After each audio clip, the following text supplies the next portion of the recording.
He's a very engaging fellow. Yeah, and he really... Yeah, we're starting a little bit late. There's several people who we thought were going to be here who haven't shown up yet, but we're just going to go ahead and get started anyway. First of all, thank you all very much for coming. I don't think it's working. You turn them off? We can hear you. But we can still hear you. Yeah, but it's for the people who are... And it's not just me. Say something, Gabriella. I have no voice.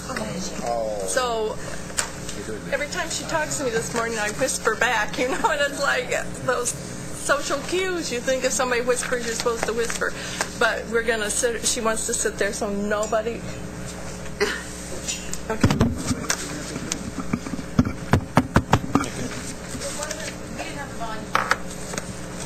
It was up because I know I heard you. I could hear you outside, but anyway, okay.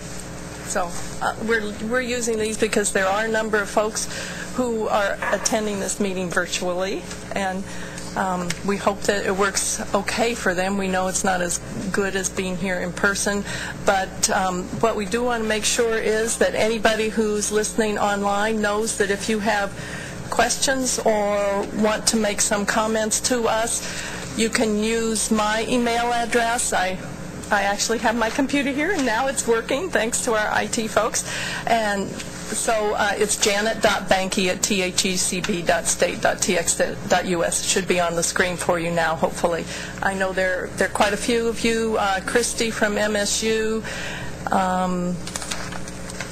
Anyway, I can't see all the name tags of the people who are attending virtually, but we appreciate you listening. And if you have any difficulties during this meeting, please just email me, and we'll try to get them resolved.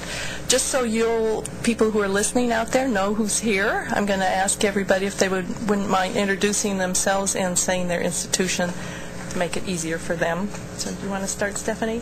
Hi, I'm Stephanie Huey. I'm with the University of Texas System, the Office of Strategic Initiatives.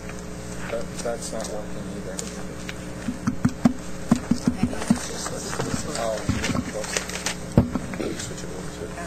Yeah, just do it. Okay, one more time. Stephanie Huey with the University of Texas System, Office of Strategic Initiatives. Sandy Woodley, same. Alicia Betzinger, same. Jerry DeZeno, University of Texas, San Antonio. Libby Barlow, University of Houston. Gabriella, today's the first day I do have a voice. I'm Pat Williams from the University of Houston downtown. Vicki West, Institutional Research, Texas Tech. Valerie Payton, Office of the Provost, Texas Tech. Roy Matthew, University of Texas, El Paso. Sarah Logan, Angelo State. Shanice Watts, University of Texas, Permian Basin. Lorraine Phillips, Texas A&M. Martin Gunn, Texas A&M. Ron High, University of North Texas at Dallas. Neil Armstrong, University of Texas at Austin. And Janet Banky. And you can see there's a mixed group here. This is an unusual grouping.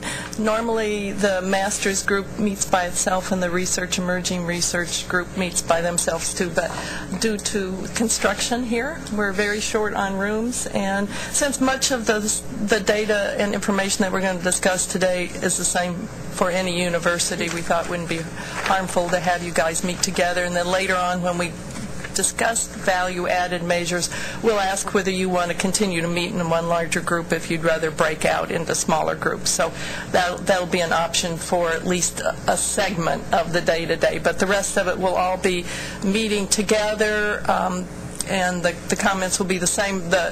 You can see on the agenda, which I think Sue has provided for everybody, and for those of you who are listening online, that the items number 1, 2, and 3 will be together. We'll break out for number 4, which we hope will be just shortly before lunch hour, and then 5 through 9 will meet together on. So those parts 5 through 9 and 1 through 3 will be what is broadcast over the internet for you.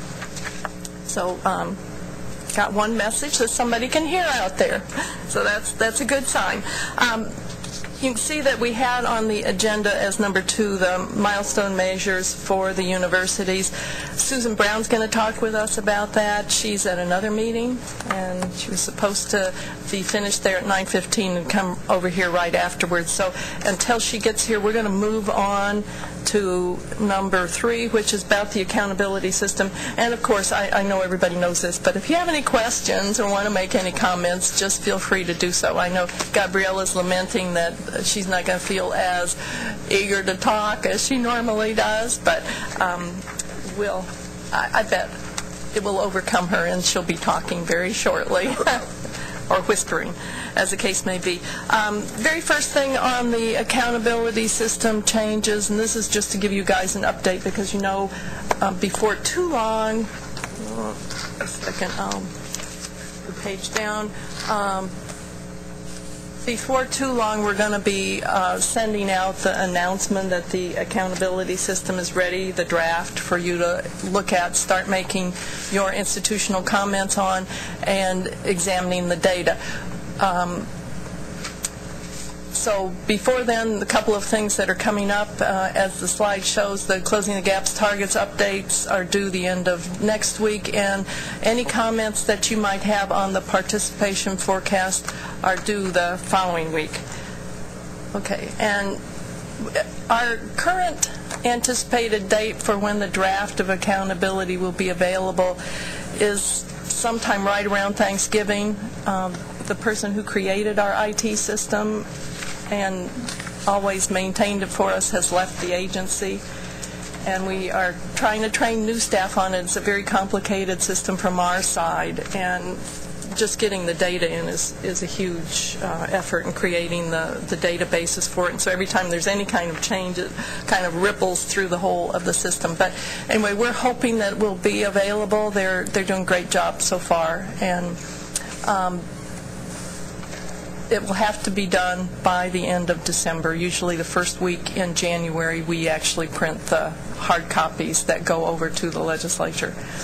We don't really have much leeway on that deadline this time, and for that reason, very important that everybody submit their data in a timely fashion. I know everybody's working hard on it, and there are some...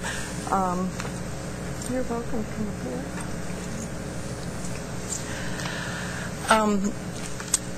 There are some institutions that already have things certified, so particularly on the 009, which is the first.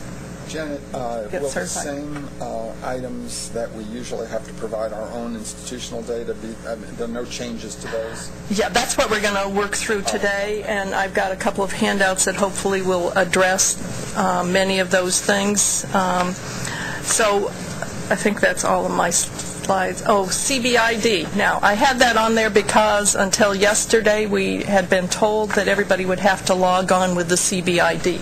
And now they've decided that to try to do accountability and CBID at the same time is too much. So you won't have to use the CBID as you've had to use for the Closing the Gaps targets this time. You'll just be logging in as you always have in the past with your FICE code and your password. And the old password is the same one. In the letter, the memo that'll go out announcing that this is available, it'll have Diane Ergel's phone number and contact information. And if your institution can't find its old password, that's fine. Diane will just send it to you. So this will be easier for us. CBID sounds like a good idea, and I'm sure it will be once it's really working. But for right now, there were lots and lots of problems with that. So I'm pretty glad that they decided to put that off for another time. So, okay. So first thing I had was CBID, and next thing that we talk about is the QEP summary. And you should have in your packet. Let me get down. A list of the accountability measure changes, and what we're going to try to do, and this is a continuation of a list from last year. Did everybody find that? These are the things that we know of that are changing, and I hope there won't be any others, but at least these things will be changing. So we'll just kind of go down through this list. The URRS summary, I think probably all of you are aware there's changes there, and it's now available in the current accountability system just as a box where you type in something of 1,000 characters, small description of what you're doing. Natalie Coffey, who manages URRS here at the agency, will be here this afternoon or perhaps before lunch to talk with you about that whole process and what's going to be happening as part of URRS. The feedback so far has been yay. We're really glad that we don't have to fill out any long form anymore, so we decided here at the agency that it just wasn't useful enough for the amount of effort that it took for the institutions. So hopefully everybody will not be too disappointed that there will be no real big URRS report for this year. Next thing on the list is the quality enhancement. Is that plan? Should be plan instead of program. Okay. In order for us as a state to share the hard work and probably interesting results that you're getting at your institutions as you work on these plans, we thought it would be a good idea just to have a small summary of what you're doing. If your institution has not yet had to submit a QEP and hasn't had one approved, you'll just be giving us the date of your next SACS accreditation visit and that you don't have a plan. But if you have one that's current, list it. If you're thinking about another one or you're in negotiation on another one, don't put that one down yet. Just give us the one that you currently got that's approved. And mostly we're interested in links. It can either be links to your big SACS accreditation plan or anything else that you might have online that would be useful for other institutions who perhaps are interested in the same issues that you're investigating as part of your QEP.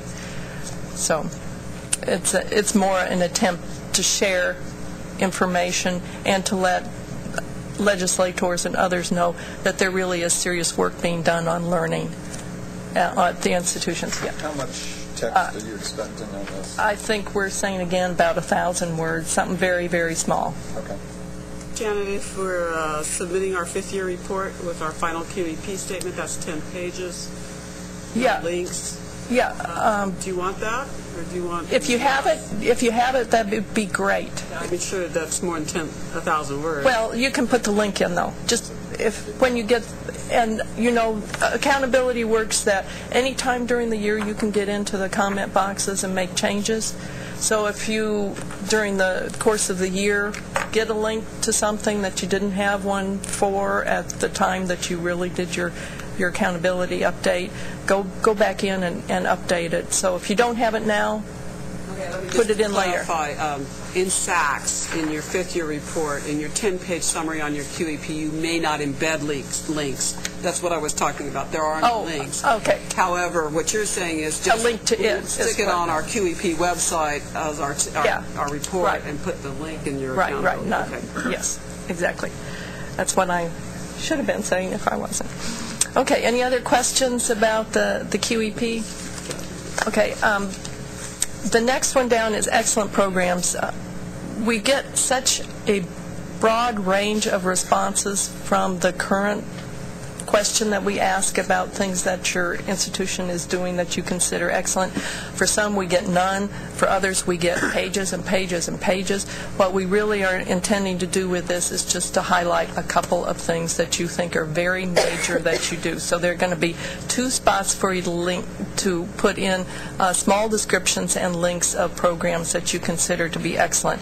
In the definitions that you'll find, because there'll be more detail in the actual accountability system information, it'll say for those universities that are thinking about submitting something as part of your research funding request that you consider using those as your excellent programs. You don't have to, but it's just would make sense to us if you did. Okay? Now, next item on the list is related to the ethnic code changes, and we're still getting a lot of questions about this from institutions, a lot of concerns, particularly from those like community colleges, which we run many of the IPEDS measures for, and they're worried about how we're going to run those measures relative to how we're going to run ours. That's a discussion for another time. What this is about is what we're going to do in accountability.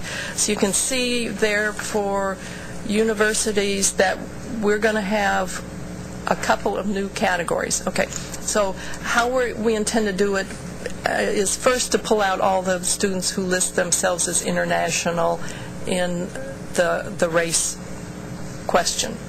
Then we will pull out, put those students aside, then pull out anybody who says they're Hispanic in the first question, regardless of what race they report. Then we'll pull out white only, African American only, Asian only, and post those online. And then we'll pull out any student who's listed multiple races, not Hispanic, but multiple races, one of which is African American or black. Now, the reason we're doing this is because a number of institutions have expressed big concerns to us that they're afraid their African American black numbers may go down in the current format. I mean, just like everybody says, Obama's our first black president. We all know he's half white, half black. We know that same thing has probably happened with reporting of students in the past, when you could only report one. So that's the reason we're going to pull that group out, and then everybody else who's left will be in other. That will include, and this should say Asian and Pacific Islander, because that's always been together in the past. So Native Americans and ones who were unknown and ones who've reported multiple races but not black, but not black will be in the other category. Now, we haven't had, because CBM1 reporting isn't complete yet, we haven't had an opportunity to try to compare and see what's happening. We're going to do some extensive study on the way students have been reported. We know some institutions haven't re-surveyed their students, so they may be exactly the same as they were in the past. But we don't know what's going to be happening with the changes that this will make for both accountability and for closing the gap. So we have seen an increase in our unknowns as a result of the new racial ethnicity categories, and I assume they're going to be put in with the other category. Yes. Yeah, unknowns are going to be there. Not much that we can do about this given those circumstances. One of the things that we've noticed, or I've noticed, is that many times those that are unknown will default to white. I don't know why, but we've got quite a number of those. I don't know why. And, ours just don't answer. I mean, they're not answering the question. That's the issue, is that they choose not to answer either the question on Hispanic or any of the yeah, because we'll check the data against the banner system which we have, and why it does that, I don't know. So you're saying it's your system that's doing that, not the way no, the CB report that we get back reflects the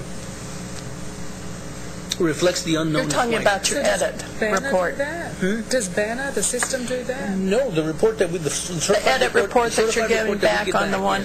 I've seen a couple of people who copied me on questions to Doug Parker about the edits that they're getting back. So I don't know if there's some issues there. I haven't ever really seen what you get for edits. So I know he's aware that there may be some issues, and he'll be looking at that. The other thing that I've noticed also, especially with this particular semester on the 01, because we've already got the 01, I would imagine everybody's got their 01, we still have one column for the old ethnicity, and then we've got the other inclusions, which is a breakdown that you've got here. So we still get both of them. And that kind of helps sometimes in the gray area where you've got some that are under this system now in other or unknown or whatnot, and we can go back to the other column where we can verify what ethnicity they are. So you're still filling out something for we that? Still have the two. Yeah, we still have the old column with ethnicity. Yeah. the coffee ethnicity, but then we have the new one as well. Okay. Well, I'll be sure and check with Doug on what's happening with the edits and send you guys something, or he'll send you something if it needs to go out to all the institutions. So when you do trend reporting, will you be combining the African American and the multiracial African American? Initially, we will be. Like for closing the gaps, that's what we're going to use. Until we have a chance to really look at it and see what we think's happening, it's too bad that's an optional question, and it's too bad that everything's not black and white, as they say. But Pun intended. Yes, pun intended. For those who aren't here and can't see. But it would be easier if it was like the old system. But we know that's not a reality anymore. So we'll continue to work with you. And if you guys have questions or suggestions, things you want us to do for multiple institutions, and I know some institutions are doing some form of proration. Some are doing some kind of slight double counting. We've decided as an agency we need something that's very easy to explain, and we don't want to make it too complicated. So that's what we're doing for the moment. But it may change. Okay. So any other questions about that? I'm sure we'll all be thinking about it more and more as time goes on. And we'll just keep going down this list. Welcome, Holly. For state institutions, there had been requests in the past that we list constitutional funds in addition to other funds in the revenue columns. So we're going to have the current existing columns. Then we'll have one that shows constitutional funds separate from that. And we won't be using the constitutional funds for any of the FTSE or FTFE comparisons. Well, two of us from big schools have no idea what constitutional funds are, so we'll express our ignorance. Okay. We got another one there. That's another big school. Nobody? Nope. No idea. Are these federal funds or what? No. This question came from the Texas State University system. And I think this has to do, I'm probably going to get this all wrong. And so, Gary, if you're actually listening out there, if you could write in and tell me exactly what I should be saying, that would be great. If not, when Susan comes, she'll probably know the answer to this. It's not construction funds, I don't think, but it may be like HEAF funds and PUF funds that get used for things. Not funds that are immediately available for all of us. Is that what you're saying, Janet? Well, don't you get HEAF?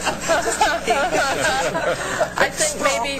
That money we should get, but we're not getting? I think maybe that was part of the reason for wanting it on the part of some institutions to show that there was some extra additional state funding available to... in various amounts to other universities. So you're the only one willing to admit it. I guess so. Well, you can see I put it down there, and I don't really know what it is. But I can tell you we do have folks upstairs who do know, and if Susan can't explain that when and if she gets here, I'll make sure that I bring down somebody from our finance staff to explain it to you. Okay. Milestones tab. We'll leave that until Susan comes, because really that relates to the funding issues. And the rest, like the undergraduate degrees awarded to at-risk students, that part will be part of the milestones, so that's why it's listed there. The transfer measure for two-year college students, we'd always just reported students who received 30 or more semester credit hours and transferred on. The community colleges have always been concerned, once they originally suggested that level because they wanted to make sure that the students were really their students, and now that they're comfortable with what's happening in accountability, they're interested in their other students who didn't have 30 semester credit hours at one institution reported. So we are going to break it out into those who have 30 or more, just like we always have, and those who have less than 30 before they transfer the first time to a university. Did you say a single institution? Well, that's the community college measure. They have to come from a single institution, get the 30 at a single institution before they're included. But for the university side, they can have it. Credit hours or And Gabriela will correct me if any of this is wrong. Same goes, yeah. Well, that's why I said if she has a microphone right in front of her, she can whisper into it, and she can prove to us sometime that it actually works. We're going to do the same thing with the transfer success measures, so we'll be reporting those who've gone to community college first and then graduate. Completion rates. We've always in the past just done completion rates for courses, comparing the CBM 001 and the 006 for undergraduate students or SCH. It's been requested that we do that also for master's students and doctoral students. So doctoral and master's SCHs will be reporting separately. You know what? I can't remember what I put in there, to tell you the truth. I'll look. I think we originally did it separately, and then we decided to lump them together. I'll look at that.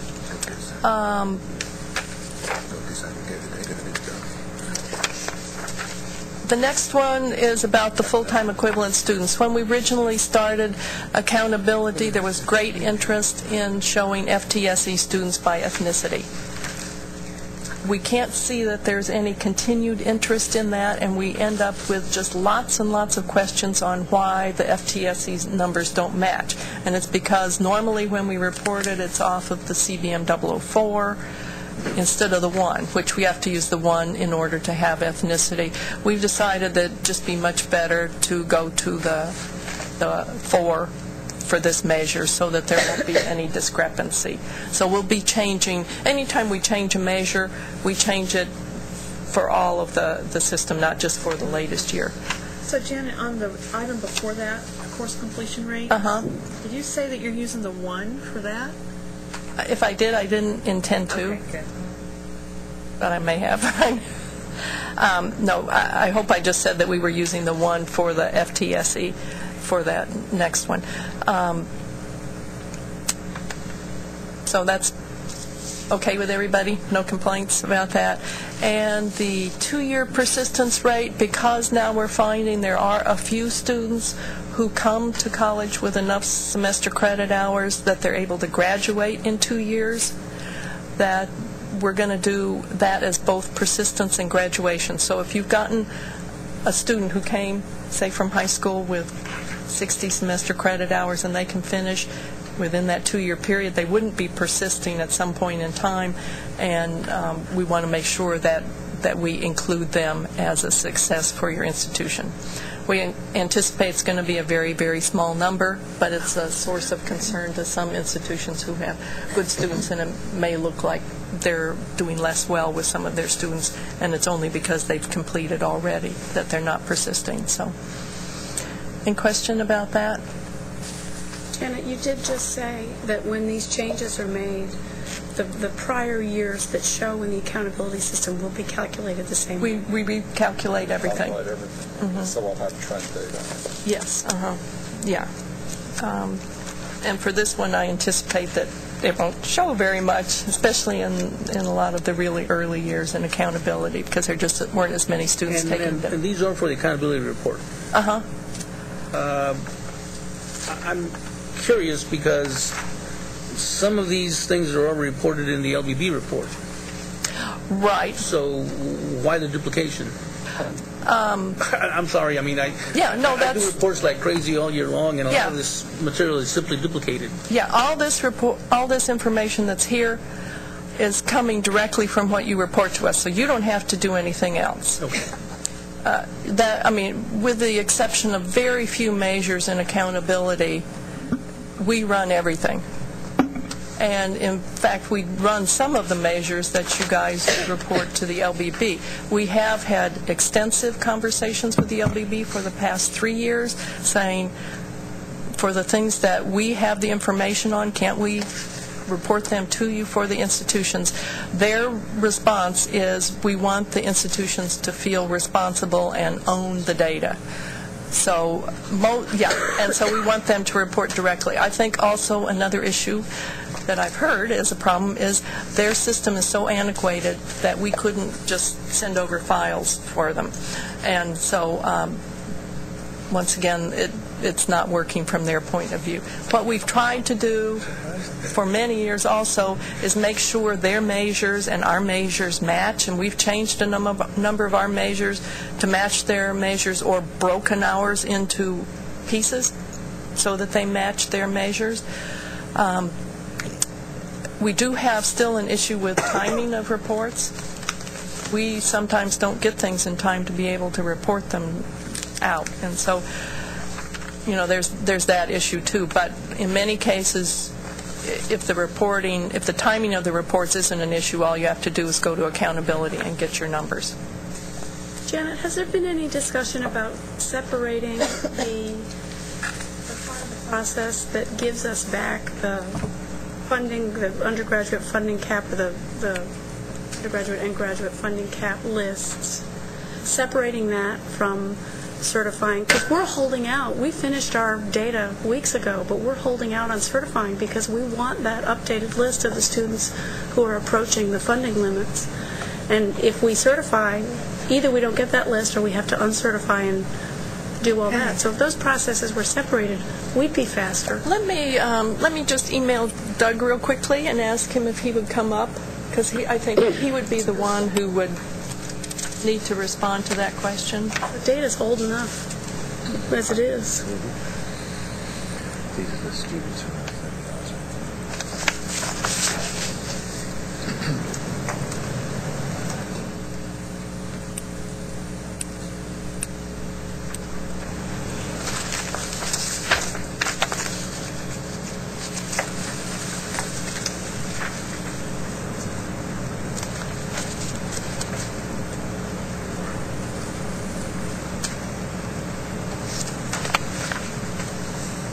Okay.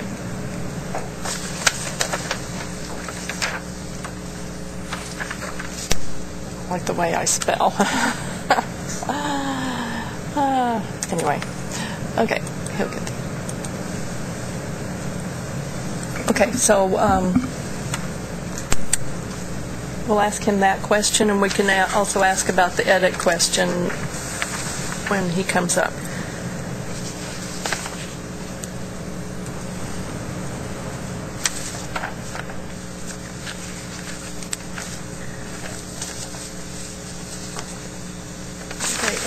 Any questions? Other questions about what's going on with accountability this year? Well, if you think of something, either later on in the meeting, bring it up. But if it's later than that, always just email me. We're going to post these changes and keep this as a running copy from year to year, so you'll know what's happened, what changes we've made. That's been a suggestion that was made to us. That would be easier if institutions knew what was being changed from year to year. So there are a few more changes to the universities this time around than to any of the others, but they're all things that have been requested. Okay, one other thing related to accountability and possible reporting concerns faculty members. And so right now you report basically a number for those who've gotten Nobel Prizes and a number of other really prestigious things. There's I think this was suggested at another meeting in the past, that maybe there be a second question for faculty members who've gotten other kinds of awards. And I haven't got this as a handout for you, but this is also something that's going on within the NRUF, I think, where you're identifying faculty members who basically the list are those listed for the Center for Measuring University Performance. And I think those were going to be suggested to be put into rules, and now we're rethinking a couple of them. But if you have any thoughts about whether you think it would be a good idea to add to accountability something similar to what you may be reporting for NRUF, we could easily add that if it would be useful. Look. So. Janet, I have raised that issue of the consistency of the types of awards that the accountability system is listing previously. There's a conflict as of last year in the definition and then the question or the item. And so I think the section says faculty awards, but the definition has 4 awards listed, so it's not faculty awards at all. It's just 4 awards in the definition. So there is an inconsistency with it. But how would we respond to that when we're not even in the comment phase on the recently revised chapter 54, subchapter N, whatever it is, rules on NRUF? I mean, because we won't have that, and that won't be done until January. Yeah. What I would hope is that if you have some comments one way or the other, that you would say it would be nice if we had this extra measure and it matched what is going to be out there for NRUF, and then we would just use whatever is there, or that you're not interested in having this measure in accountability. So. Well, I'm on record from last year in writing saying we should use the Center for Measuring University Performance regs because they're nationally counted and the guidelines are counted, and those are vetted by another organization, so it's easy to check them. So I will continue to be on record to that effect. That checking part is a major issue, because with the faculty awards, it's whenever they happen to post them on their website. Exactly. There's no third-party validation. I've actually talked to the person who does all the work for FCUMP. I actually have his name and his contact information if you'd like to talk to him. But it is, as Libby says, it's a lot of work to download. And then one of the things we try to do is be very careful about the definition of terms. Is it the award date? Is it the award period? And CMP has established a cycle, but it is not the same statutory cycle as NRUF.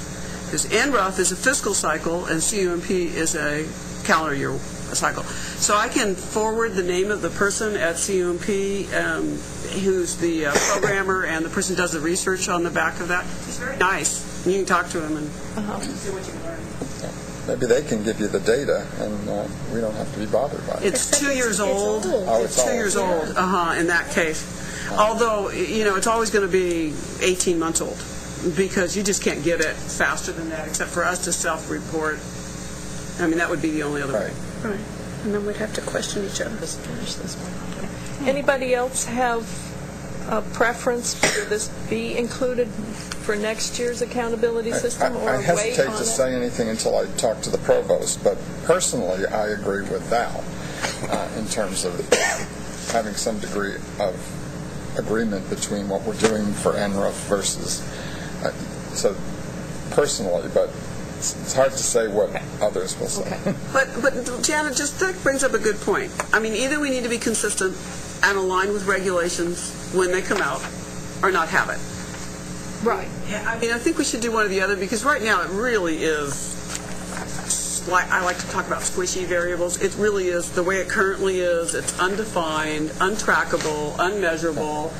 Those people who work with it are, yeah. So it may be something that's just too manual for us to have in the accountability system to be valid. Yeah. And that what we want to say is fine if it's in NRUF for those schools, then let them track that and verify that. But is there really a usefulness for it to be in the accountability system in the way that it currently is? Okay. Okay. That will be part of our discussion for next time. Janet, I think it's important that there be measures of faculty quality, and so that these awards and so forth be available, how they're entered in the system. As you're talking about systems that I'm not familiar with, and I wish Christy were here to talk over it Okay. with. Well, we'll leave this as something to be continued in our conversation for next year, and especially as the NREF rules get solidified. So we'll, sometime later, much later, spring or something, I'll send down an email and ask what the current thinking is based on what's happened with those rule changes. Okay? I was just to make sure, we're talking about the faculty recognition measure. This would be a new faculty recognition measure. Anyone else here do the LBB report? Because it's also included in there. There's a measure in there for, what is it? I think it's tenured faculty and faculty that have received some type of award. Unless I'm mistaken. Don't remember either. There's the professorships. Professorships. Right, there's professorships and chairs. Yeah, that's what it is. That's what it is. That matches what we have. We've changed. Right. We've created ours to match theirs, so it would be the same thing. Okay. Here's Doug. Two kinds of questions for you, Doug. One, let's first do the one on the editing of the 001, is it? Here's the question about ethnicity. Okay. Didn't you get an email from somebody else recently about that? I've had emails from Kilgore and Texas A&M on that, but they're the only ones I've heard from.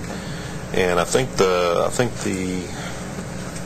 problem is I'm trying to give back to your reporting folks what you've reported to us. And I think people are looking at this here, at this ethnicity reporting thing, and saying, well, hold on, how are you going to, or you're not giving us what you say you're going to give us on that. We don't have a little section on the edit report that says, here's what's going to end up in accountability or whatever. So at TACRO, we're going to be there in, a week and a half or so.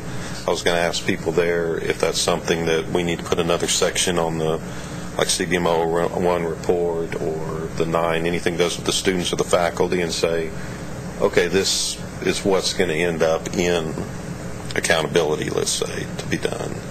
Is that something, the reporting folks that are here, would that be better? You're going to talk about that at TACRO? Yeah. Well, just kind of. Yeah, let me tell you, the TACRO, I don't know about, I can tell you for 4 years, that's not going to be a profitable place to go to. The TAIR would have been better. Well, that'd be in February. But I'll go on record to say whatever kind of information you can give us about what you expect to report would be very helpful to us. Okay, you agree, Vic? Yeah. Right, because normally, I mean, we're just trying to get back to everybody. This is what you've told us. This is what you reported. These are the boxes you checked and all that. Because if you reported at TACRO, I'll probably never even hear about it. Right. Well, I'm not going to really report. I was just going to poll them and say. We'll probably have 10 people there, but they'll never think of coming to talk to me. Okay. I think Juan had a question about, he thought some of his unknowns were getting put into white. We find that, we've noticed over the past couple of years, we've noticed that a lot of, in the ethnicity column, that those that are classified as unknown sometimes default to white. I don't know why. That's what we've noticed. And he seems to think it's in our reporting. Well, I don't know where it's coming from. I don't know whether it's a default in the system that we have, or because of the changes it defaults here. I have no idea where it's coming from. I can't imagine that we used to do that. Because I brought this up to our admissions folks, who are the ones who run the CB reports, and they don't know either why it is that some of those that are unknown default to white. You're not going back internally here and saying, well, we used to have this student with this ID was previously white and now he's unknown, so now we're going to. So you're not doing that. No, some of us do that on our own campuses to identify people who aren't. So maybe something's going on in your system. It could be. I don't know, because I do the same thing a lot of times when we get these reports. I take a look at them and I say, well, this person's not white. On occasions I'll teach courses and I know who the person is, and they come out as white, and they're not white, or they come out as Hispanic and they're not Hispanic. I mean, I don't know why it is that. Well, of course, they may choose to do that. Yeah, did you resurvey your students? I mean, that's what they may have chosen on their.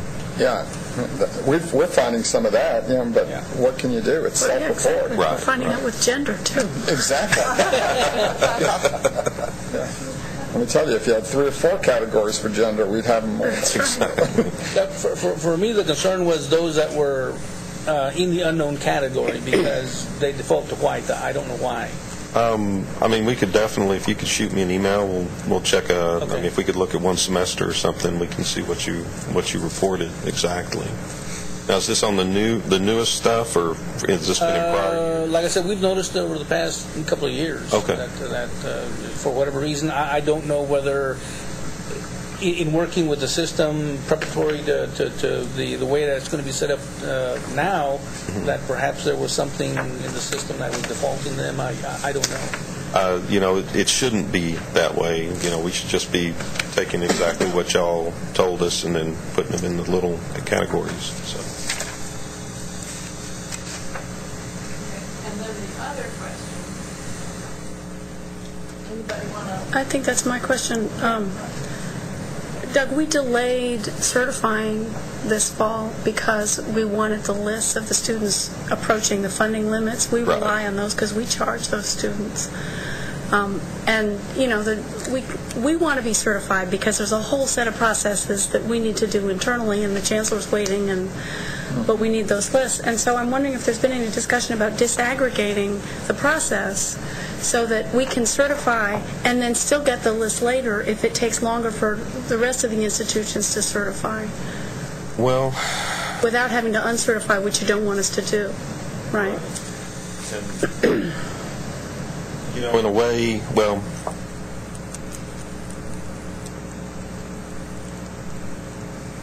because it's a vicious circle. I don't know how you can do it, because you can't give us the list until everybody's certified, but we're not going to certify until you can give us the list. Right, but see, that's kind of I don't know how the best way to say it. That's an internal policy of y'all. I mean, really and truly, y'all should know. And I know you don't, but you should know more about these students than we do. We don't have their records from the transfer institutions, and in Houston, they're a mile from downtown, from HCC, they're taking courses all over the place. Oh yeah, and I understand that, but that's but don't you don't get a transcript from those students when they No, they send them to us when they're ready to graduate. Okay. The thing is, though, like you said, they can take it at 3 or 4 different places. Let's see, do some type of a special run later on. Or submit a delayed edit report. If we're not certifying new data, but the edit process gets run again later on to just give us back those lists, that part of the edit report. Well, yeah, and that's what I'm thinking, maybe just a special report, almost like the appendix that we give you once a year for the programs, maybe something like that. Do you use that data that we provide? Would you make changes to your student data based on that? Like if you're saying you don't want to certify, if you see people on that list, then would you say, oh, well, I better change that person's to non? No, we have a process that feeds those lists back into the database to send messages to those students, and when they've gone over the limit, to change how they get charged. Like right now, today, we're opening up enrollment for spring. We really need those lists in there so that they know what it's really going to cost them to take those courses in the spring, because it might be different from what it costs them in the fall. One thing we could know, one thing you kind of know is we give a, approaching, exceed, or will exceed and exceeding. Do you give them advance warning when they come up on the... We say you're You're 3 levels out. You're 1 level out. Right.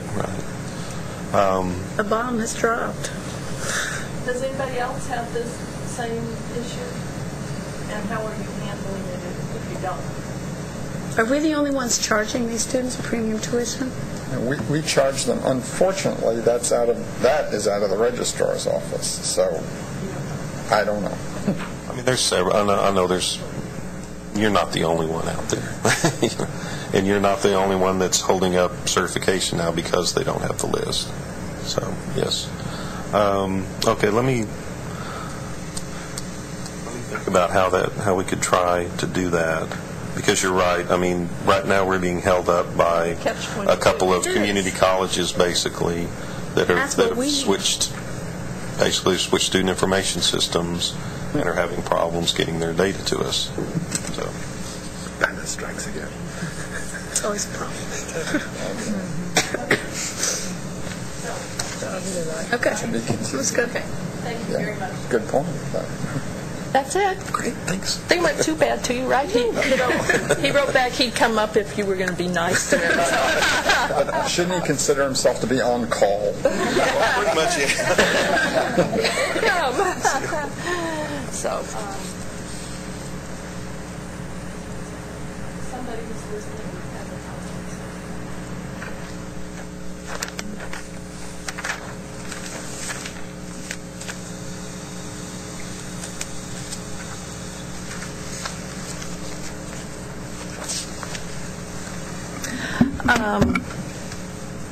let's see what the next thing is. I've written asking where Susan is and if she's coming, because I hate to start on another big topic before she gets here, because I know you're all interested in the funding issues. But here's one more thing we can talk about. Item G is the almanac. And you should have a handout that has a very, very rough draft of the almanac. This is, I think, coming pretty much straight from the commissioner. What he finds is we've got tons of data, and there's so much of it, it's hard for him to know what to tell people sometimes. So he wants something that's more like what the Chronicle of Higher Education puts out. For the most part, the information in here is going to be pulled from the accountability system. There are a few things that are not going to be exactly the same. But I wanted to give you a heads up on that. He wants it out before the end of the year, I think.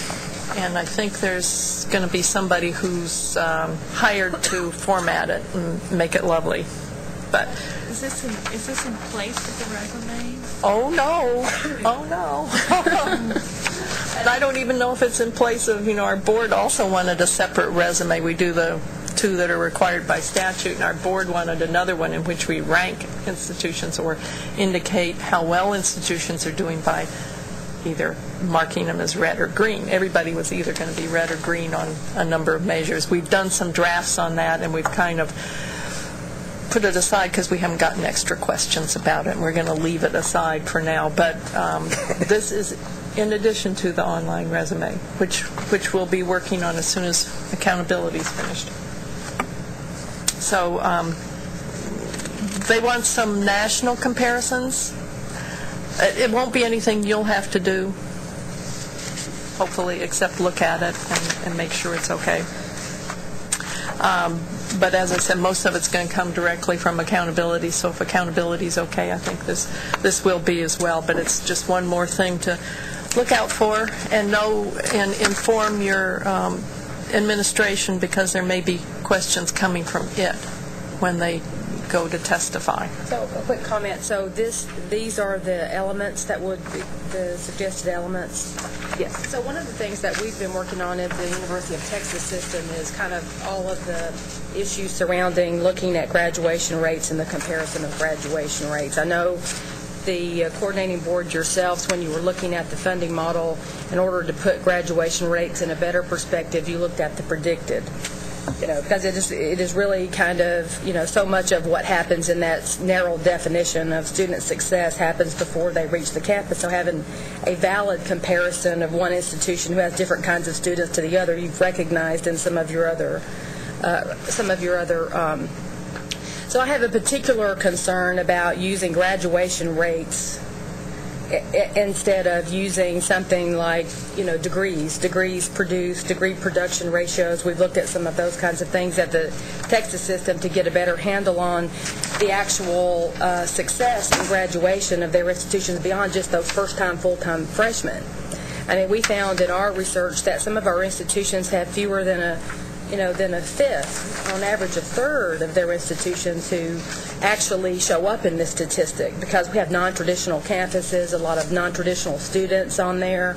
So, I guess I would just, strongly suggest that I would suggest not to use graduation rates and rather use degrees produced per 100 FTE, or something along the lines to show the entire production of the graduation, or if graduation rates need to be in there to make sure that the presentation of that data have those graduation rates benchmarks to the similar institutions, or some we can talk about the values of the predictive model that you yourself have already used, some way to be able to put that into a context, or else I think it's worse than, it can be very misleading for some of those institutions who serve non-traditional students. I mean, it makes it look like they're not having good performance, and in fact, some of them are having very good performance. Okay.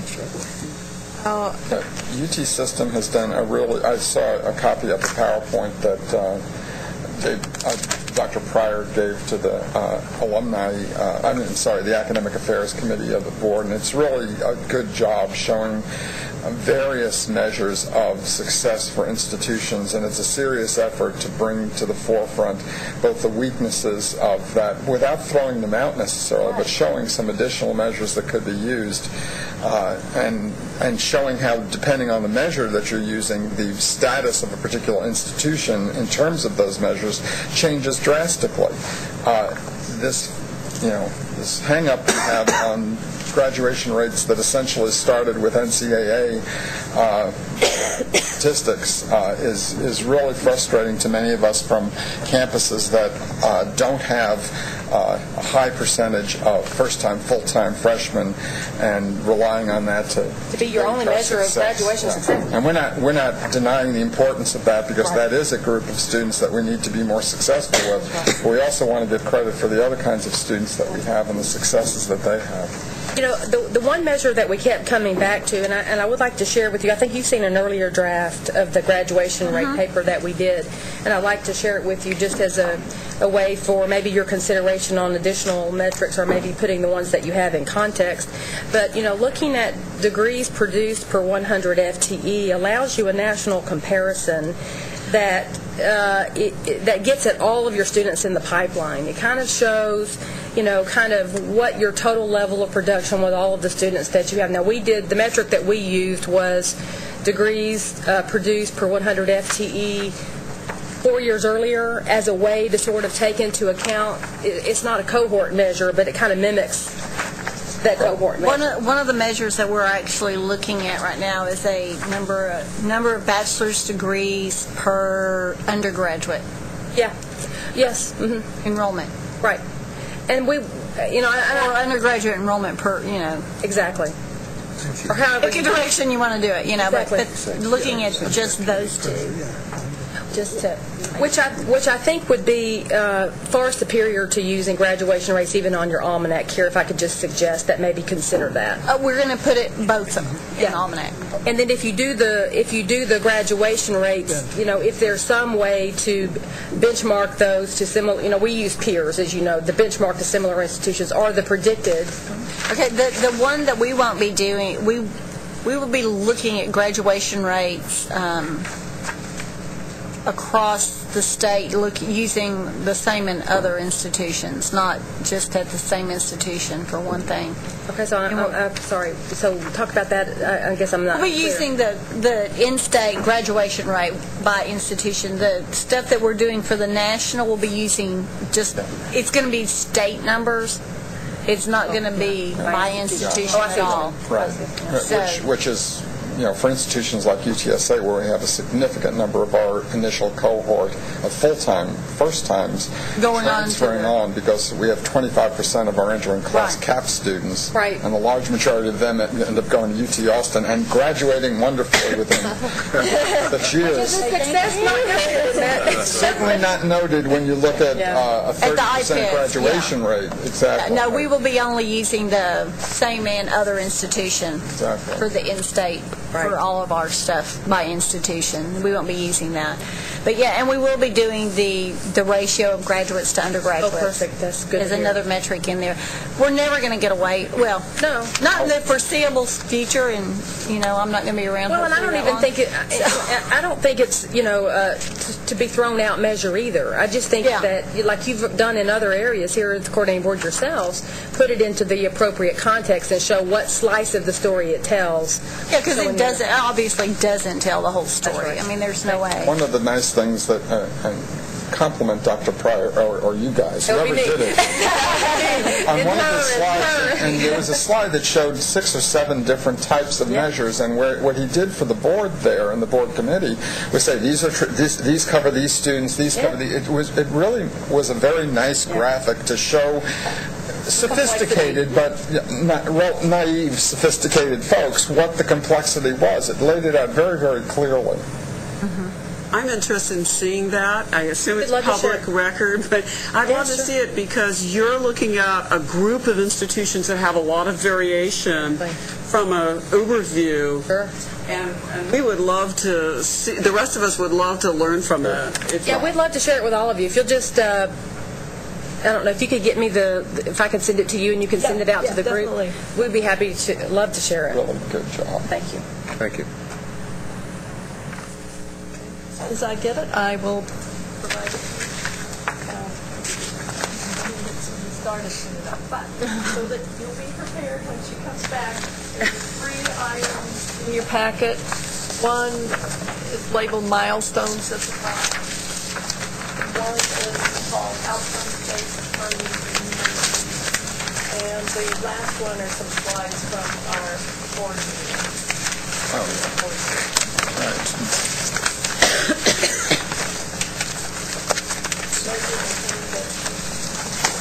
Can I just, I don't want to drag this too long, but I'm just curious because someone brought up with the almanac substitute for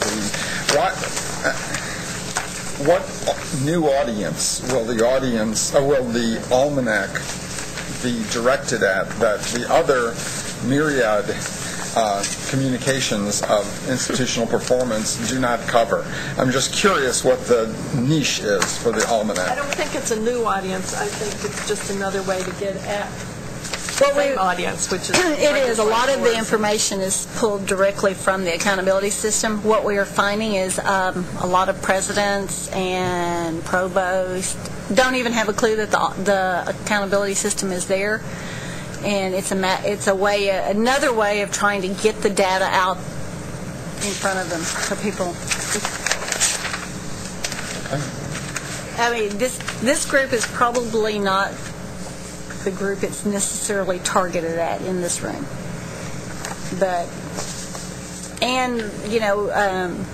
we have legislators that we don't know where this information is. It's on the accountability system. On the accountability system, you go like this. Better. They keep asking. They don't do that. Their aides don't do that. And some of them try, and it's not as easy as we would like for it to be. So that begs the question about then why we need the accountability system. I mean, there's information. Some of it, the almanac is going to go out there, and it is going to pull from the accountability system, and it's going to be printed one time a year. The accountability system allows the institutions to put things into context with the text box and that sort of thing.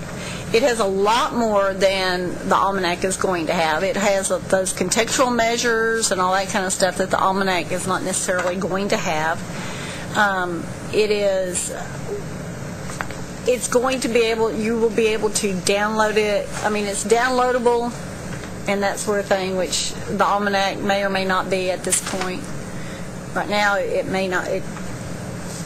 Until we get some more IT people hired, it's not going to be. So, there are, I'm not going to say it's going to be totally, it's going to be a lot of the same information. It's going to be formatted differently. And it's going to be printed all nice and pretty. Have you ever seen the printed copy of the accountability system? You don't want to? No, I'm not arguing for the need for data. I love data. I love to have a database and whatever. What I'm questioning is has anybody looked at who actually is looking at the accountability system? Who goes in and views it and uses it? I mean, aside from those of us in IR, who else is going in there? We do have some legislative aides, and one legislator for sure that I know uses it because he likes data a lot. And so we do know we have one or two that use it. We have some legislative aides that it's a lot easier for us during the session to say, go here to get this. Because they'll call once and say, I need it for this institution. Okay. Oh, I need it for this institution, the next phone call. Oh, I need it, they've added these institutions to it for the next 3 phone calls. So it's a lot easier to say, okay, here's where the information is, and I'll give it to you for this institution, but if you need anybody else, you can get it right here. It keeps me from having weekend phone calls this often. So I don't know. That is valuable. I will attest. I mean, no weekend phone calls is often. Yeah, weekend phone calls get old in a hurry. So, that is, we use it internally. I think there are people that use it extra. I know there are people. I know there's some community college people that instead of calling all of the universities, pulls the university data from the accountability system. And so, Yeah, I mean, as a database, it's helpful to me. I mean, I don't question that. Well, let's drop it. Yeah, okay. We can let's drop it. Move on. Yeah. Linda, take it up. What am I supposed to be talking about? Sorry, I just came from one other. The incentive funding. Oh, the incentive funding, outcomes-based incentive funding.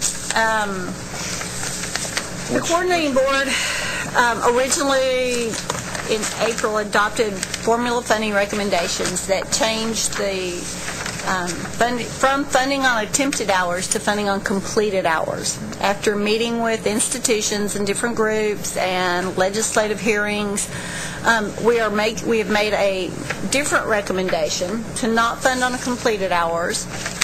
However, one of the comments we received, from multiple people, is why are you funding on throughput? Completing a course is only a throughput. It is not really the outcome that you want. You want a degree. So to shift the funding to be outcomes-based, we're looking at the performance incentive funding because we had also heard that the ARA funding for incentive funding is gone.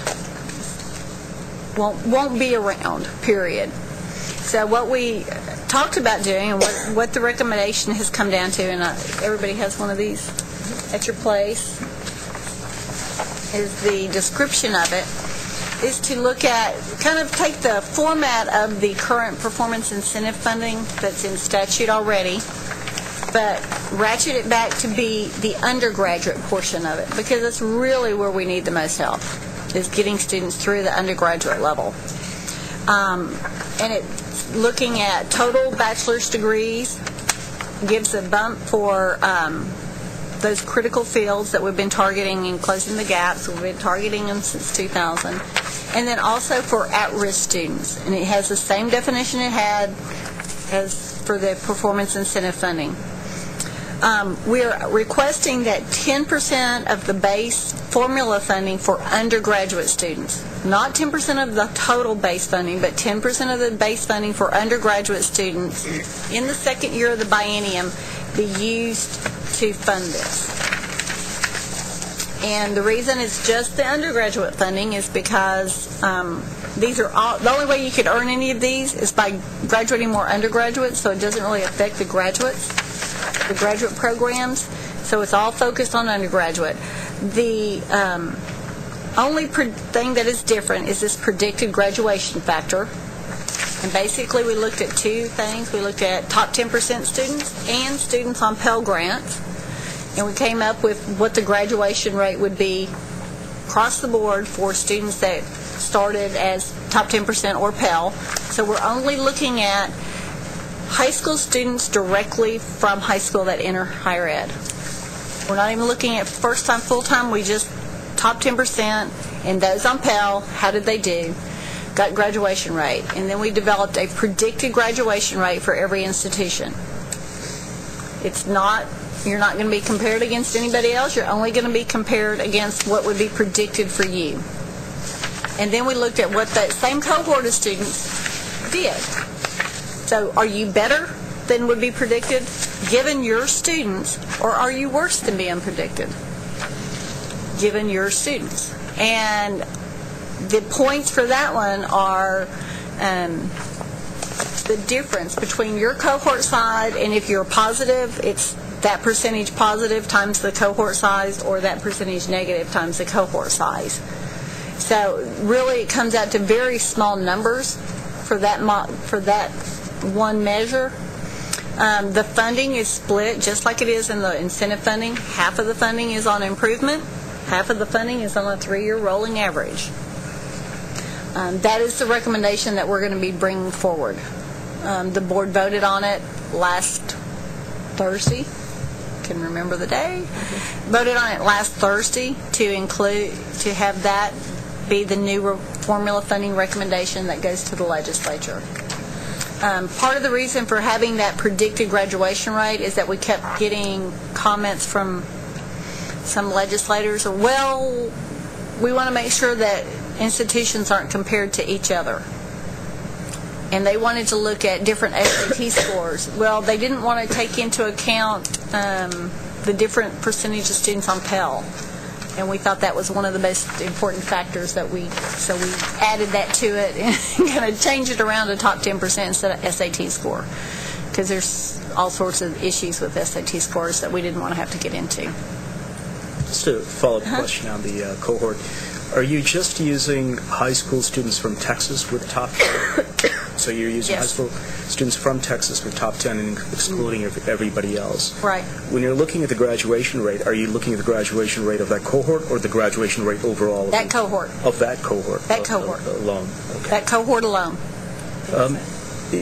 If you take a look at, there are some unusual things that happens when you do that.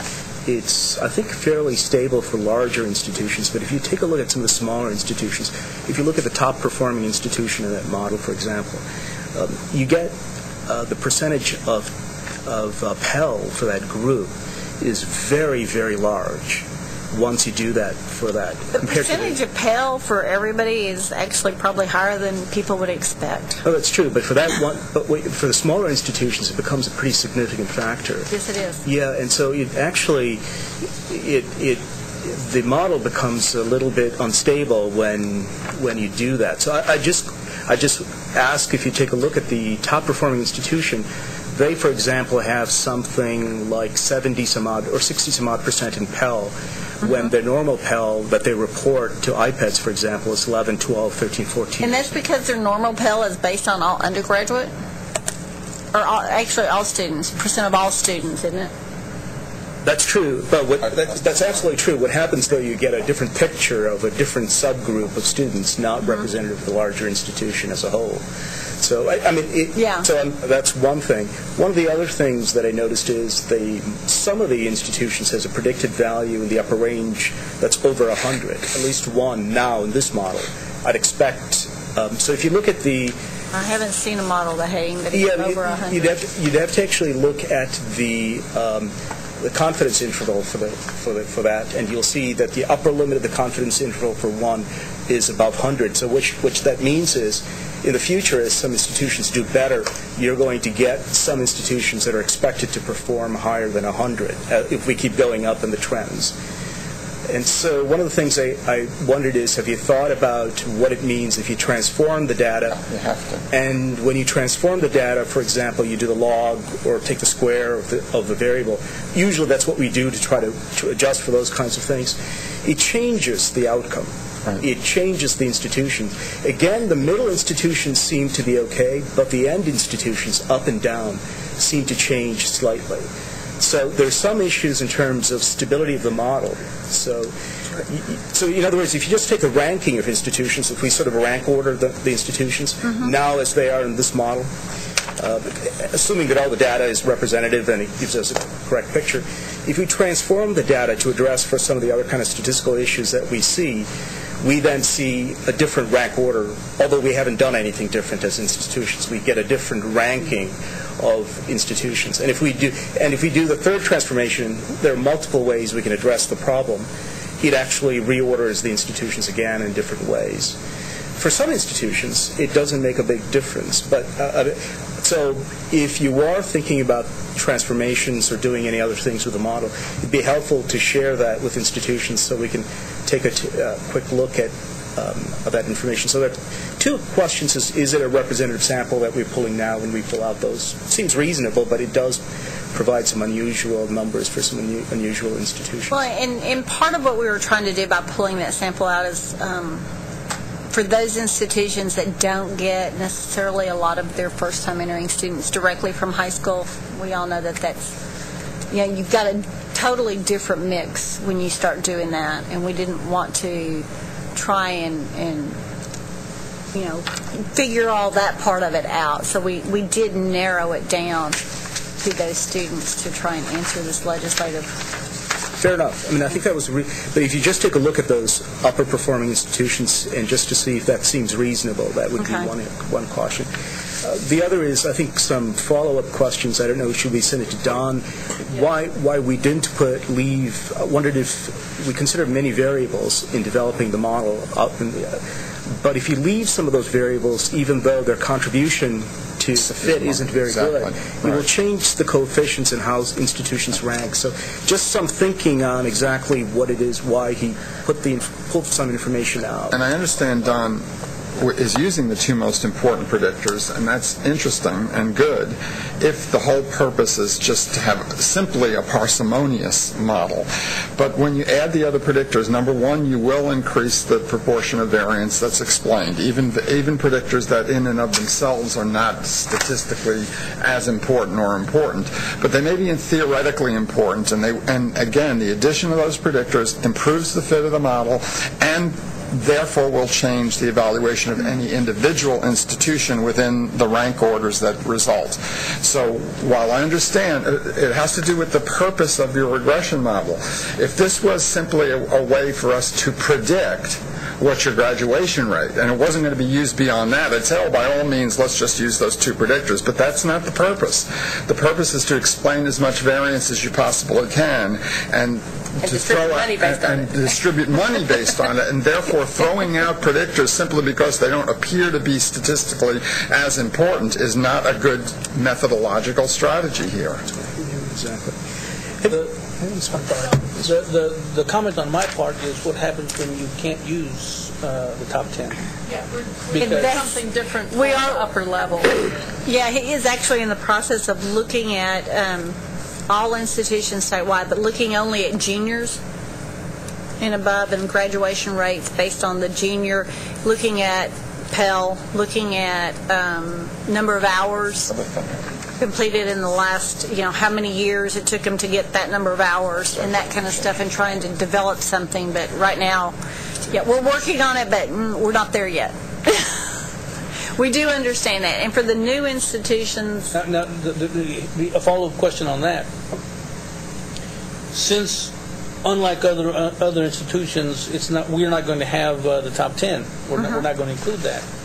Then is that going to make a difference in the formula? Is that going to make a difference in the funding? What we're going to do is we're going to have he's developing one. One of the things he's looking at are the students who are not TSI complete at the junior level, which I was kind of surprised we had any, but apparently we do, or have not completed the first college level math by the time they're juniors, and moving forward and looking at that as one of the factors that is going into it.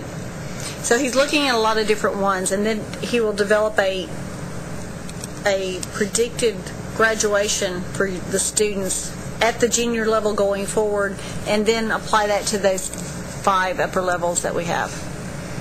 or the student, the ones that didn't have freshmen at this point, and apply it to that. So that's what we're looking at. So you would have a predicted versus an actual going for those 5 institutions. It would be based on different characteristics than the others, obviously. Obviously, and so does that mean that the funding is going to be different?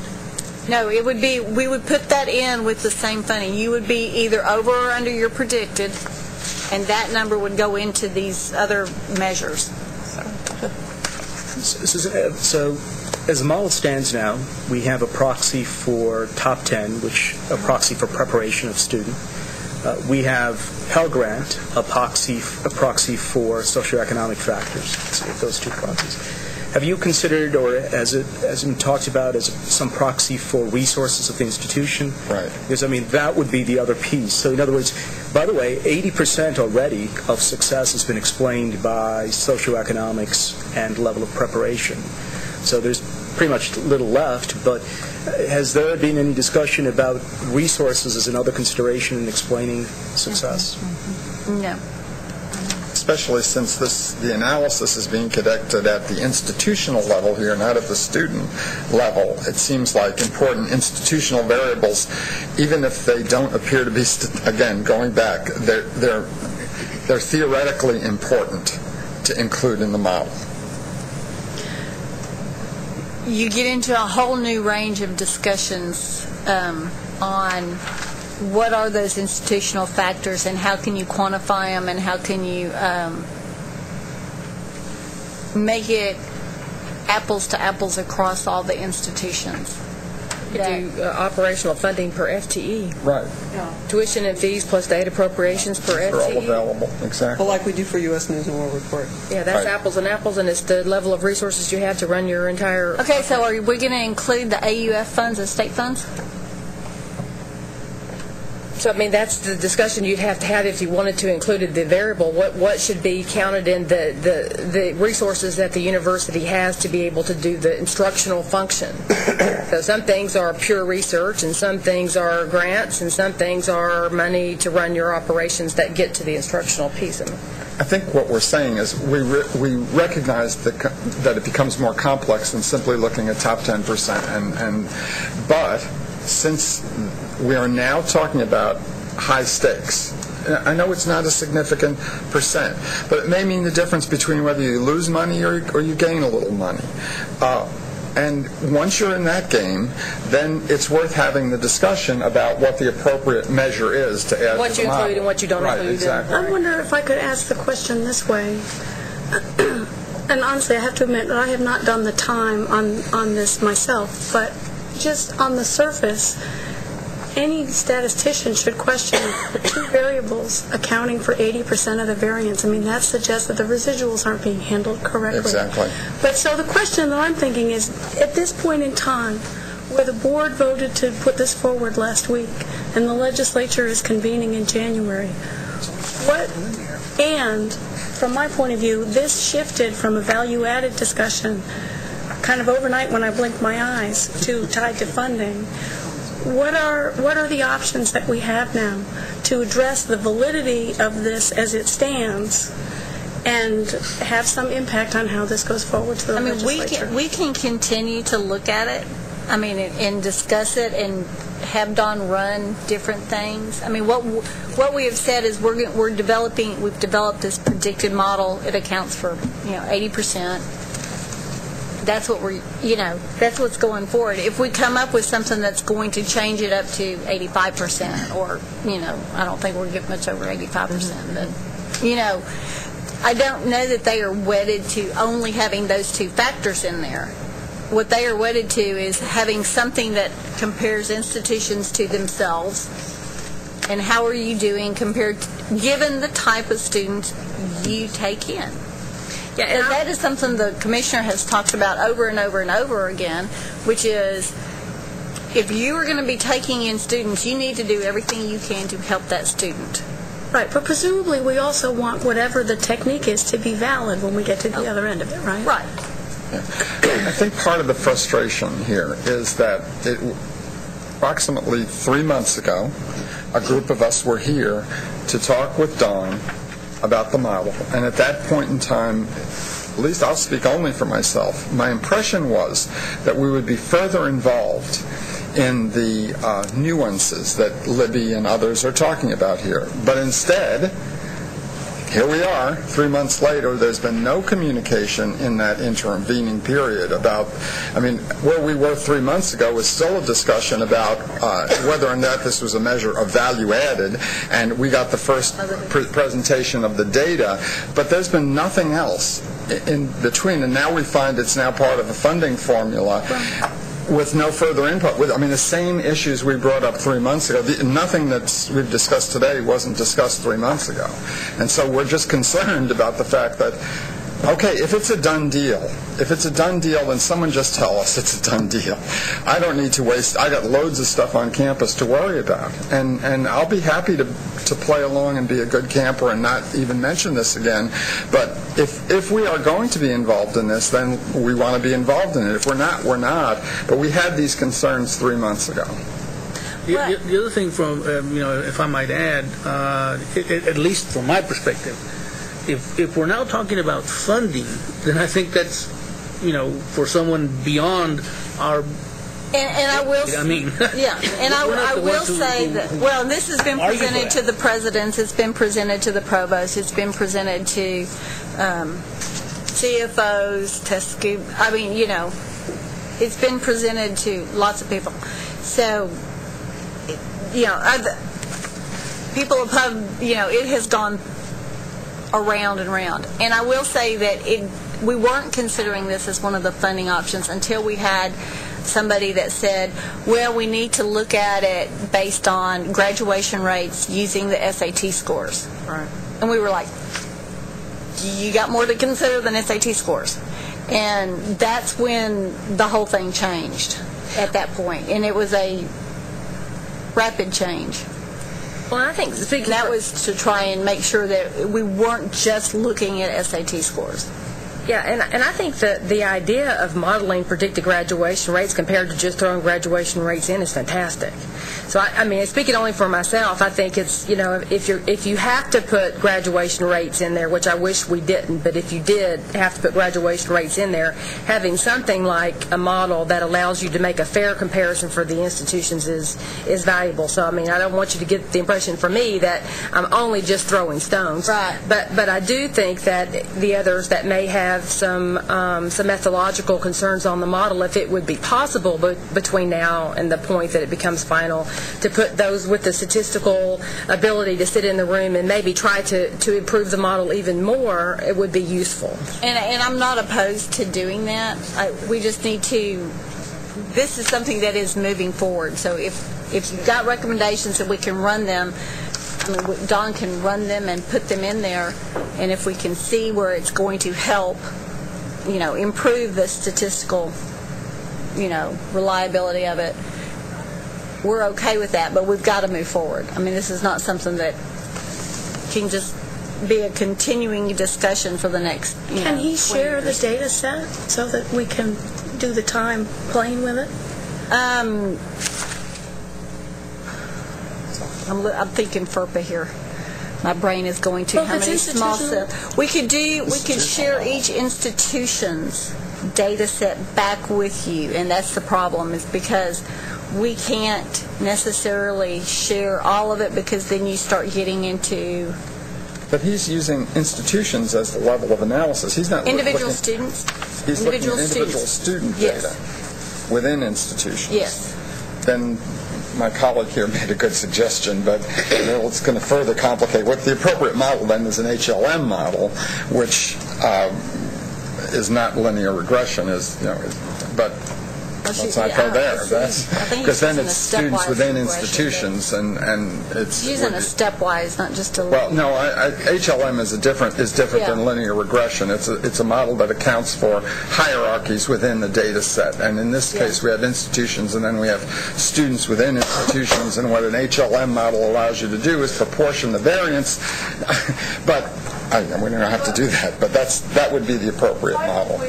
Get a couple of people who are willing to work on this topic for the group, and they can meet with Don either virtually or physically as wanted, if that's okay. Rather than spending a lot more time here on it. We understand their concerns, and we've understood that long. So if a couple of you want to volunteer, that would be good. If I could, I'd actually like to volunteer Maureen Croft, who works for me and is our star design person. Good.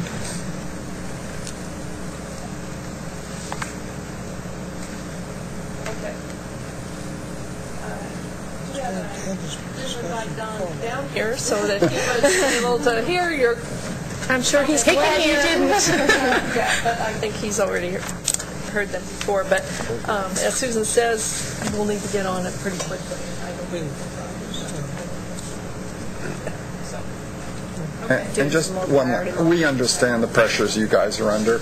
We do. And that's why I said earlier, if this is not going to be possible, I understand things have to move forward. We're not exactly in a leisurely place here, so. No. Different topic. No. Yeah. That's the one after beer. Beer is over there. No, big bottle of wine. Not really a beer drinker. Big bottle of wine would be really good right now. But yeah, we, like I said, this was not something that we had on our plate to add to this. But I just, when they said, "Oh, we got to do it all by SA," no, we don't. We got to come up with something now. So we did, try to take into account a little bit more than that. And is there anything else? There was a question about what are constitutional funds. Remember Jeff Phelps wanting constitutional funds. Okay, AUF is a constitutional fund, and HEAP. AUF is what? That is available university fund. That's the PUF funds. Oh. That's the income off of the PUF funds. Okay. And then HEAF is another constitutional fund. HEAF. Okay. The Higher Assistance Fund.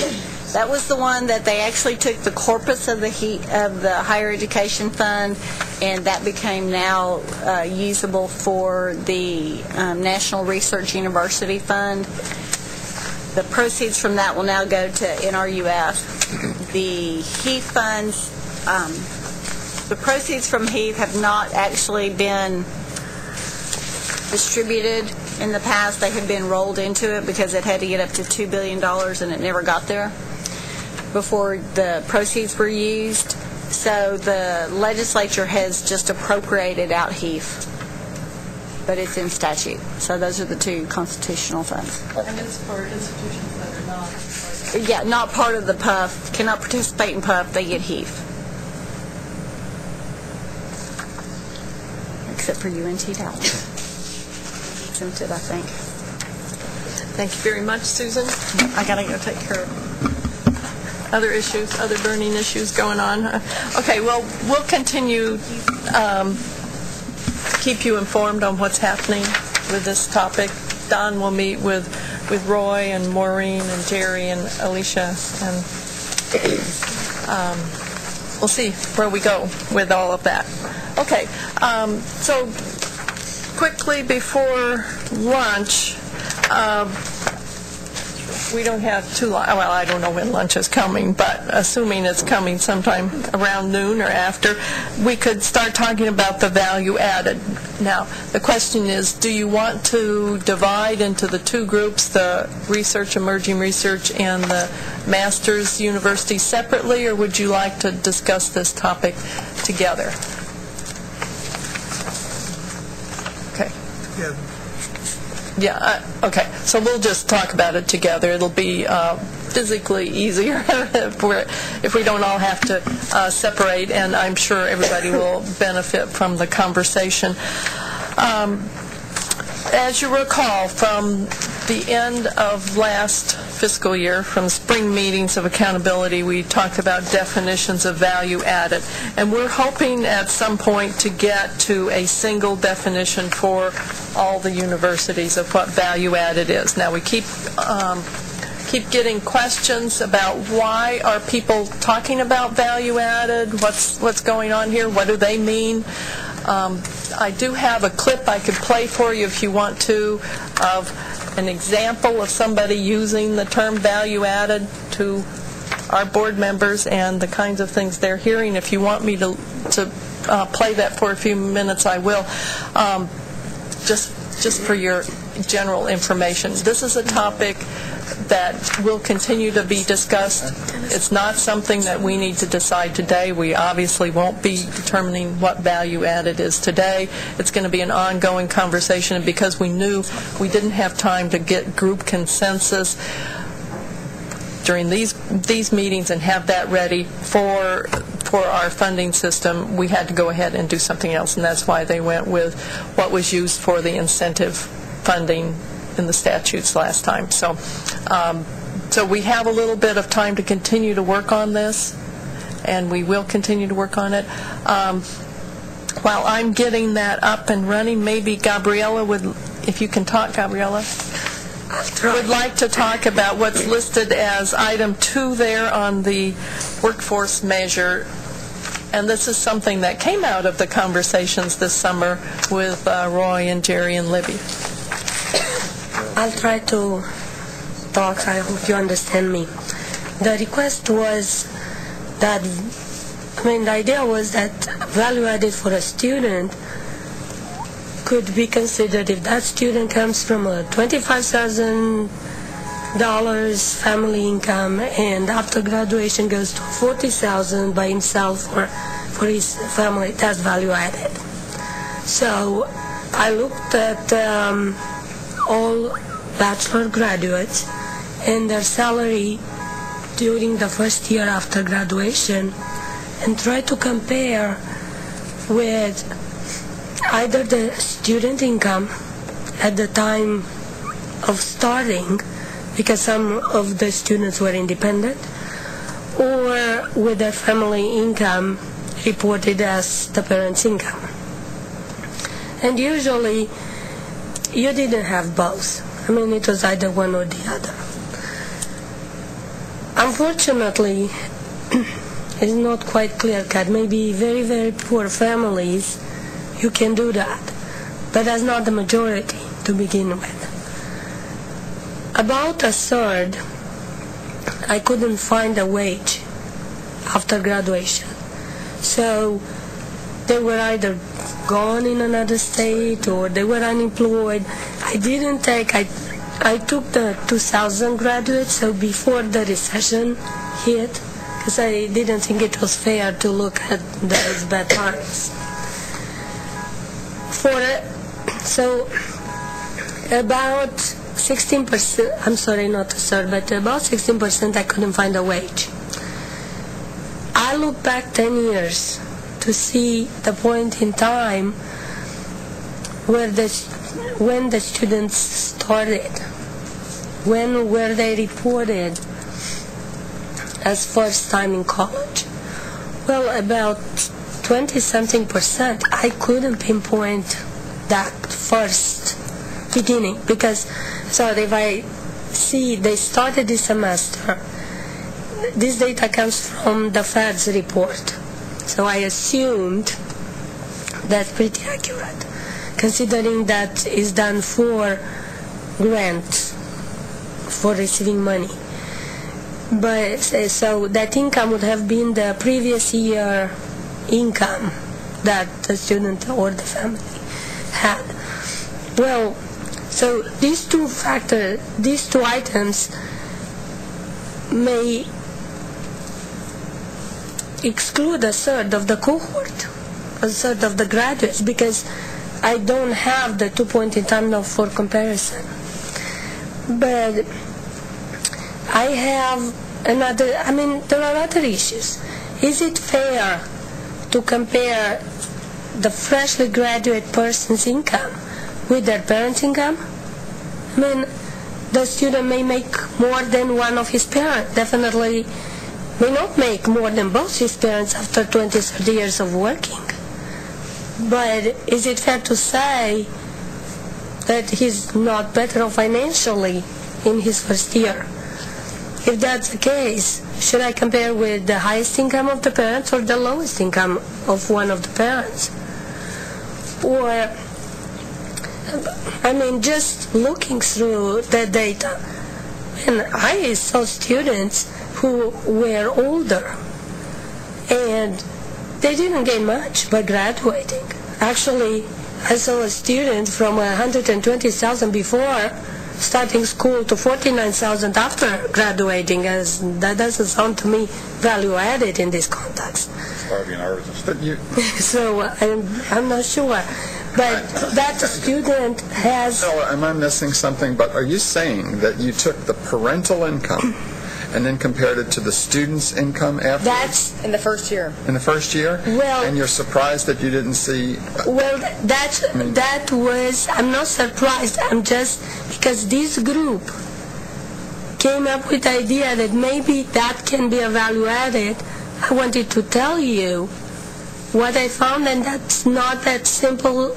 And I mean, it's not fair to do. When you say this group, I mean, who suggested that that's a valid comparison to look at parents? Well, for example, Roy came up, and when we had that small group discussion. I don't want to speak for Roy because he's very good at that. But I was at that group meeting, and I don't think there was ever an impression that we wanted to do a longitudinal study looking at, unless we could get some valid measure of an individual student's income beforehand and after. But to think that you could compare parental income to student income at a later point, that I don't think anybody would ever suggest that that's, unless Roy has had a very bizarre stroke or something since the last time we spoke. So my question is, if you want to look at something like that, we should have to come with something else. Yeah, that's my point. I think what we were stimulated by, and the reason that Roy and I and others were thinking about this, is that the data that you presented that looked at the Texas Workforce Commission, which was looking at students in a particular geographical area who went on to college versus students who didn't go on to college, and the differential in income, that was a measure that we thought was worth doing, not a longitudinal study of student by student. Student by student, because categories you don't have a pre-measure that's valid. You can't do that. So I think that was, Roy, I'm sorry talking for you. I think that is it, and we... And I emailed Roy to clarify it for me. He never got back. Yeah, I didn't. The reason is the issue that you were trying to explore, the idea of social mobility. That's been modeled before. Social mobility has been modeled before. And we were attempting to see if we could model social mobility the same way you were sort of proposing. It's a much more difficult task, as you found out, to figure out social mobility. But the social mobility that we were sort of thinking, and this is only a subset, very much like students with Pell Grant or students with option to state.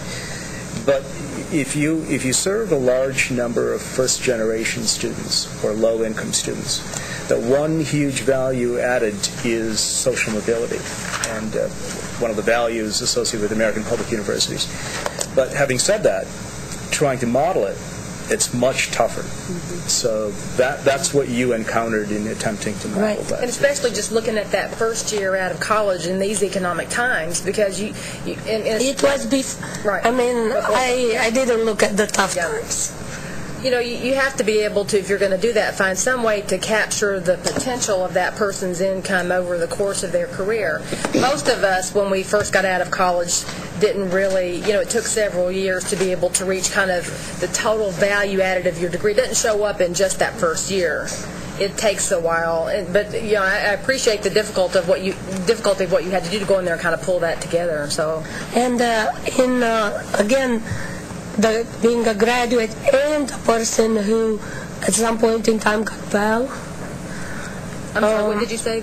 Being a graduate and? Yeah, because I started with the graduate. Sure, yeah, right. There is information there about parents' educational level, which, if all this wage thing would have made sense, I would have tried to build a model.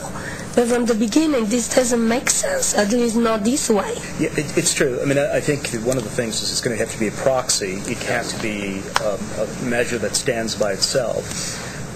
But if you, for example, focus on students that apply for financial aid, you do get information both about parental income and about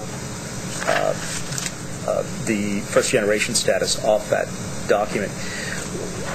What's useful then is to see what happens to the student when they graduate. You also have, in the state, you track low-income students based on whether they applied for or they received free lunches or discount lunches. Yeah, I remember that. Yeah. So there are some ways you could go about looking at it. It's not, I don't think we could use it. One of the things that it becomes clear when you model it is, first of all, it's incomplete, so you have a smaller subset. But the value added, it becomes quite substantial for that group when you start to take a look at it. And there have been both national studies that have estimated not only just value added, but tax income back to the state and to the federal government. That's another issue with the value for the state. And I think I told you last year about the study we did with TSTC and the Comptroller's Office. Well, we finished that. And the conclusion was that it's feasible. We can do something like that. But there are several issues that need to be resolved before you just go and do it. Because the starting point was a study done by the Perryman Group for TSTC. And we didn't agree between us and the Controller's Office with some assumptions that they put in their study. For example, in their study, a high school graduate with no college earned zero. Well, that's not true. A high school graduate eventually earns money. Not so much, but still is not the rock that they were saying. And they even came up with, we should consider high school graduates minus because they may be on welfare. So what we did was considering the high school graduates' income from the census report about how much a high school graduate of that age range that our graduates may earn. So all of a sudden, the difference wasn't so much as they claimed. Also, we tried to look at the differences in majors and the levels of degree, which makes a difference because it's a difference between... Gabriella, since I don't think this one is on as much a fast track as the graduation rate prediction or whatever. I mean, we have some really good resources in the state that might be able to help us here. I'm thinking the State Demographer's Office, which is located on our campus, has some really excellent people who do this kind of modeling all the time. We have econometricians who specialize in educational issues at a number of our institutions. If we wanted to do this really, really well, because I don't, now you're beyond anything I'm capable. Some of our offices are good at some of the other kind of modeling, but this really requires special skills and people who can get to certain data sets that we can't get to. But I think it's worth pursuing, but it seems like a good opportunity for some kind of collaboration with other state folks and other folks at our institutions. I know UT Austin has some econometric type folks, and we have a couple. I mean, there are a number around the state who might be intrigued by this sort of a problem. I think I agree with that. And Janet, if it's something that the state is interested in, the board is interested in, it's maybe a project to consider in terms of value added. I mean, I think there is something there given the number of first-generation students that are going to school and graduating. It's a pretty large number for us, for example. But do you want to include only first-generation students? Well, I think that's an issue of methodology that some of these folks can help with. I mean, I just think we're now going beyond our level of expertise, way beyond, and that to do this well, and I think we should take advantage of the fact that this isn't something that needs to be answered by the next legislative session or by the next board meeting. If we're going to do this, this is an opportunity to do something that's probably not only relevant to us, but it's a national kind of important study that could be done as a model, and we do have good expertise in this state to do this sort of stuff. So you are proposing to get a group together and I think we should. Further, that's the opinion of the group that should be of interest? Yes, absolutely.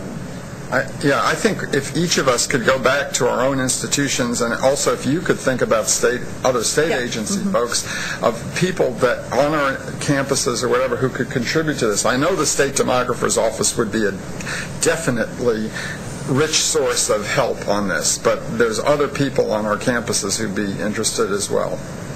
In the studies that our campuses have done of how we contribute economically to the state's income and so forth, doesn't that include the value added by the education? Well, I think that's a natural offshoot of that kind of an analysis, that the same sorts of skills, but it does require connections then with other state agencies to get the data. I mean, it's a big project, but I think it's worth doing. Okay. The process is already in place. It's a matter of finding the data now. Yeah. Okay, well, we'll continue to work on that as something that might be of interest to folks.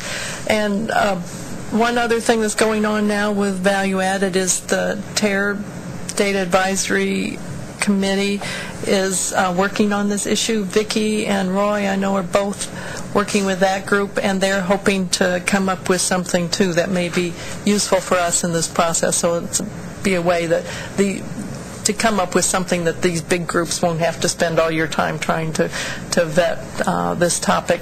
Anyway, so if there are other ideas you have on approaching this topic of value added, we're always interested in what they may be, and we know it's something that's not going to be done. The other issue is, typically value added things have not focused solely on economic things. They've looked at changes in student knowledge and abilities, and most of our definitions focus on that. They don't even mention economic. And so at some point, I think we have to look methodologically at how we might accomplish that. We don't have a common measure of intellectual change or whatever. But that's what I was thinking the whole time. How do you measure social mobility? Numbers, money is a number. I'm from the English department, so I don't understand these things very well, but I would say independence, autonomy, creativity. I mean, those are measures, those are value-added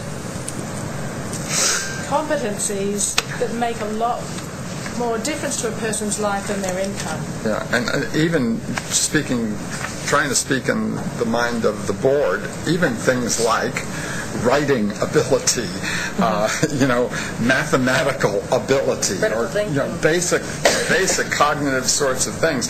The problem is, of course, that we all, whether we participate in the voluntary accountability system or not, we have various measures of student learning on campus that we get various degrees of valid information from, but we don't have a common measure, and we don't have pre-post data. Most of us, we're still doing freshmen compared to seniors, so methodologically it becomes a real morass. Does anyone know if there are any studies conducted on postgraduates and the level of autonomy or independence or choice making that they do at work? Are they those kinds of studies? There's an ACE study, American Council of Education. They surveyed alumni, and they asked about questions about their satisfaction with education, their perception of the impact of learning. So it's pretty comprehensive.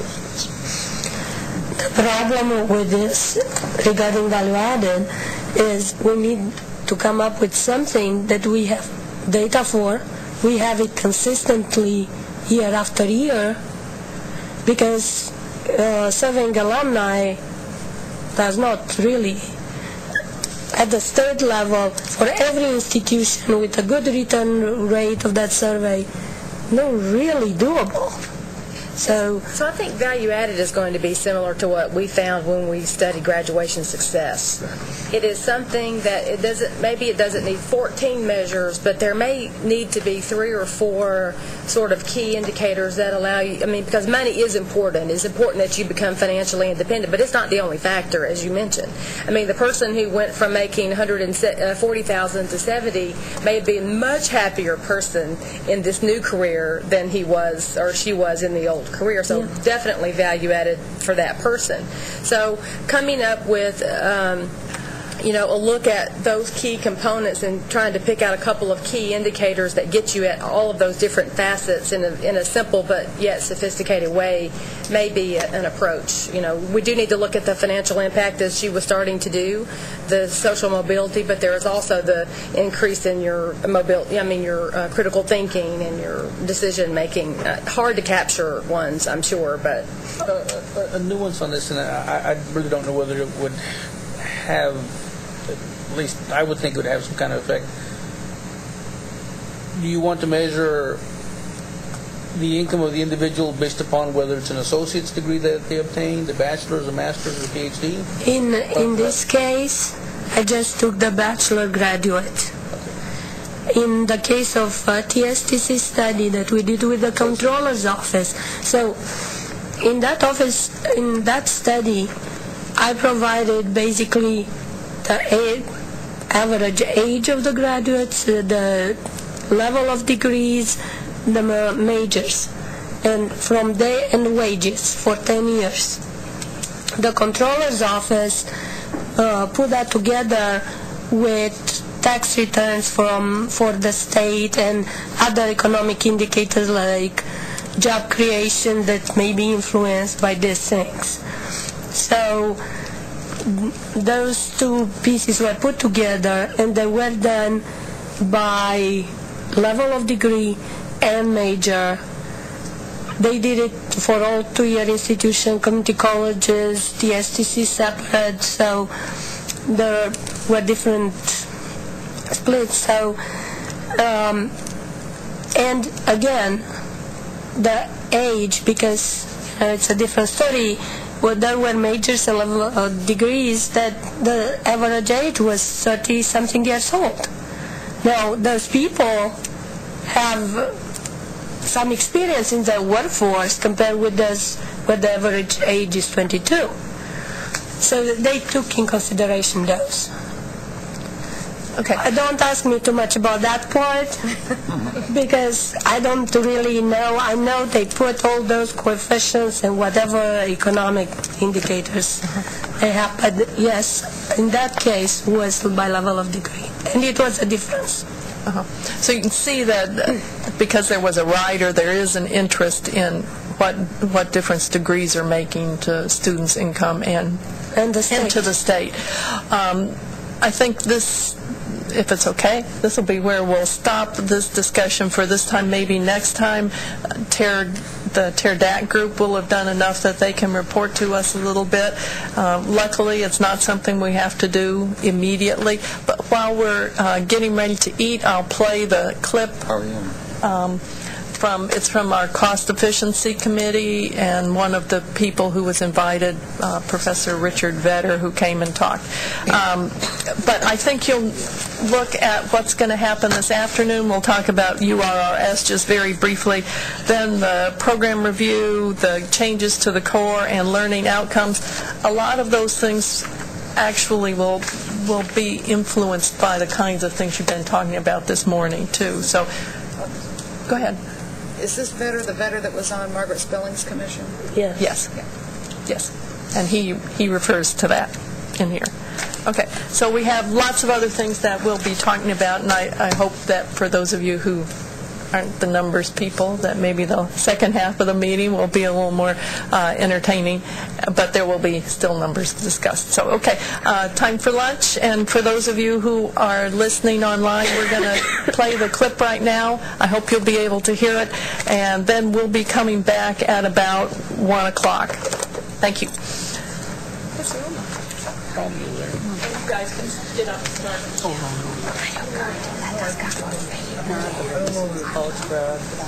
In jobs, value added. And maybe you guys in TER should talk about the investors paying for higher ed. It's not the state. And so maybe we should get past what the state wants to see and get to the people who really pay the cost. And I mean, I know that there's students. And there's lots of professional fees. I would bet that the majority of the state's costs are paid by rental investment. Yeah, I agree. It's a significant point. Well, I do think it because has yours graduated? She graduated and she had a job. And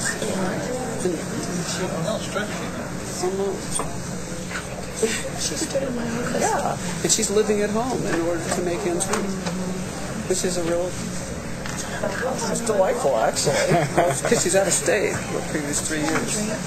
Yeah,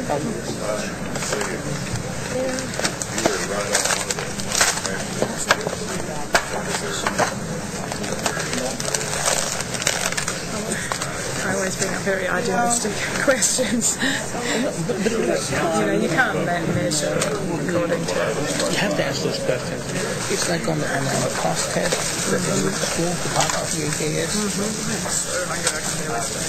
How do we measure art appreciation?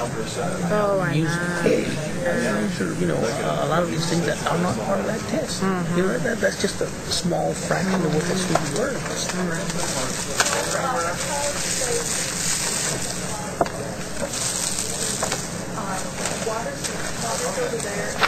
Yeah, we couldn't provide drinks this time for the $10 charge, but water is over here, and if you want cold drinks, there's.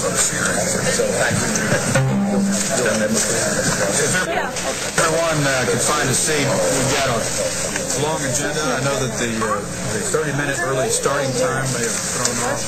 There are a few sessions that got canceled because of travel plans for some of our members. There's two on the way in from the airport even as we speak. But we've got a long agenda, and I'd like to go ahead and get it started. I know Brenda Pejovich is on the way. Rich Escalante is on the way. Richard Rose is finding his name tag even as we speak. And I trust Scott Kelly will be here today as well, since he's on the agenda. Today's meeting focuses on operations and procurement, and we're going to start broadly and then narrow our way down to specific issues. We've got the experts from afar with us here today. Richard Vedder will talk to us about economic issues in American education in general, and then we'll learn about the success of the Maryland experiment from Chancellor Britt Kerwin. We will move on to a report from one of our student regents, Corinne Meyer, am I pronouncing it? Mayer. Corinne Meyer, on electronic textbooks that had the input of, I believe, all of our student regents and our own student board member, Heather Morris. And then we'll hear about some of the best practices. Further questions for Professor Vedder? Commissioner? Professor Vedder, my question is simply this. You talked about a wide range of issues, but could you tell us specifically, based on your research and your experience looking at this issue around the country, what specific 3 or 4, 2 or 3, whatever number you have in mind, specific measures do you think are most likely to lead to cost efficiencies and the kinds of more effective delivery of higher education than is currently the case? Well, as you know, higher education is a moldable product. We do many things, and so it makes it very hard to measure productivity, which I think the key in a long-term sense is productivity. It's outcomes divided by the inputs necessary to get those outcomes. And on the outcomes side, I think we need to develop better measures of outcomes. And Charles Miller, who's a Texan, as some of you know, was chair of the Spellings Committee, he still goes into apoplexy every time I talk about it, because the colleges don't want to develop value-added measures. If we had a value-added measure of output, and we have a measure of per-student cost of getting that output, at least it would allow us to measure the cost per dollar of unit output and how it varies from one institution to another, and that would be very useful. As I say, that's very difficult to do. What is the value added of a college education? There is a lot of disagreement on that. I think we haven't made enough use made of labor market information. I think we ought to be looking far more than we do at labor market information, employer-based information, and so forth. The Boeing Company does something very interesting. It surveys all of it keeps records on all the students based on college or graduation, where they graduated from, their earnings record, their valuations and all. I've been bugging them to make that public and to work with the U.S. Chamber of Commerce or some other business group to get 100 other employers to do the same thing that are less science-based, maybe more, say, humanities-based companies, to get information of that kind. Maybe you could do that in Texas. Maybe Texas ought to have a data on what, talk to Dell, talk to major employers in this state. What's your experience? We don't want to know individual information. We don't care about that. We want to know what schools do you get the best results from. Is it A&M or is it Austin, Texas Austin? Or is it the University of Oklahoma? Of course, that school probably would be excluded from the list of those even looked at. But what is it? This would be something that would be very useful the coordinating board could do. Try to get that to energize business. This doesn't even cost you any money. And they've been a little resistant to do this, but I think it'd be very useful. A businessman's guide to Texas universities. And then you could relate that data to cost. There's some community college people around here who I suspect dollar for dollar deliver a heck of a good product. Dollar for dollar. Their people don't make a lot, but the cost of going there is low, the cost to the student is low, the cost to society is low, so you have to weigh the outcomes to the input. Something along those lines would be very useful. Yeah, Professor.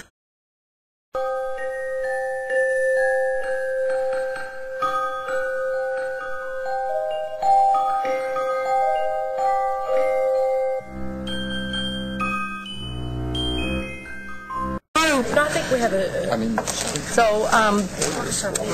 we have Natalie Coffey with us. And she's going to be talking about the URRS. So for those of you who are listening online, I apologize. Just seemed a better use of people's time to go ahead and get started. And Natalie will be able to help you with anything you've missed. Of course, if you're listening online, you're not there, you're going to miss this too. So, but anyway, here she goes. Talking to this.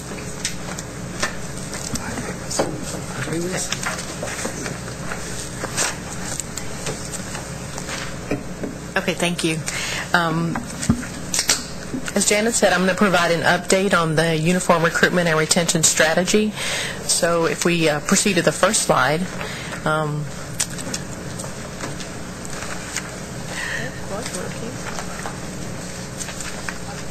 Okay.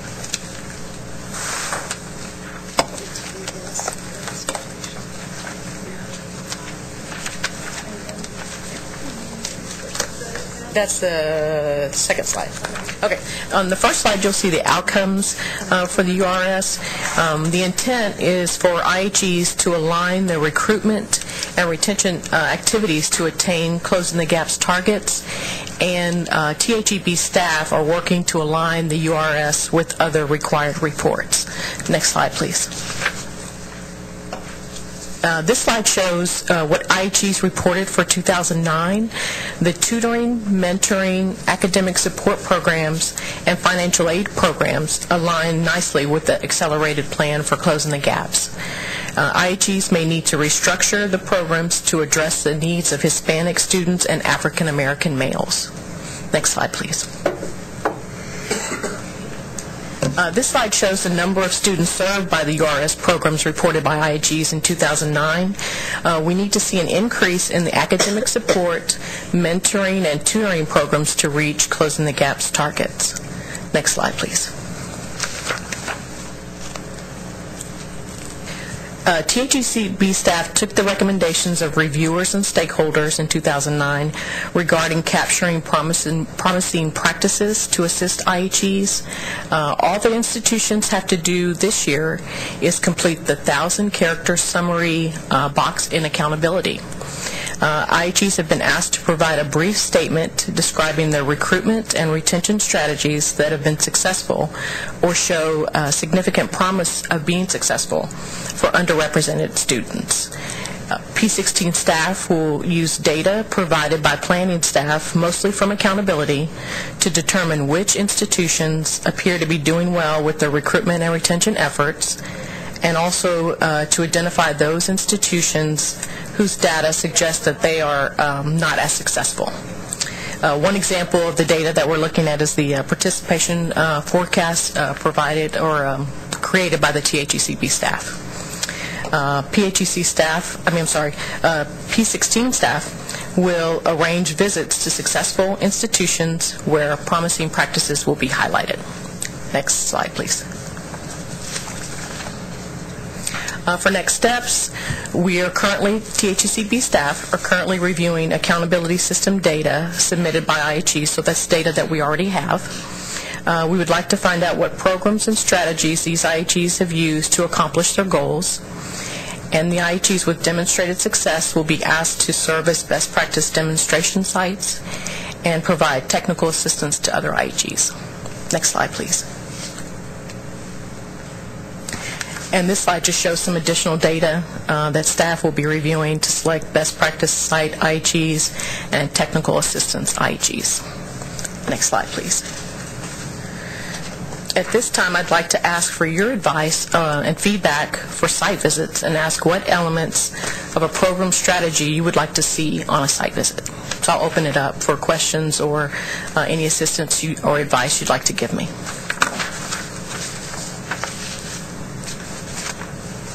Yes. For me, it's just a comment.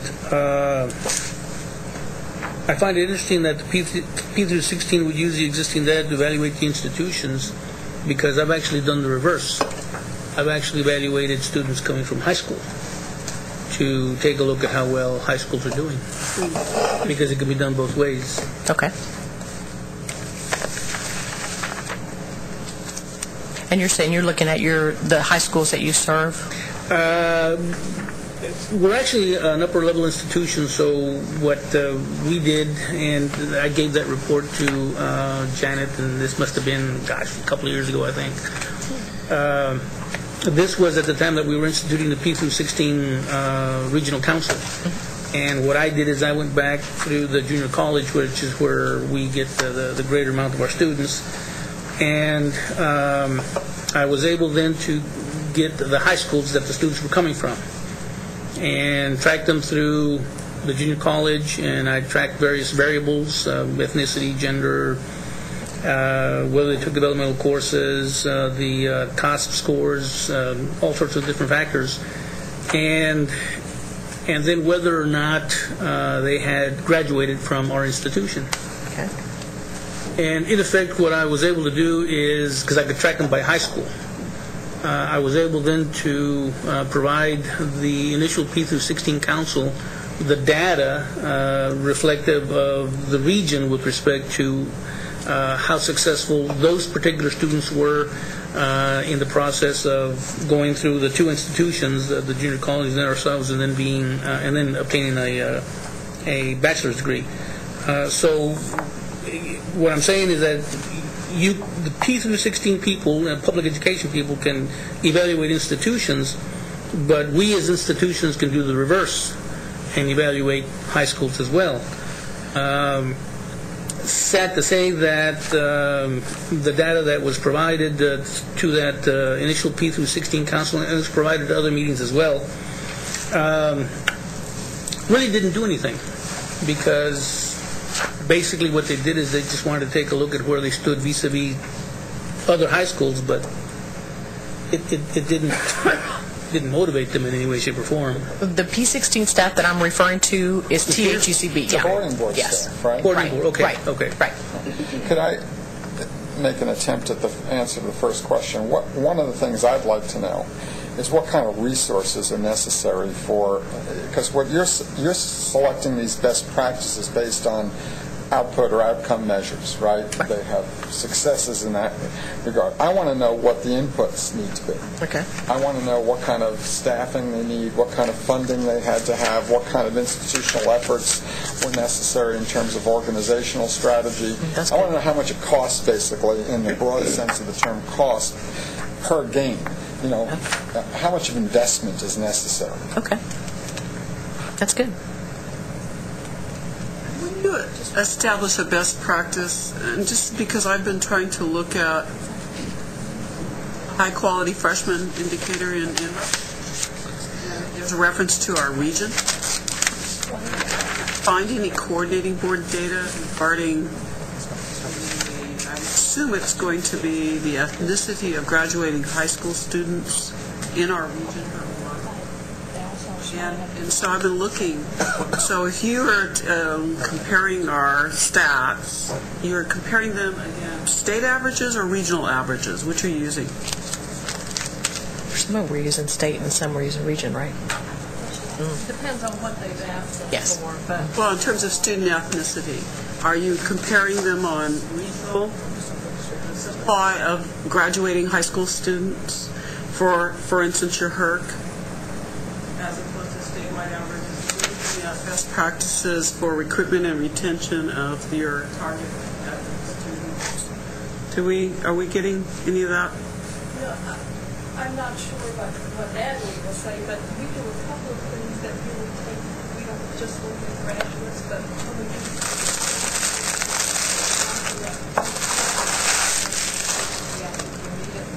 those are both based on the gender and ethnicity by age group of everybody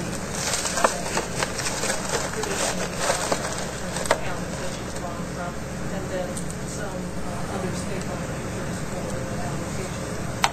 So we try to look at what's going on in this area. That source data would be in the participation measures, not in the HERC reports, because I've looked at the HERCs. Okay.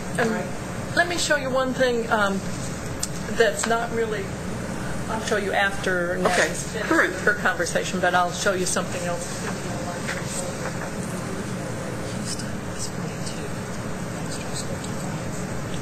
When you're through talking about these questions, can I ask some mundane questions about actually completing this report?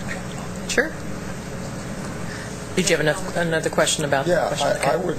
I don't know how you'd get at this, but I'd like people to speak about helping us try to identify the degree to which these best practices are truly generalizable to other institutions. I guess I get tired of best practices being identified which are purely local, and that's all interesting and whatever, but there's no way so I'd like someone to speak to the degree to which these could be generalized to other campuses, or what it would take to generalize it. And I don't want that just to be my burden, because I would like them to specifically address that. Site visit, right? Is that what you're talking about? Yeah. Okay. And if it's unique to a particular type of student. Okay. Yeah, that's part of it. Or institution. Or institution. Okay.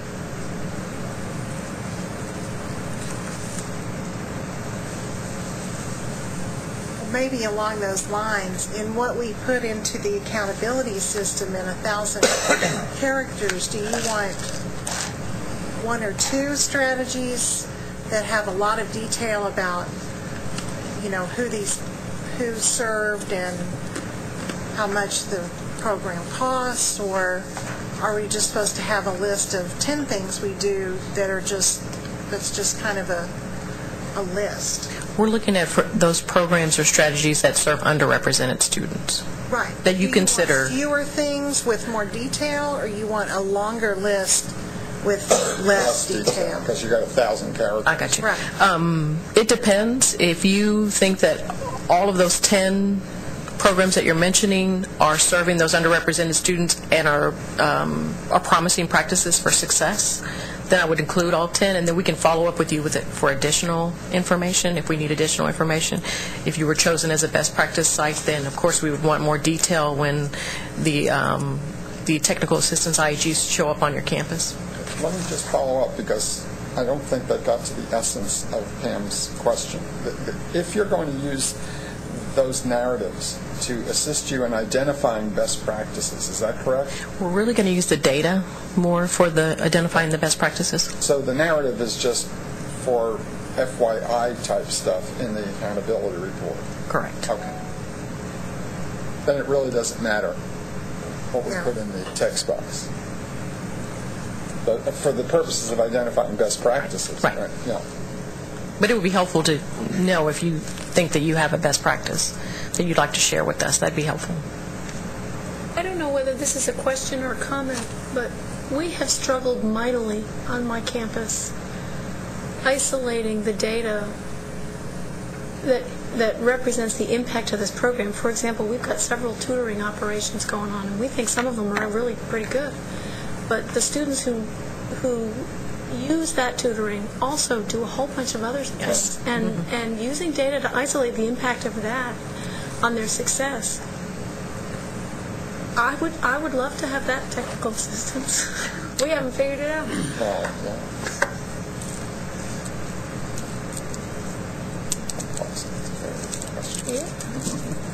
That's a good one. Thanks. Well, it's, just to reinforce that is an inherent weakness in most of the ways that we evaluate these programs. I mean, I won't name it, I've got a program on campus that thinks the way they can evaluate is to do a chi-square. Students in program, not program, successful, not. And then they run a chi-square and get statistical significance to the nth degree, and they think there's a demonstration, but they don't look at the kinds of things that Libby is talking about. They got a number, so it must be right. Must be right. Yeah, scary is that they've got a doctoral student doing this analysis, but when you evaluate these things, it's how do you attribute the success of a program to the program, independent of other factors? Okay. So we've started talking only about the programs we can isolate, which is not an accurate reflection of what we're doing. If I'm not mistaken, what Natalie said earlier kind of gives you an idea, because what you're looking at is whichever program actually addresses the needs of the greater amount of students that fall within those categories that she was referring to. What was it? The first generation Hispanic and females and so on, so forth. So you're looking at those programs that affect the greatest amount of those students that are classified within those categories.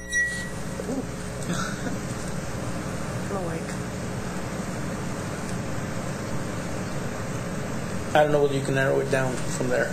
Well, with some you can and some you can't. Some of our best programs, the student really experiences nothing but that program during their time at the institution. Their peers, their faculty are all confined to that program. That's easy to assess. Yeah. But where they're just coming through 4 times in the year, and it's a really important interaction, but it's 4 times in the sea of however they do. I don't know how. That's especially a problem with programs coming out of student affairs or student development, which are really difficult to isolate. Budget too. Yeah. Trying to look at the cost of them.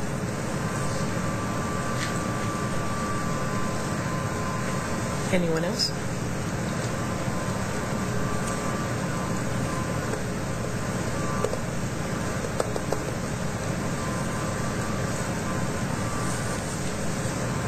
Pam, did you still have some questions?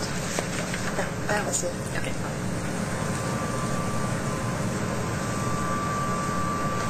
Okay. Thank you. Thank you, Natalie. Yeah. Are the slides available? Yeah. There are people in my institution that would want to see that. Yeah, we'll send out, and I thought maybe Sue had already done that, sent the slides and all the handouts to everybody, but I'll make sure that, no, I meant just today.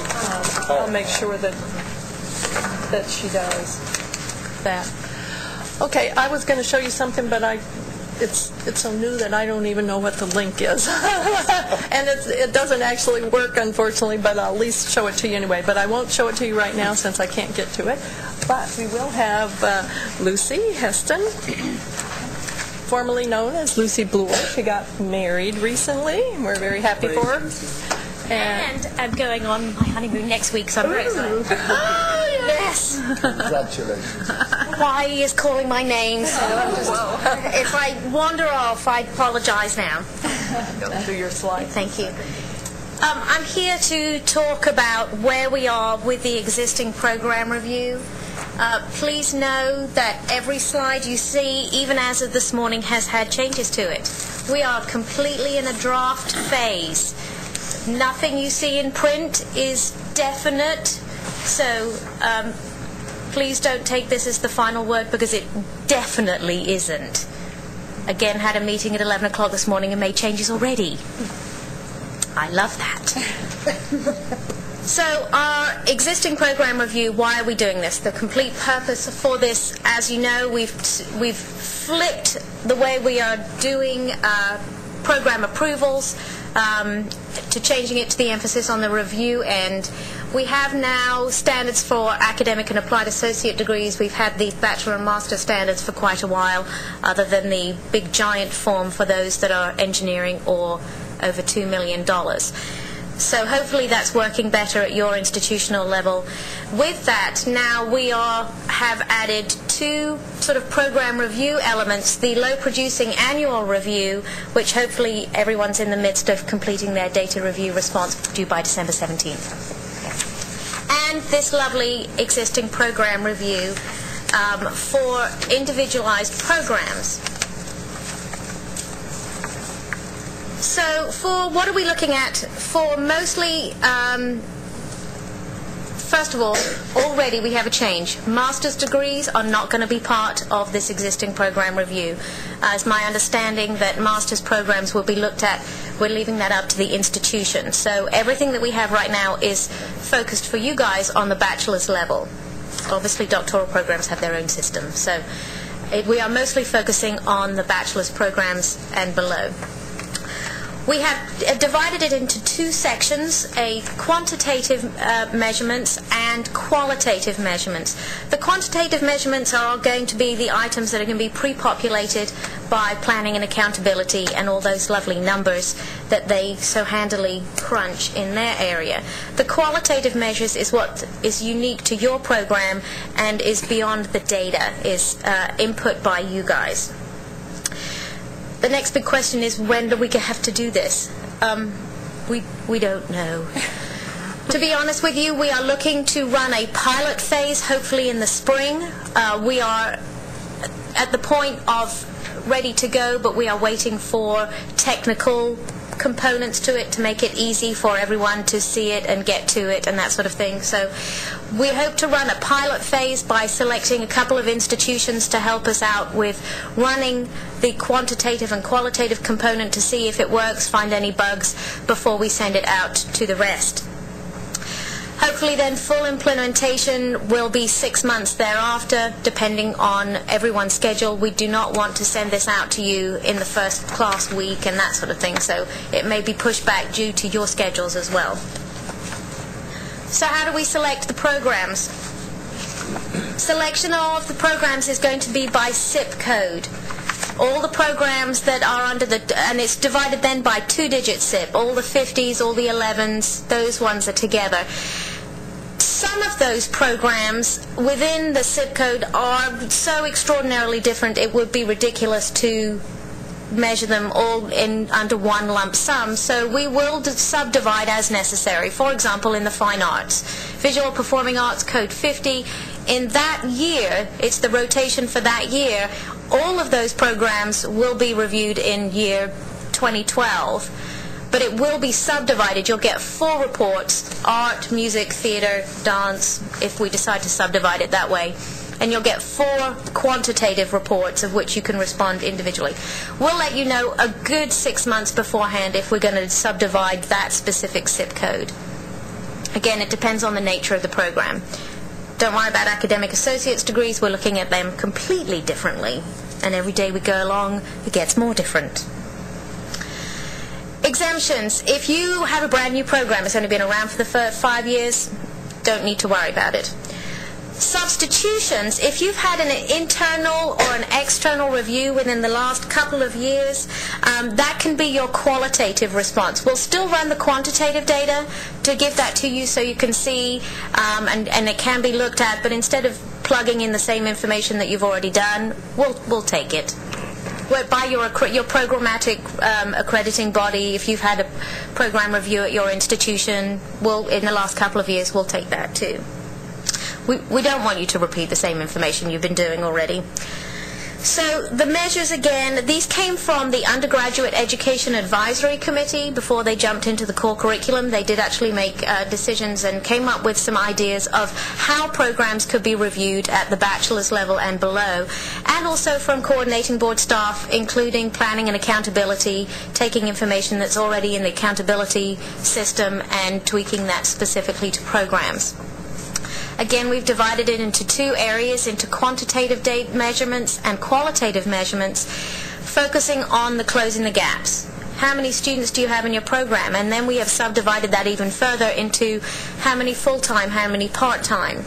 Looking at your success rate, how many graduated from your institution, how many graduated from your institution in a different program or from a different institution, that sort of thing. The same sort of measurements we've had before, but focused on the program level. The excellence in research, we're probably going to be moving down to the qualitative area, especially the excellence. We'll be focusing on faculty qualifications, the number of faculty you have, the tracks where they are in the tenure process. Also asking for notable excellence for both student and faculty on the national level, hopefully in the excellence area. We're still working on the research component in that. Again, for the quantitative data, it will be pre-populated by planning and accountability. And that will be sent to you so you can then do the qualitative after that.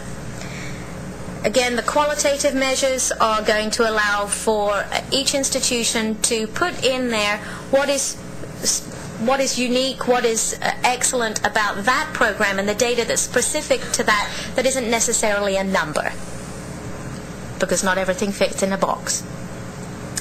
So, is it doing what it's... Can we go to the next slide? There we go. Here are some of the quantitative measures, just as you can see a quick list of what we're looking at. And on the next couple of slides, we have sample definitions. So, am I linked up here or am I pretending? Who's doing the slides? Is it just magic? Oh, can we go to the next slide? Janet's behind a column, therefore she's invisible. So you can see, obviously this is the applied associate sample definition, how detailed these definitions are and how deep we go. So yes, it's a graduation rate, but we're looking at full-time and part-time, the same institution, another institution, over 6 years, all sorts of detail in there. Didn't we look for junior and seniors? Yeah, we're going to get to this. Yes. It's not the graduation. Yes, this is the applied associate. So if we can skip on to the bachelor's, you can see that we've got the persistence rate of both juniors and seniors, again, possibly on the 2 to 4 digit. Where are they? Where are they going to be? The numbers. And goodness knows how they do it, but planning and accountability will put those numbers in for you. You don't have to do that. And neither do I. So those are some examples of what we are tweaking right now on these definitions and how we're going to get the quantitative data. If we can go to the next slide, please. Again, qualitative measures, we're looking at your program objectives. Courses and syllabi, really what we're looking for here is on the courses, just tell us what courses are in that program, and if you just give us that lovely website that you have to do for HB 2504, for the syllabi, we'll go find them. You don't have to attach 2 million syllabi. There is a use for that lovely website that you're creating. For the academic associate degrees, we're mostly interested in an alignment with baccalaureate programs. So if you see a sudden surge in institutions requesting articulation agreements, that's our focus for the academic, not necessarily starting them now, but making sure that community colleges are working with you guys and each other to create alignment with bachelor's programs. So that's our focus there. On the faculty workload, again, we're still tweaking this. We're looking to see what the balance is, the percentage balance of teaching, research, and possible administration of your faculty. And again, student and faculty achievement, those qualitative measures. Can I ask a question? Yes, sir. In these qualitative measures, you said you're doing them because they don't all fit into a box quantitatively, but are all these going to have to fit into a 1,000-character box? No, we haven't got, no, I hope not. Honestly. I would hope not, too. Yes, but, yeah. no, we're not as far along as Natalie with IT yet.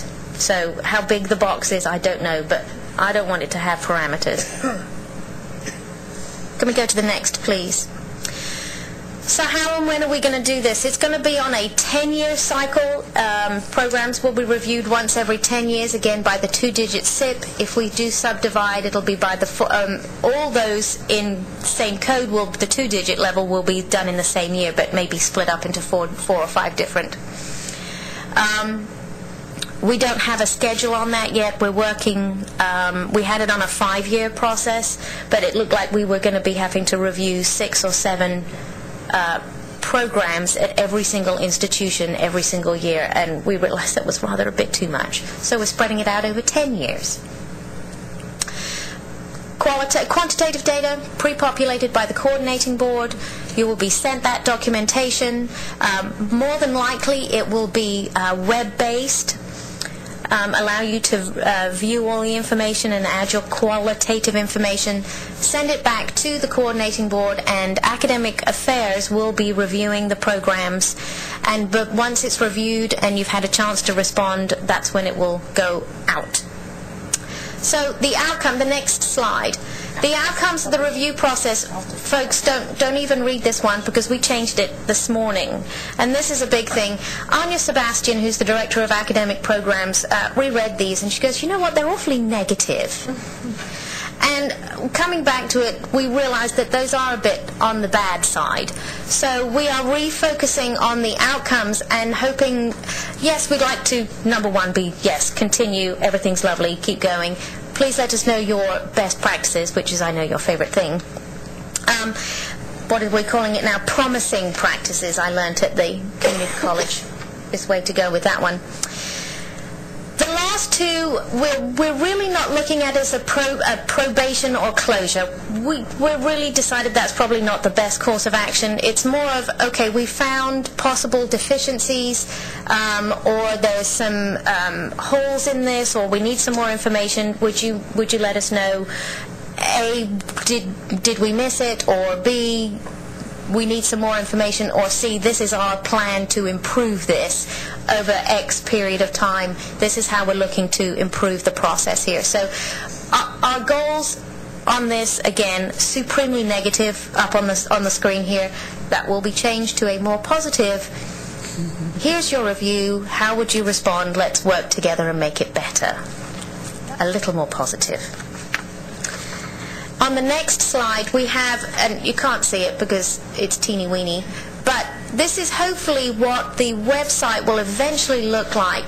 And if you can see, and my age is now showing where I can't read anything anymore, what we are going to put up for the general public at the end of the process, when everybody is happy and everything is complete and not halfway through, is allow the general public, students, parents, legislators, to see the information about specific programs. For the quantitative data, there will be a comparison with your institution's program, your accountability peer group, and statewide data as well. So there's a little bit of apples to apples there, and the qualitative data will be down the bottom, and it will be much bigger than that because it'll be more than 1,000 characters. So it may be a separate page, but that's again a rough draft of where we are with that. And then the next slide is how to get hold of myself or David Couch, who some of you may know was very much involved with the institutional effectiveness and all that stuff. So he's on there too. We do have a website in progress. My goal is to get it launched by December the 1st. Obviously, we don't want to put up any documentation that we're going to change at the next meeting. So We're waiting to get final okay on our definitions, mostly, of the criteria in there before we post that online. But all of this information will be up there, and a view of the document that we hope to publish. Are there any questions about where we are? What kinds of criteria do you anticipate using to judge the programs? Excuse me? What kind of criteria do you plan to use to judge the programs? We are, for the quantitative, we're looking at completion rates. Enrollment, obviously, completion rates not only of freshmen, but transfer students as well. So we can incorporate all of that. So it's really subdivided a great deal. Persistence rate, where are your juniors, where are your seniors? What else can you think of, Gabriella?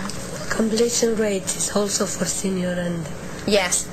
So it's your juniors, how many of them complete in a certain period of time. Yeah. It's not the graduation rate at 6 years old. Time to degree, that's another thing that we're looking at. For class size, we're still really working on that one, how to determine comparison of upper level and lower level course class size. That's something that we're working on there. Course completion rate, and that's going to come from the funding codes. So all this, it's all the data that you're already giving with the CBM reports. We are very much wanting to make it an equal balance between the qualitative and quantitative, so we're not looking at just numbers or just text. So far, you just mentioned participation and success. Yes. What about content, relevance? That's going to come from the qualitative when we ask for faculty excellence and student excellence. We're going to put that in there. We are going to ask for links to syllabi, so we can see that all of the components that are required are in there. If it gets down to the point of remediation, looking for deficiencies, obviously there's going to be discussion. It's not going to be, let's check this box and go. Promise. Well, see, that's going to be a real hard discussion. Let's just talk about undergraduate engineering, since Neil's asking you questions. Let's just talk about undergraduate engineering, okay? What's your persistence rate after 1 year or 2 years? And do you think, Martin, stop it. I know what mine are. And who sets a benchmark for acceptability? It will be junior and senior, so by the time they hit junior, they supposedly are committed to be engineering. Oh, you're not going to look at freshmen? No. Good grief, no. That's why we decided juniors and seniors. And graduation, but it's graduation from same or other. Yes. Institution, yeah. Of the same or other institution, of juniors and seniors. Right. And same program or other programs. We don't do it at the same program level, not the program level. Is it at the program level? I mean, so let's say a junior at UT Austin who's an engineering major, and you're going to follow that person and see whether they graduate from UT Austin or some other institution in engineering or in any other discipline. Both. Yes. We are still discussing. It's not on the mock-up that way. Because at one point, it's a lot of data. We played around with same institution. Yeah. So at this point, we take a junior and see where they are a full year later. Right. Are they in the same program, same institution? Check. Are they in the same institution but in a different program? We for bachelor, we didn't do that, Lucy. We did for technical programs. But for the community colleges, this is a two-digit step. I'm not talking about community college. No. That's what I'm saying. Community college. So. No, I understand that. But if you think it should be the same program... I don't think anything. I just want to know what's going to happen. We don't, and that's what I'm saying, sir, is that we are still working on this. Okay, that's fine. What do you think would be best? What information would you think? I'll speak for Neil. I'm the engineering student. Since we're using Neil. I mean, I think it would be useful to know how many stay in the same discipline and graduate or persist, how many go to a different institution, how many stay in the same institution in a different discipline. I mean, I don't think you want to just hold them accountable for students who simply stay in a single track, and if they don't, they're a failure. No, and we are definitely going beyond that. So you asked me what I wanted. I want the detail. That's more of the question I was asking. Would you like us to keep it simple? Or do you want us to look at everything? The simpler you make it, the more simplistic errors will be made in decisions. Yes. So I think, unfortunately, you're going to have fairly complex information out there to make a reasonable decision about whether the engineering program at UT Austin is successful. Correct, but we also don't want to go on the flip side and put too much information out there that doesn't mean anything. No, but I think basic things like same discipline, different discipline, I think that is necessary. Yes, sir, I agree with you. I think, Lucy, I would be interested in just around the table, how many people do undergraduate program review already? Okay, so let me just say, because assessment is in my title, we're engaged in some really formative assessment. I think you probably know we're engaged in some really deep assessment around low producing. Yes. Now, I talked to the grad council yesterday, and I just said, you either be top in the nation, you better be able to argue your existence, or you better be getting out of the business. So, I mean, if that makes you feel good about, we do grad program review. It's a huge stack. We've been doing grad program review since, for a decade or more. We started pilot undergraduate review, and I think anybody in Sachs is, doing undergraduate review. It's very formative. My concern only is how much we can do that's externally driven, and when it's externally driven, does it become non-formative? Does it become summative? Mm-hmm. And there's a point where the reality is a lot of us around this table are struggling to incentivize the internally directed review and improvement cycles. So just a thought that where we're already doing that, perhaps we ought to talk about not just where it's an accreditation, but when institutionally we're already engaged in activity, can we do something that keeps it from being duplicative cycles and all of that? We are aware of that, and we don't want duplicative information for you to do that either. We are, as you know, dealing with a large state with a whole bunch of programs in it, and trying to find the correct schedule so everyone will have it at the right time is going to be challenging. What we've come up with, we started at the 6-digit SIP level and realized that was insane, and so we've reduced it down to the 2, but we do have to have some sort of coordination in the state. How we can work with you, with your institution of your existing programmatic reviews, that's something we're working on. That's something that we want to look at. Is 2 years too short a period of time? Should it be 5 years? If we're only looking at you every 10 years, do we want your most recent program review for the bachelor's program? That's the sort of input that we're going to need, because after the pilot project, it's going to go out for comment. Once we are set on these, this will go out for comment. We do want your feedback. We know that some institutions are extraordinarily diligent on their assessment at the programmatic level and review degree level at the minutia. There are some that do not. We need coordination in the state is what we're looking at here. and trying to come up with that from a blank piece of paper. I know that Janet and Gabriella have been working on this for a lot longer than I have. But finding commonality and finding coordination is not easy, and we are in the early beginning stages of this. See, I just want to say, about 98% of the time, Valerie and I agree, but, quite honestly, I think it's pretty, either that or you keep your mouth shut when I say something stupid. but I get the feeling that we agree anyway. But I think I would actually welcome this.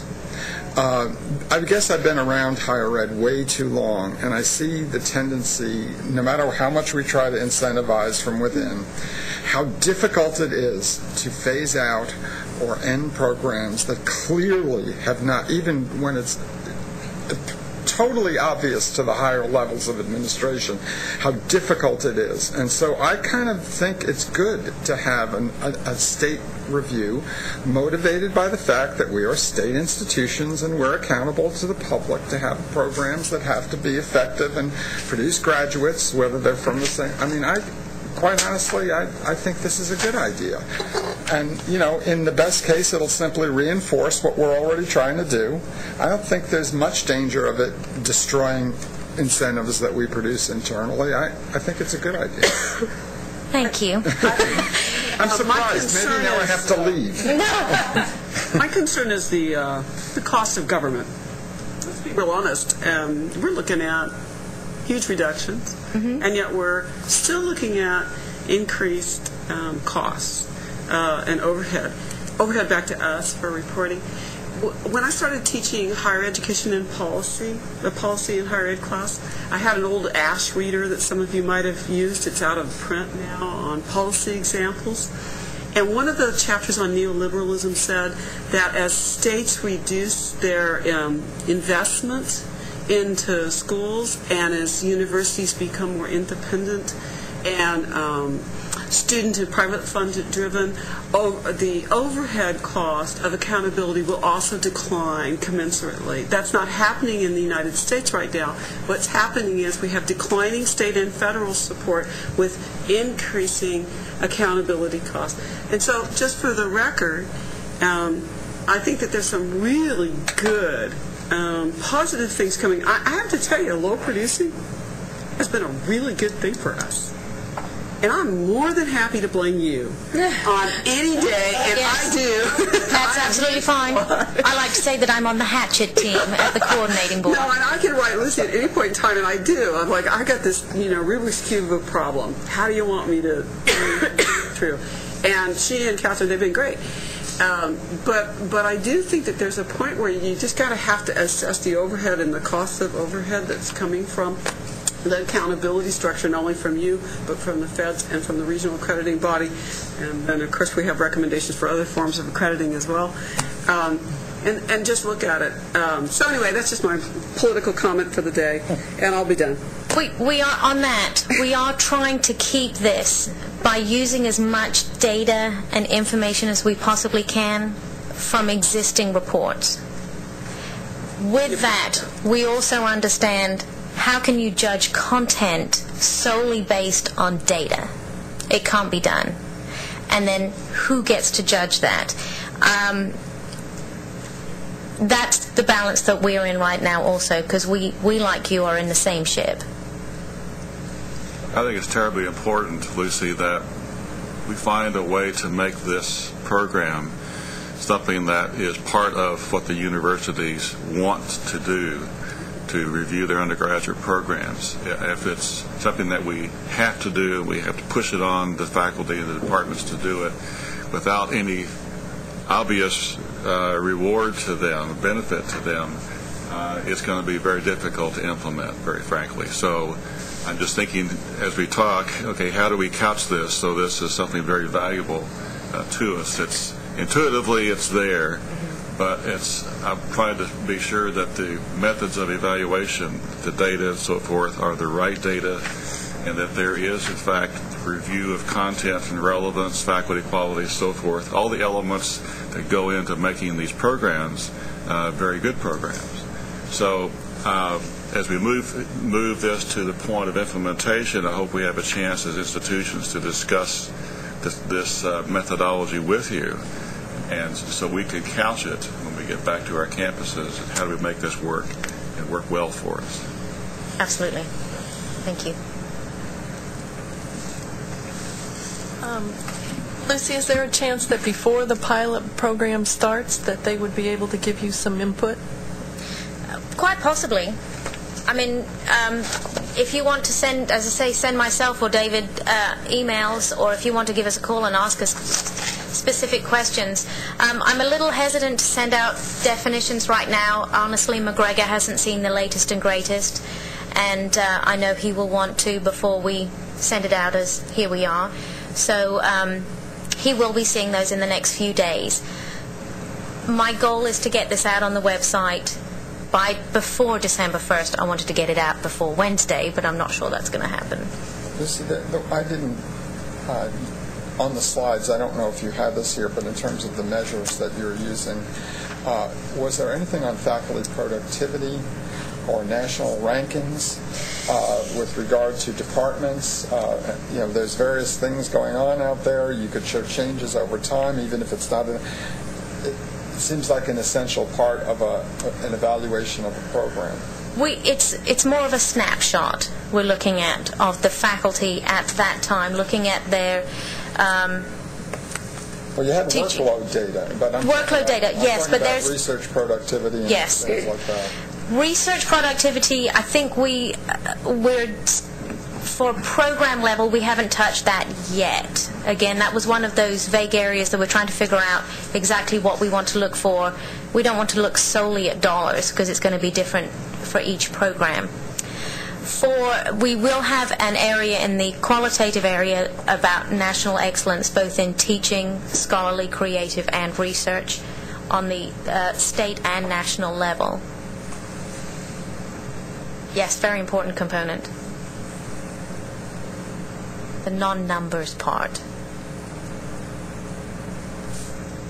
Please, as Janet said, is there time for comment? Send them any time. I hope this presentation will get to you knowing that, as you've heard today, there's been changes to it already. It is, and I'm sorry, I do apologize for it not being more definitive and not having specific answers to your questions, because we're still in planning, and we'd rather you know now where we are planning on going to than coming up with a finished product at the end and here, take it. So please give us your feedback anytime you like. Did you ask a question about the cycles? You were talking about the cycles, how often you do this program review? It'll be effectively, for each program, will be once every 10 years. Will this be tied? Sorry, go ahead. I'm just curious, how many programs does that give you a year to review? Probably. Because you're not pulling in additional external evaluators, it's staffers. Right. Probably 3 two-digit SIP codes a year is how we're looking potentially. We have it on a 5-year schedule, and it's not going to work. So I've got to spread it out over 10 years. And I'd like to be like to do the groupings of them so they make sense and not just randomly throw things together. So it's going to take a little bit more than putting X's in a box. And that's where I may need feedback. Is the community colleges on Monday said, hey, can you do it by career clusters for the vocational and technical programs? They have them already grouped together. So if you have suggestions of which two-digit SIP levels would be best to get done together, absolutely, please send them. We'd like it to be reasonable.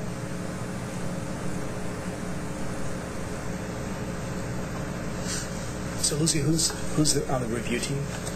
Currently it's going to be academic affairs staff. Generally, if we think about external program review, we have someone from a similar discipline reviewing those, have some sophisticated understanding of the content of the... Absolutely. How do you address those kinds of limitations? Those are going to be, I think it's going to get more into the details.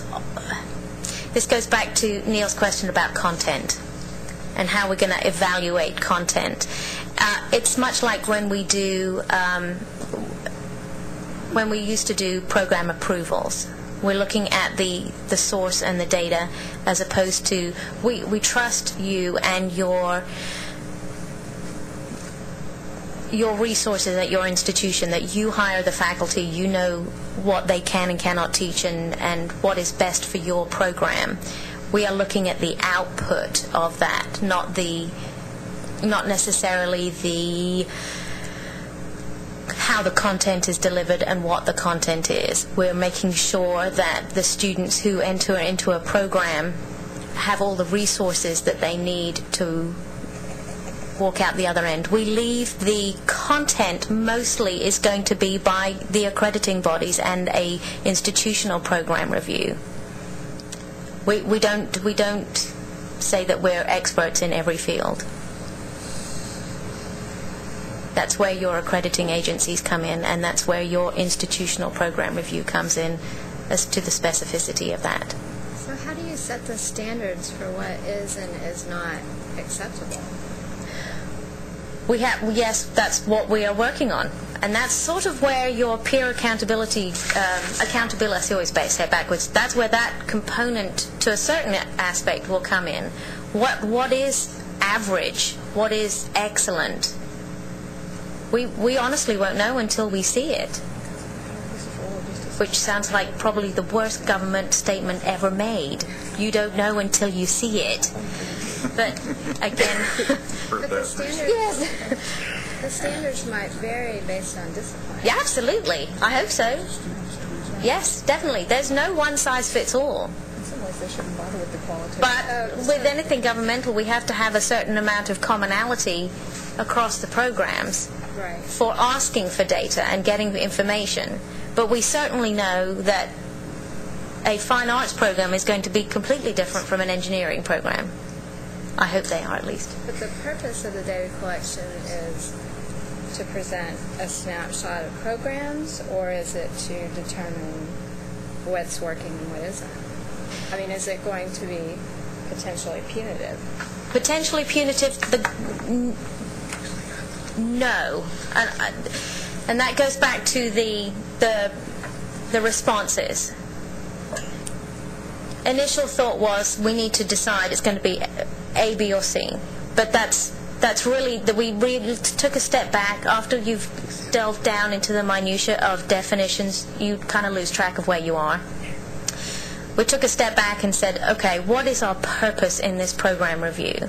The purpose in this program review is to allow institutions to review their own programs and look at commonalities within their institution and other institutions in their accountability peer group and across the state, to see where the institution is and that program is, for comparison of apples to apples, because we don't have that right now. Nor do any of our individual program reviews. I mean, when we do an internal program review, we don't have access to comparable data of other institutions. So, in a sense, it supplements what we're already doing, hopefully. Hopefully, yes. The other part is for potential students, for parents, to be able to look at a program and see, okay, there are X number of faculty who are full-time and Y number of faculty who are part-time. We're able to see that the faculty that they are going to study with have done this amount of research, are nationally recognized in their area. It's not only for us to come in and make a judgment, but for students and their parents and the general public to be able to look at the numbers. Is that true, Lucy? Would you do it as a parent? Would you make a conclusion, draw a conclusion from just our data? No, it would be a component of it. I would hope so. As I came from an institution where we recruited heavily for the program I was in, and that was always the number one question that I got. Where does your program rank? We don't want to rank programs, but that everybody wants to see a list. Who's the best? Where do we all fit? That is not the goal of this project at all. We're not trying to find out who has the best underwater basket weaving program in the state. But I can tell you, as someone who worked with students a lot, that number one question, who's your competition? Who's the best program out there? They're shopping. I think maybe they're shopping at the research and emerging research level. I'm not sure they're shopping at the master's level. Master's university's level. And quite honestly, I can't imagine that a beginning student is doing much shopping based on, even at a research institution, at the program level. Now, they may be shopping at the institutional level for some broad indicators of quality to some extent, but I think it's pretty naive to think that they're doing a lot of drilling down to for most students. Most students, and it depends on discipline as well. Somehow think that they're focused, but most of them end up changing their majors anyway. Yes. So. Well, on House Bill 2504, we have every VIA. Exactly. We have every course description. Syllabus. Yeah. We have every class. So anybody wants to drill down and find anything that they want about any budgets program, too. It's all out there right now. So hopefully that we'll just take advantage of all that. This is not the only thing. I mean, absolutely not. There's a whole bunch of information out there, but we are in a day and age of opening your books. Well, Lucy, I'm interested. You missed the earlier discussion this morning. We were talking about student success and predicting student success. We're talking about parent-student success. And it turns out a THCB model showed us that 80% of the success is explained by the student characteristics and socioeconomics of the student. 20% explained by rest. We talked this morning about including resources, the very issue that you're talking about now. Including a variable to control for resources is one thing that we can explore. But here, we're largely looking, if I heard you correctly, at the kind of resources at the program level to ensure that there is sufficient resources for success. So I think I'm a little taken back by the kind of irony of the situation. So in the morning we're talking about it, and we're talking about, well, we haven't even considered resources as one of the variables in explaining success, and it's such a small part of that 20%. Here we are investing a great deal of time, and you describe rightly and compellingly how much it will take to do this. But the question is, what's the value added in doing this kind of work? Roy, I don't think we have data related to resources or financial resources specific for the program. So we can provide it to you at that level. Cost study does that. I mean, so... Anybody here know about the cost study? Sure. Mm-hmm. Yeah. I mean, is that enough, deep enough that you think of can be used? Department. I mean, that's why I'm asking, because it's nice to say, oh, we should consider resources, but do we have it? Or you start providing that too? No. Two different questions. Can we come up with a variable that describes resources? We talked about some that's going to be difficult to do it. But I was largely asking the question if resources only explain a small part, according to the model that we talked about this morning, then is this kind of effort worth it? I mean, is this kind of massive effort at the coordinating board as well as at the institutional level worth it in the knowledge we'll gain from this type of analysis? But I think it's about the quality of the program. I mean, Lucy to specify exactly, but that was my understanding. Well, it seems to me that the quality of the program are the kinds of things that Neil was talking about. How do you know about the academic quality of the program, the curriculum, the courses? That's much harder to do with this kind of approach. And that's what the external program review generally focused on, is that kind of the content. The sort of very thoughtful, comprehensive analysis. Accreditation review of engineering programs or other programs, business, whatever, that requires a significant investment of time on the part of the evaluators to do that and the institution to put the information together. And inevitably there are departments that have multiple programs that are each accredited, and it's extremely difficult to separate costs for each program in a given department with faculty teaching courses that count at 2 or more of those programs. Right. So I don't know how you get at that at the department level, as we're doing with the current syllabi CV system. that gives you a starting point, but to go down to the program level would be very difficult. Well, the program level, yes, but remember we're talking about a 2-digit CIP code here, so it's quite a large area. We're not talking specifically about a bachelor in art in underwater basket weaving is a terrible example, but it's the whole 2-digit SIP, which is quite a broad area. But how many 2-digit SIPs are there? 36, 33? No, that's what it goes up to. All right. Well, doesn't that argue against the consumer notion? I mean, how many students and parents are really going to focus at a 2-digit SIP level? I mean, that takes in such a broad range of potential. It does, but it comes back to we don't want to, and neither do we want you guys to go to the level of examining every single degree that you have. Well, we do that in our program reviews. That's exactly right, for your program reviews. Well, we have to. In SAC's Comprehensive Standard 3.3.1, it's going to require us to do an analysis of every educational program. So we're busy doing that work. You know, and I'll tell you, I'm a parent of 2 college students, and you'd think with a PhD in higher education and a faculty member as higher education, I'd be a hard parent to satisfy. And if you think that I'm going on every campus and asking for the program review by SIP code, you know, unfortunately, here's the bottom line. Most students make decisions about campus based on their visits, the facilities, the imprimatur that they've had since they were young, the colors, the logo, the football team record. They're still making decisions that way, and so are parents, including first-gen students who want to be associated with a winning football team. And so I think the reality is that a lot... What we're getting to, and I think here's the point, and we're talking about this at Texas Tech. We're not funding our mission. Our mission is instruction.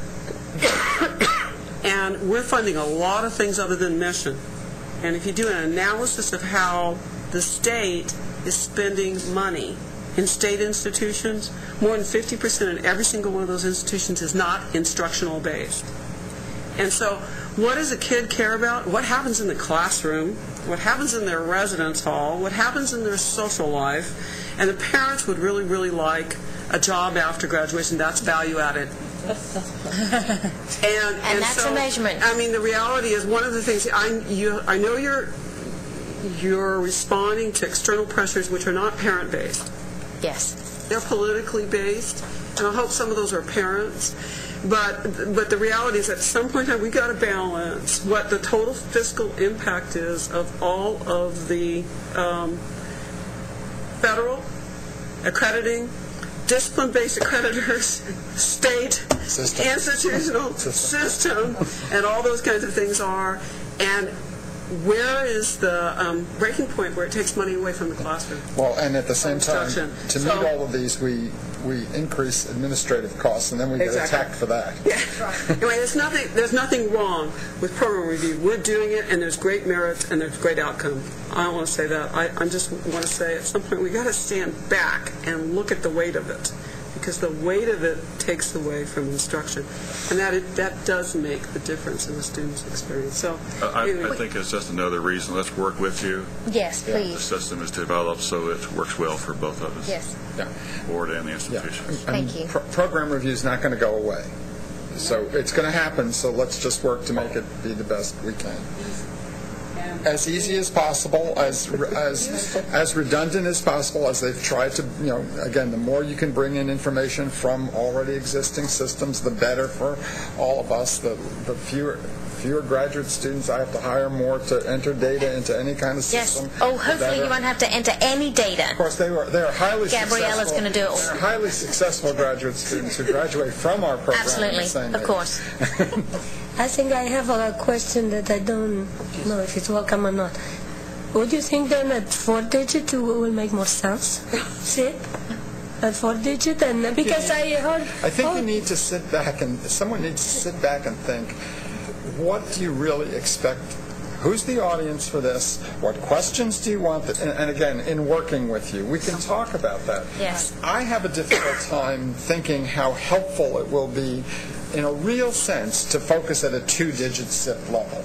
We certainly would never use that data. I mean, I can't imagine internally where you would make any significant decision. I'm just thinking about the 11s. Yeah. And the departments and colleges. Yes. Cross is getting The one 11s. bit of feedback. But that's exactly what I'm talking. We may, for that 11, we may drill down, but look at 42 is psychology. At the bachelor's level, do you want to divide that down to the 4-digit SIP? Do you have 4-digit SIPs at the psychology level? Does it have to be SIPs? Can't it be general discipline area that we pretty much all use in our institutions? We have colleges that are bound around fine arts, around engineering, around business. What does it make sense to focus at that level? Yes and no, but yes and no. Not everybody plays the same. Everybody, it's the problem is it's slightly different. The commonality we have is your programs are listed by SIP code. That's the commonality around the state. So where it's housed, and that's where I'm going to need your feedback, is do you want all of your programs in this certain college reviewed in the same year, or do you want them separated? Would it be too much for these like programs to be all done in the same year? And that's where I definitely need your feedback, is on the scheduling. What is going to be a burden? Would it be a burden to have one get it done out of the way for that group of people, or split them up? They like to, that Misery loves company, they like to all do it at once. I used to be called Director of Program Review in one of my former jobs. Lorraine's my favorite person. No. But I was just thinking about so many things that you surely must be struggling with, and it just occurs to me, I guess I'm going to be more blunt. But, the staff of the coordinating board doesn't have the expertise to judge any of the qualitative measures you discussed. So, in some ways, I mean, in places like UT and Tech, and I know at A&M, there's a lot of money spent bringing in the people that do know how to do that. Yes. And the state can't do that. We're hanging on just trying to do that. It kind of occurs to me that what you really want to, what you're really doing, we jokingly said, oh, that slide, it sounds negative, we're going to make that nicer. Here it is. That slide is what it meant. It said what it meant. It's going after low-producing programs. Let's do quantitative measures that look at what the low-producing programs are. And Jerry already said it. We have low-producing programs. We know we do. We can't get rid of them because of politics on campus. You guys come in and you say, hey, this is a low-producing program and we should talk about it. And then let's have benchmarks for that, and then let's have criteria for how we go about those difficult conversations. But pretending like we're going to look at qualitative measures and act like we're going to actually do program improvement for the program evaluation for the improvement of the program isn't really going to happen at the state level. That's my opinion. No, and Lorraine, I'm right there with you. And we have tackled these qualitative measures, have been the hardest ones to do, because we have gotten to the point, working with the staff that are working on this right now, discussing is what is the worth of putting that data in there, and that really is a question. I felt like putting that data in there, that information about student and faculty achievement, is not for us. I can't tell if something is the best in the nation or not. You can. Your institution says, look at me, look at our programs and look how good they are, not for measurement purposes per se, but for informational purposes about that specific program, because when you look at the institution as a whole, those sometimes get lost. In this program, in the nation, in the state, this faculty member, this student is recognized, pointed out. Now, is that part of a review of a program, or is it for informational purposes? Should we include it? Should we not include it? Is that information that's not necessary? Is it something that we're going to judge? We can't judge it. Not the qualitative. It's information. And maybe we shouldn't call it measures. But that information exists and is used for improvement at Texas Tech and at UT and at these other institutions. I mean, that piece is happening, and that's happening because of regional accreditors and the pressure that they have, and it also happens because programs that are good want to get better, and that's how they go about getting better, is pulling in that expertise and actually doing that kind of content analysis.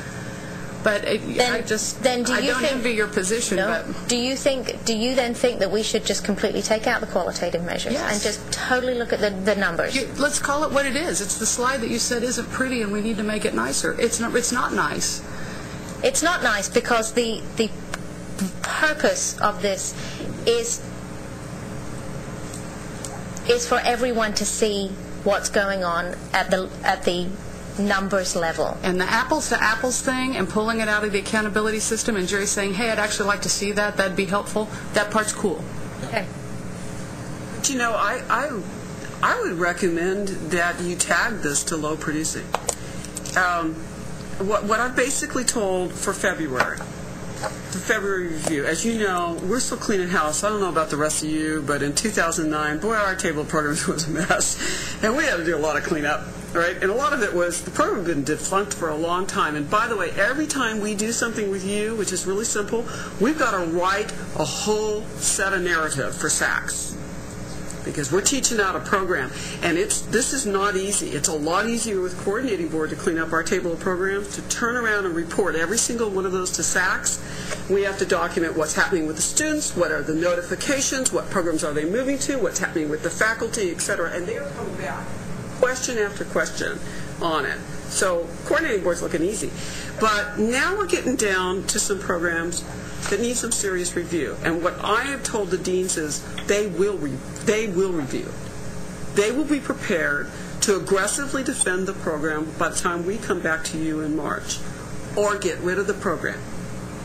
So I told them 2 weeks ago, consider it a program review, but you have to put it in 10 pages. I don't want the whole program review. But consider that of these programs that are not going to get cleaned up in December, it's a program review. And you better be able to argue why you have to defend this program continuing if it's been low producing. And what they plan to do to raise completion rates. Well, that's the program review. They either have to make a decision to how they're going to make qualitative and quantitative differences or teach out the program. And so that's what they've been challenged with. And what I think it would be really helpful is if you want to help, I think I would start, instead of across the whole universe, start with the targeted programs that clearly need some review because maybe they aren't as effective or as efficiently using state funding. And perhaps the institutions could use your help on some of those. The board already has the table of production of degrees by these programs over a period of years. We already have that information you provided. That's where we're starting already. Yeah. Okay, that's an excellent point. Thank you, Valerie. I just think there's too much work for you. I don't know how you'd ever get through it, but if you wanted to triage, start with the low producing. And then that brings, really the ultimate measure is how many students graduate from that program. I mean, it would be nice to know at kind of a broader level, but no one's going to judge us on it. But, yes, how many who started in engineering graduate as biology and whatever. That's all. I can do that myself. I mean, I do that internally all the time. But from a state perspective, you want to know, is this program worth the investment everybody's making in it? And ultimately, if you don't graduate students in a program, no matter how good the faculty members are in there, no matter how good the library is, if no one's interested in it, or you're turning them away because you're horrible teachers or whatever it is, whatever's leading to the fact that you don't have graduates in a program, you better be able to justify either improving it within a reasonable time frame or phasing it out. Which means the quantitative data need to include some measure of investment. Yeah, what is your investment? We have some small programs that actually don't pay any faculty membership. We have the authority to offer the degree, right, and we offer 1 or 2 or 3 here or there. It's very specialized. Right. Back in the day, it was like Middle Eastern studies and Arabic languages, and now that's really important that we have students graduating in that. Aren't we glad we didn't get rid of them then? Yeah, That's right. So you have to balance that against, well, how much are you really investing? Is it really hurting anybody that you have that on your books? Right, and that is in there, hopefully, in the low producing and justification. What's your cost? If it's all in another program, or you've got no cost of your faculty, fine. Just let us know. To be a little bit more blunt about it, it seems... You haven't been blunt yet. To heighten it, I suppose. it seems as though, based upon the state budget and the budget the budget crunch that we're going under and that we've been under for the past 3 years, I guess now, and it looks like it's going to go on for the next 2 years. It seems more likely that this is a way to be able to cut funding in especially by cutting those programs that are non-productive. Well, not necessarily. I mean, what it could mean is, better advising. Get students into the majors where they're actually graduating. Recruit into programs that are actually productive. Some of these low-producing programs are built on the egos of faculty members. Just like some of the courses that are offered within programs. I mean, it's just a bunch of extra stuff that we have to deal with administratively that is totally unnecessary. But the end result is that they're non-producing, and because they're low-producing, and because they're low-producing, it's easy to bring the axe in and chop it off. Yeah, but those students can go elsewhere. I mean, they can go elsewhere and be. Okay. I think Lucy's gotten a lot of feedback. Very useful. Very useful. So your honeymoon. She's gonna. I'm ready. Yeah. I'm still concerned about leaving before, but no, not really. She's going to spend her time in Hawaii thinking about this. Lucy, thank you for your great help. Oh, yeah. You're the best, and we want you to think nonstop about us in Hawaii. If you think nonstop about us, please, you need to truly get a life. You're absolutely right. We do not want to do this in a vacuum at all. That's not what we want to do. Email David. Well, we knew we'd get a lot of good feedback from these groups, so we appreciate it. And we have 2 more presentations today. I think both of them are going to be really useful for you. Catherine is here, and we'll try to keep to about half an hour apiece, and it may mean cutting back on some of the questions and comments, but I think you'll still benefit. So you guys tired out yet? Wound up. We're just getting warmed up. It's just such a great group, and I see so many friends around the table. It's really great to be here with you. Let's see, I think Janet is going to be kind and get this little PowerPoint up. I'm here to talk with you about the ever-popular overlap between general education and core curriculum. And if you thought existing program review was fun, well, hey, jump on board my train.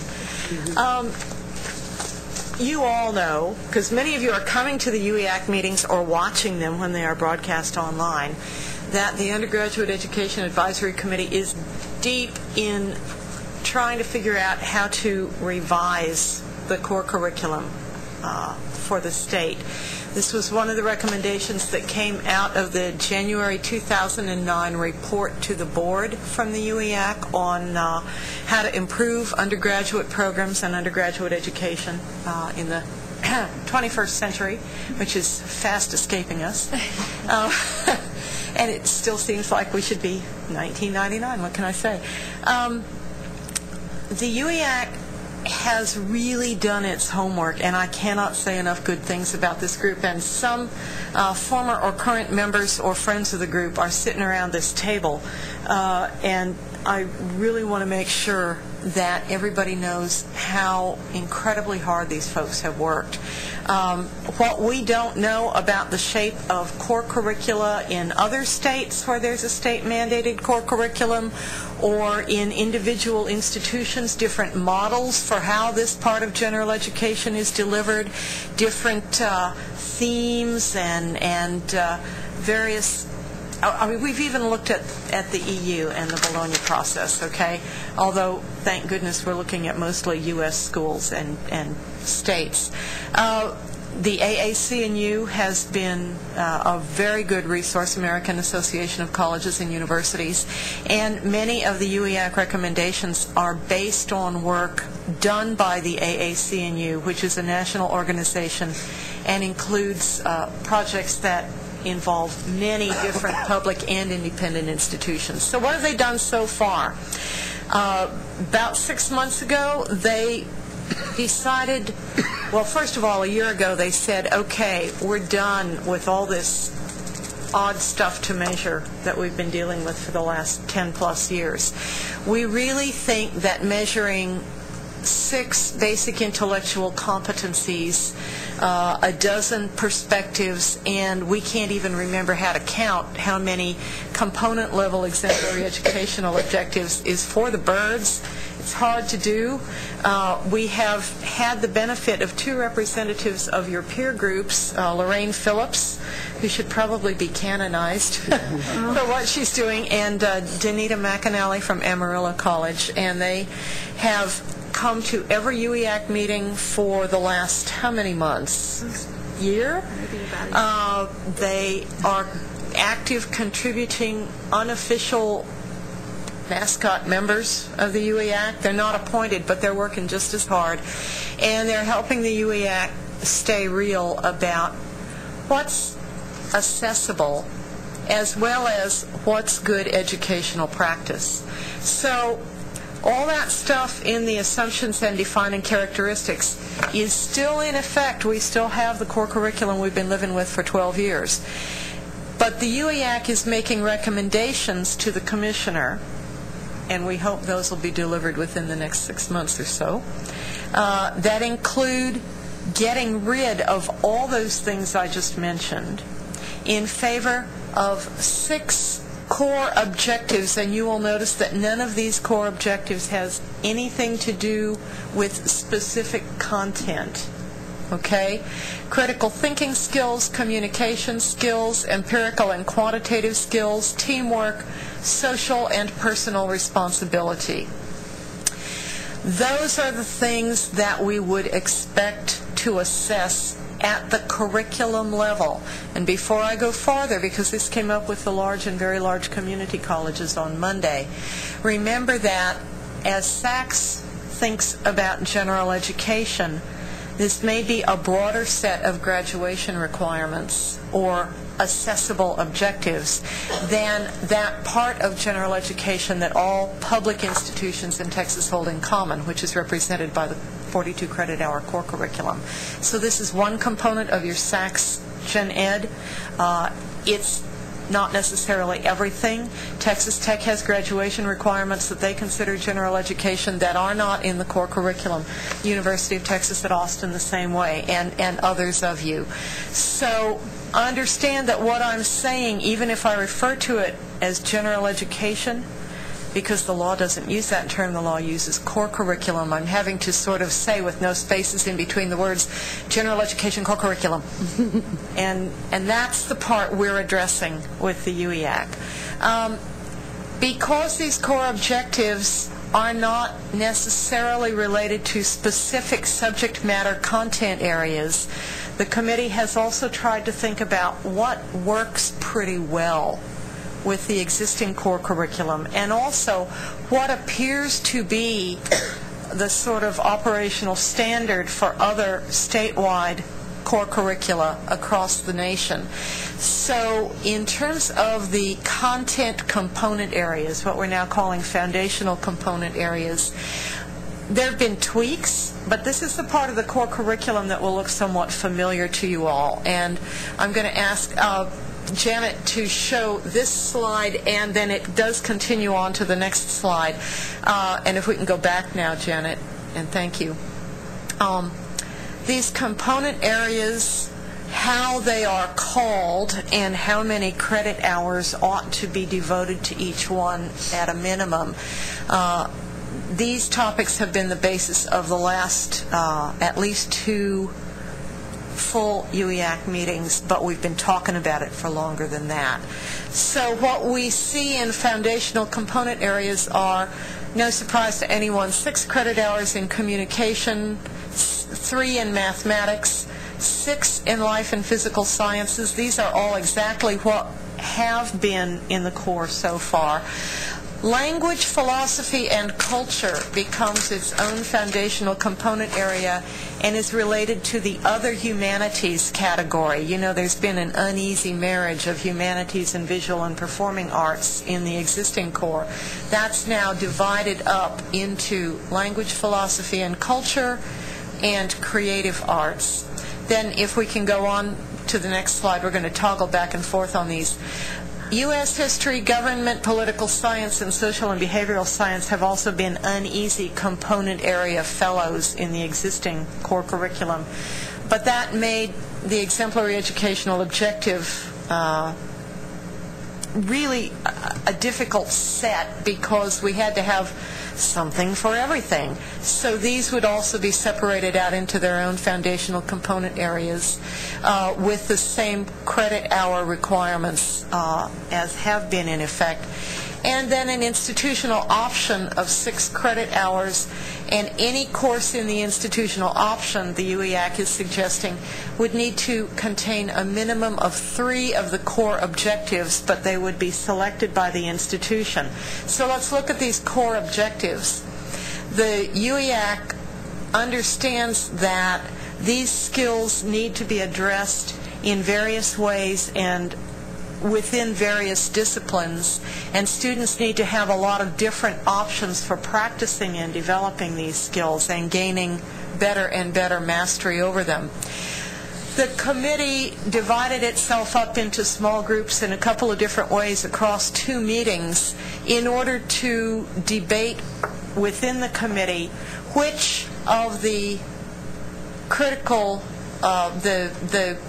objectives would be best suited to which of the component areas. And their starting rule of thumb was that each of the objectives should be addressed at least 3 times in the core, and each component area should have a minimum of 3 objectives linked to it. Faculty or institutions that wanted to include other objectives would be welcome to do so, but this is sort of the baseline. But when they reconvened and looked at the results of their small group discussions, everyone agreed that there were 2 of these objectives that were so important that they should be included in every single component area: communications, creative arts, math, you name it. And those are critical thinking skills and communication skills. You can see the empirical and quantitative skills that would need to be infused into any course within mathematics, life and physical sciences. And to go on to the next slide. Catherine, you'll send us a copy of this. It's available on our website. Okay. We have a web page. If you use the coordinating board web address thecb.state.tx.us/UEAC. You can find all of these documents there, Jerry. We started a web page a number of months ago because this is so crucial that we want to make sure everybody in the state has access to these documents as they are developed. And you'll see draft across them, and draft and draft and draft, because this is all vaporware right now. Okay? Until the coordinating board acts on recommendations from the commissioner, we don't know what the recommendation for a new core curriculum will be. The UEAC is advisory to the commissioner and the staff, so they will provide their recommendations, but that will probably be only one of a number of influences on the commissioner's final recommendation to the board. Hold on just a minute and let me kind of finish up with this. The empirical and quantitative skills you see also would need to be in social and behavioral science, but would be optional in American history, government, political science, and so on. What we think this would do would be to allow for the evaluation of these objectives at the end point of the core curriculum portion of general education, rather than having to fiddle around with, are we meeting the EEOs for a particular component area, as we've had to do in the past. Our assessment experts have suggested strongly to us that this would be a highly preferable method of assessing, and in fact, Texas A&M University has stepped up to the plate and has said for their core curriculum report that they're going to be submitting to us, not only will they go ahead and give us, their assessments as we are asking for them, as they're required to do in rules, but they're also going to pilot assessing their existing core curriculum based on these 6 objectives, which is yeoman's service, and I think a really terrific sort of trial balloon to send off into the atmosphere. Yes, now, Jerry. At the end point of their gen ed, when would that be?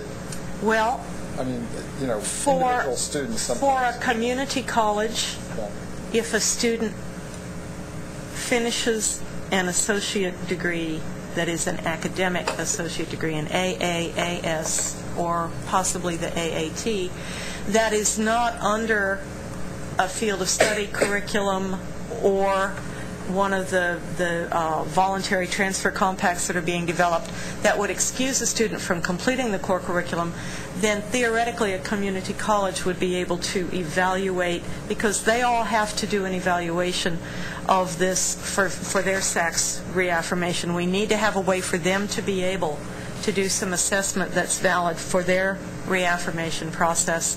But then for universities, we would expect that this would be part of the more holistic assessment that you're doing to meet 3.5.1, which states that it's at the end of the student's career. Sort of, kind of, sort of. Sort of. And I understand this is slippery. I mean, I'm just thinking of, probably ahead of you, how you would implement this would probably be at the course level and assemble that sort of information. Students, in actuality, take these courses at various points in their career, from freshman through senior year in some cases. So, there's no way that you're going to, and by the way, no way a rational SACS evaluator is going to come in and hold you accountable for the fact that some of your students completed their core competency stuff as sophomores and some of them as seniors. That would be ludicrous. It would be difficult. And virtually impossible to do. So, when you say things like at the end of, Right. Good question. Her and I are going to be sure. We're going to be different. Sure. And that's why we're trying to involve assessment professionals to work out a way that there can be a common language and a common expectation, but still leave enough leeway for different institutions to perform the assessment and collect that information in a way that's appropriate to them. The other complicating factor is how an institution deals with transfer students in this. Absolutely. Absolutely. And again, because we're under a statewide mandate that the core be fully transferable, that's something that's really important to the committee to address. So can we assume that if a student has completed this and been assessed appropriately at Alamo Community College, we can just take credit for that when they transfer over to UTSA? Well, we'll probably set up some dialogues about that, Jerry. Okay. One thing that the committee is looking at, and I expect them to look at more fully, is the model that the AAC&U has provided in their value rubrics. And for those of you who have not looked at those, I strongly recommend that you do so. The value rubrics have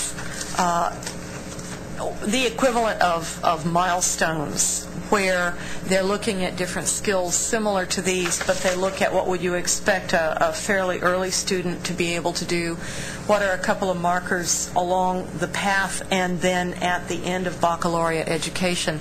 And so you wouldn't expect a community college student who's partially through their core curriculum to be functioning at the same level of capability in, say, social responsibility or communication skills as a senior at UTSA who's about to put on the cap and gown in March. And I think AAC&U has given us a really useful model for how to think about this.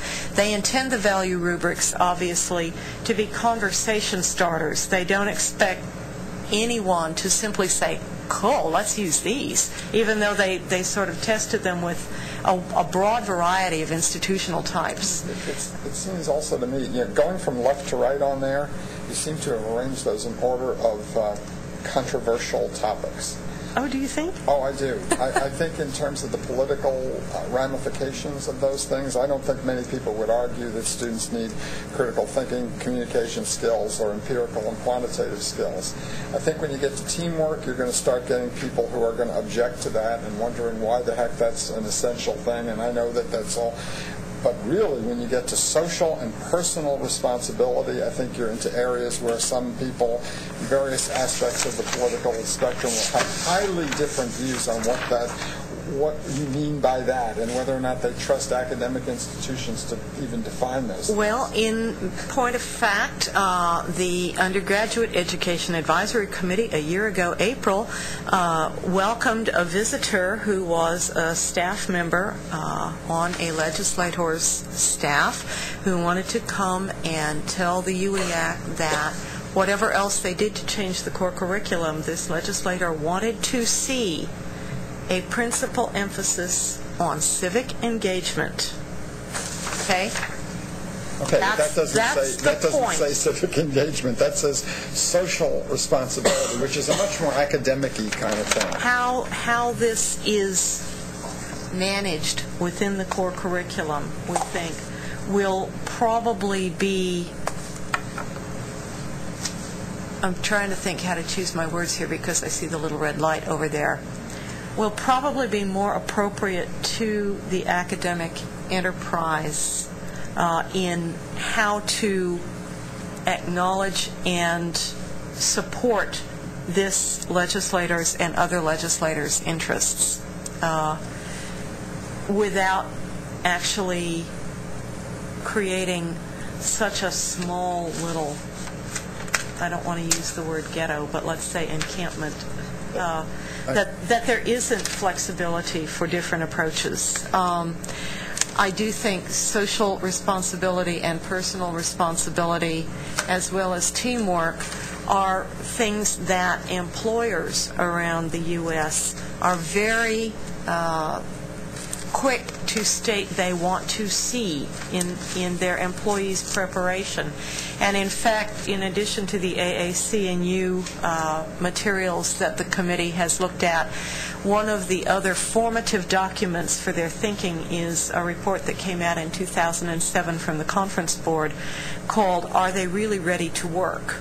And this was a survey of more than 400 different employers, large corporations, small businesses, HR staff, CEOs, and there are some very interesting tables in that report.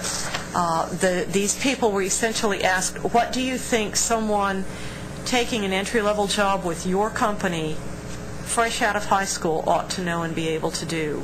What about an entry-level person at the associate level? What about an entry-level person you're going to hire with a bachelor's degree? And they were asked to rank order their responses. What do you think is important in what people should know and be able to do? And how important are they? And when we compared those results to the same responses to the same questions that AAC&U asked institutions of higher education, and when we really compared those two charts, there's a little difference in rank ordering, but you know what? It covered exactly the same what should they know and what should they be able to do. And so this is something that the UEAC worked hard on in the report that they presented on undergraduate education in January of 2009. And it was partly that discussion in committee that led the UEAC to suggest that the core curriculum needed to be revisited. I'm assuming that institutions will have the opportunity to operationally define each of them, these areas themselves? Well, if I can finish up with my PowerPoint, you might get some answers to your many questions, but I'm really glad. I mean, I didn't want you all to sit there and say, well, okay, we'll see what comes next. I really want this kind of conversation. If we can go ahead, I wanted to give you an example of, we, in the core curriculum that is still in effect, we gave you component areas, but we gave you precious little information about what did we mean by humanities, what did we mean by natural science. So what the committee has done is to come up with a 3 two-part definition for each of the foundational component areas. The first one, and government political science is a pretty overt example, looks at, do we have any legislatively mandated material that we need to cover, or what does this component area cover in general? Then what would courses involve in terms of agreed upon material that probably will have student outcomes developed, and you're going to hear about student learning outcomes in the next presentation. Kevin Lemoyne will be here to talk with you about that. And James Goman and I are going to be working with some other staff on that project. And then finally, to list those core objectives that would need to be addressed by each course in this component area. What the committee believes will happen with this is when faculties around the state begin to consider these core objectives and the fact that the objectives will need to be infused into every course that is presented for approval as a core curriculum course. Okay? So it's not pick and choose the EEOs for your course. It's every course in the component area will need to address at a minimum these core objectives, and you'll need to demonstrate learning experiences that will accomplish that. It may be that the number of courses in your core curriculum could be reduced because faculty may decide they don't want to do this with their courses. I think its intent is great. I'm thinking of large institutions like mine and others around the table where you have a 350-student Intro to Political Science course that's part of the core, and the challenge. Critical thinking, I think you could certainly handle. Communication starts to become a little bit more difficult unless you limit it to writing. Teamwork becomes even more difficult because in a large, typically lecture-based course, the demonstration of that becomes more difficult. And so I'm just thinking this is going to be a major challenge to some institutions where the nature of the instructional mode that we're forced into is going to make addressing all of these in every gen ed course very difficult. I know that I've heard the UEAC co-chairs speak to this very point, and they are eloquent on saying they believe that this, if it is adopted, will be transformational for pedagogy and for how faculty think about core curriculum as an institutional initiative, not as turf, not as my course, which has always been in the core and needs to stay in the core forever until I retire, and then I don't care. So we think that there are ways in which this model can truly be transformational for the higher ed enterprise. And that's something that I think the committee members are passionate about. Let me finish very quickly. I know Janet wants me to finish up. We're looking at... Hello? That was exciting. Thank you both. In terms of a tentative timeline, can we go back one, please? One of you go... Yeah, there... Just one. Yeah. Okay. Forward one. Okay, this is good. Where are we in the process? We have two small work groups of the UEAC drafting parts of the report that will accompany the recommendations, and coordinating board staff are looking at if these recommendations were to be adopted, which of our rules would we need to change and how would they need to change? We're not drafting those changes yet because there's no guarantee that any, like I said, this is vaporware, and it may change. The group that is working on assessment recommendations will be meeting here on Monday. Lorraine's just going to spend the weekend in... No, you're not? Well, I like Austin, but I'm not. Yeah.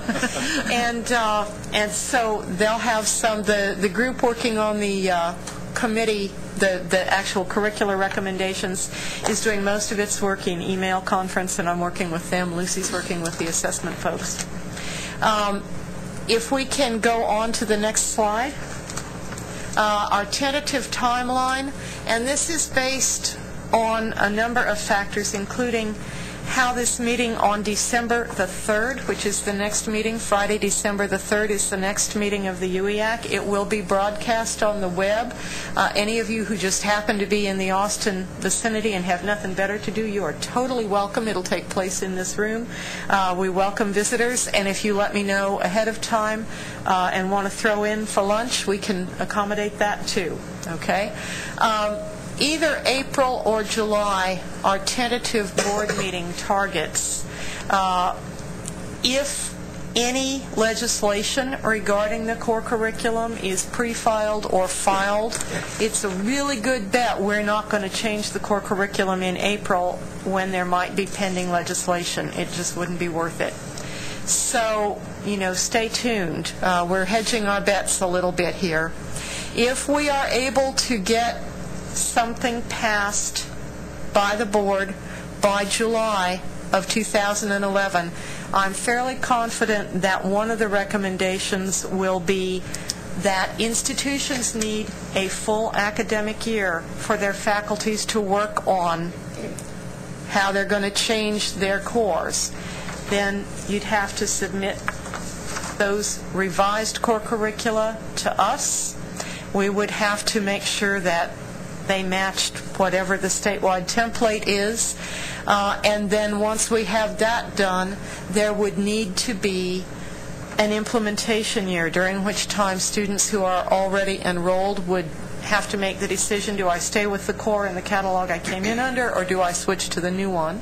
And new incoming freshmen would become acquainted with the new core curriculum. This is our most optimistic timeline, obviously. If this happens in July, then we would probably expect the 2011 to 12 academic year to be the year in which faculty committees would be redeveloping their institutional cores, sending that information to us close to the end of the spring semester. And Lucy and I have agreed that we would go on retreat and just do nothing but this for a few weeks and try to get through them as quickly as we could, with all due attention to the I's and T's and the dots and crosses. And then the implementation year in fall of 2012. If there is significant legislation that would need to be addressed by advisory committee, then the timeline would be rolled back. Wouldn't we need, I'm just looking at that timeline, and especially the implementation. Let's say we send you a up through 2012, we send you the revisions, and let's say you approve what we've suggested in the spring of 2012, and we're supposed to implement in the fall of 2012. What do we do about our catalog? What do we do about, Most catalogs are online and can be updated. Whenever we make a change like this, half the catalogs out there are going to be a year off, the other half are going to be 2 years off, and we understand that. And this has come up before. But we have to be able to determine a start date because of transfer. It has to start at the same time all around the state. I assume we would grandfather current students into old. Oh, I think you'd have to be able to and teach out those. That's why I said students would have to be given a choice of do they want to stick with the core they started with, or would it be to their advantage to change to the next one. So yeah, I had already suggested that would need to happen. So basically the process is once the UEAC submits its recommendations, then the staff has to go through the process of considering all the various factors and influences and interested stakeholders. And eventually the commissioner will determine a recommendation to bring to the board. There would be a public comment period. And I would hope that there would be robust conversation about that. And then coordinating board consideration. And all public comments that we receive during that comment period, we are required to consider and respond to in a particular way, and that would all have to be part of the agenda item. So, as we move ahead, we've already talked a little bit about assessments, so we're going to make this PowerPoint available, but I'm going to cut to the chase of if you have questions. I'm sure many of you have me on speed dial already, that's fine. Lucy is also very much engaged in this process, so either one of us would be happy to hear from you. And as I mentioned earlier, the website, the web page for the UEAC is just as easy as it can be. Go to our home page, then put a /UEAC, and it'll take you right there. And you'll be able to look at all of these draft documents. You'll be able to see meeting summaries. You'll be able to see, we try to update as quickly as we can after each meeting. So the updates to the late September meeting have been on that page for about a month now. And if you've got questions, please don't hesitate. I'm going to be upstairs this afternoon. Come by and see me. Call me. Come and visit. Thank you. Thank you, Catherine. I know that probably there would be more questions if we had more time, but we don't, and we're going to move right on to Kevin and James. We're going to talk to you about something kind of related, and Gabriella, can you bring up their slide? Good afternoon. Can you hear me? Great. My name is Kevin Lemoyne. I'm the Deputy Assistant Commissioner in Academic Affairs and Research, and this is my colleague James Goman, who is the Senior Education Specialist. We wanted to talk to you just briefly and give you an update on a project that sort of indirectly affects the research and emerging research and master's level institutions, and that is a revision to the ACGM, or the Academic Course Guide Manual. The ACGM is the set of lower division courses, lower division academic courses that are fully transferable that community and technical colleges are allowed to offer. The project that we're engaging in basically is to add learning objectives for as many courses as possible. Currently, the ACGM includes a brief course description that gives a general sense of what the course is about.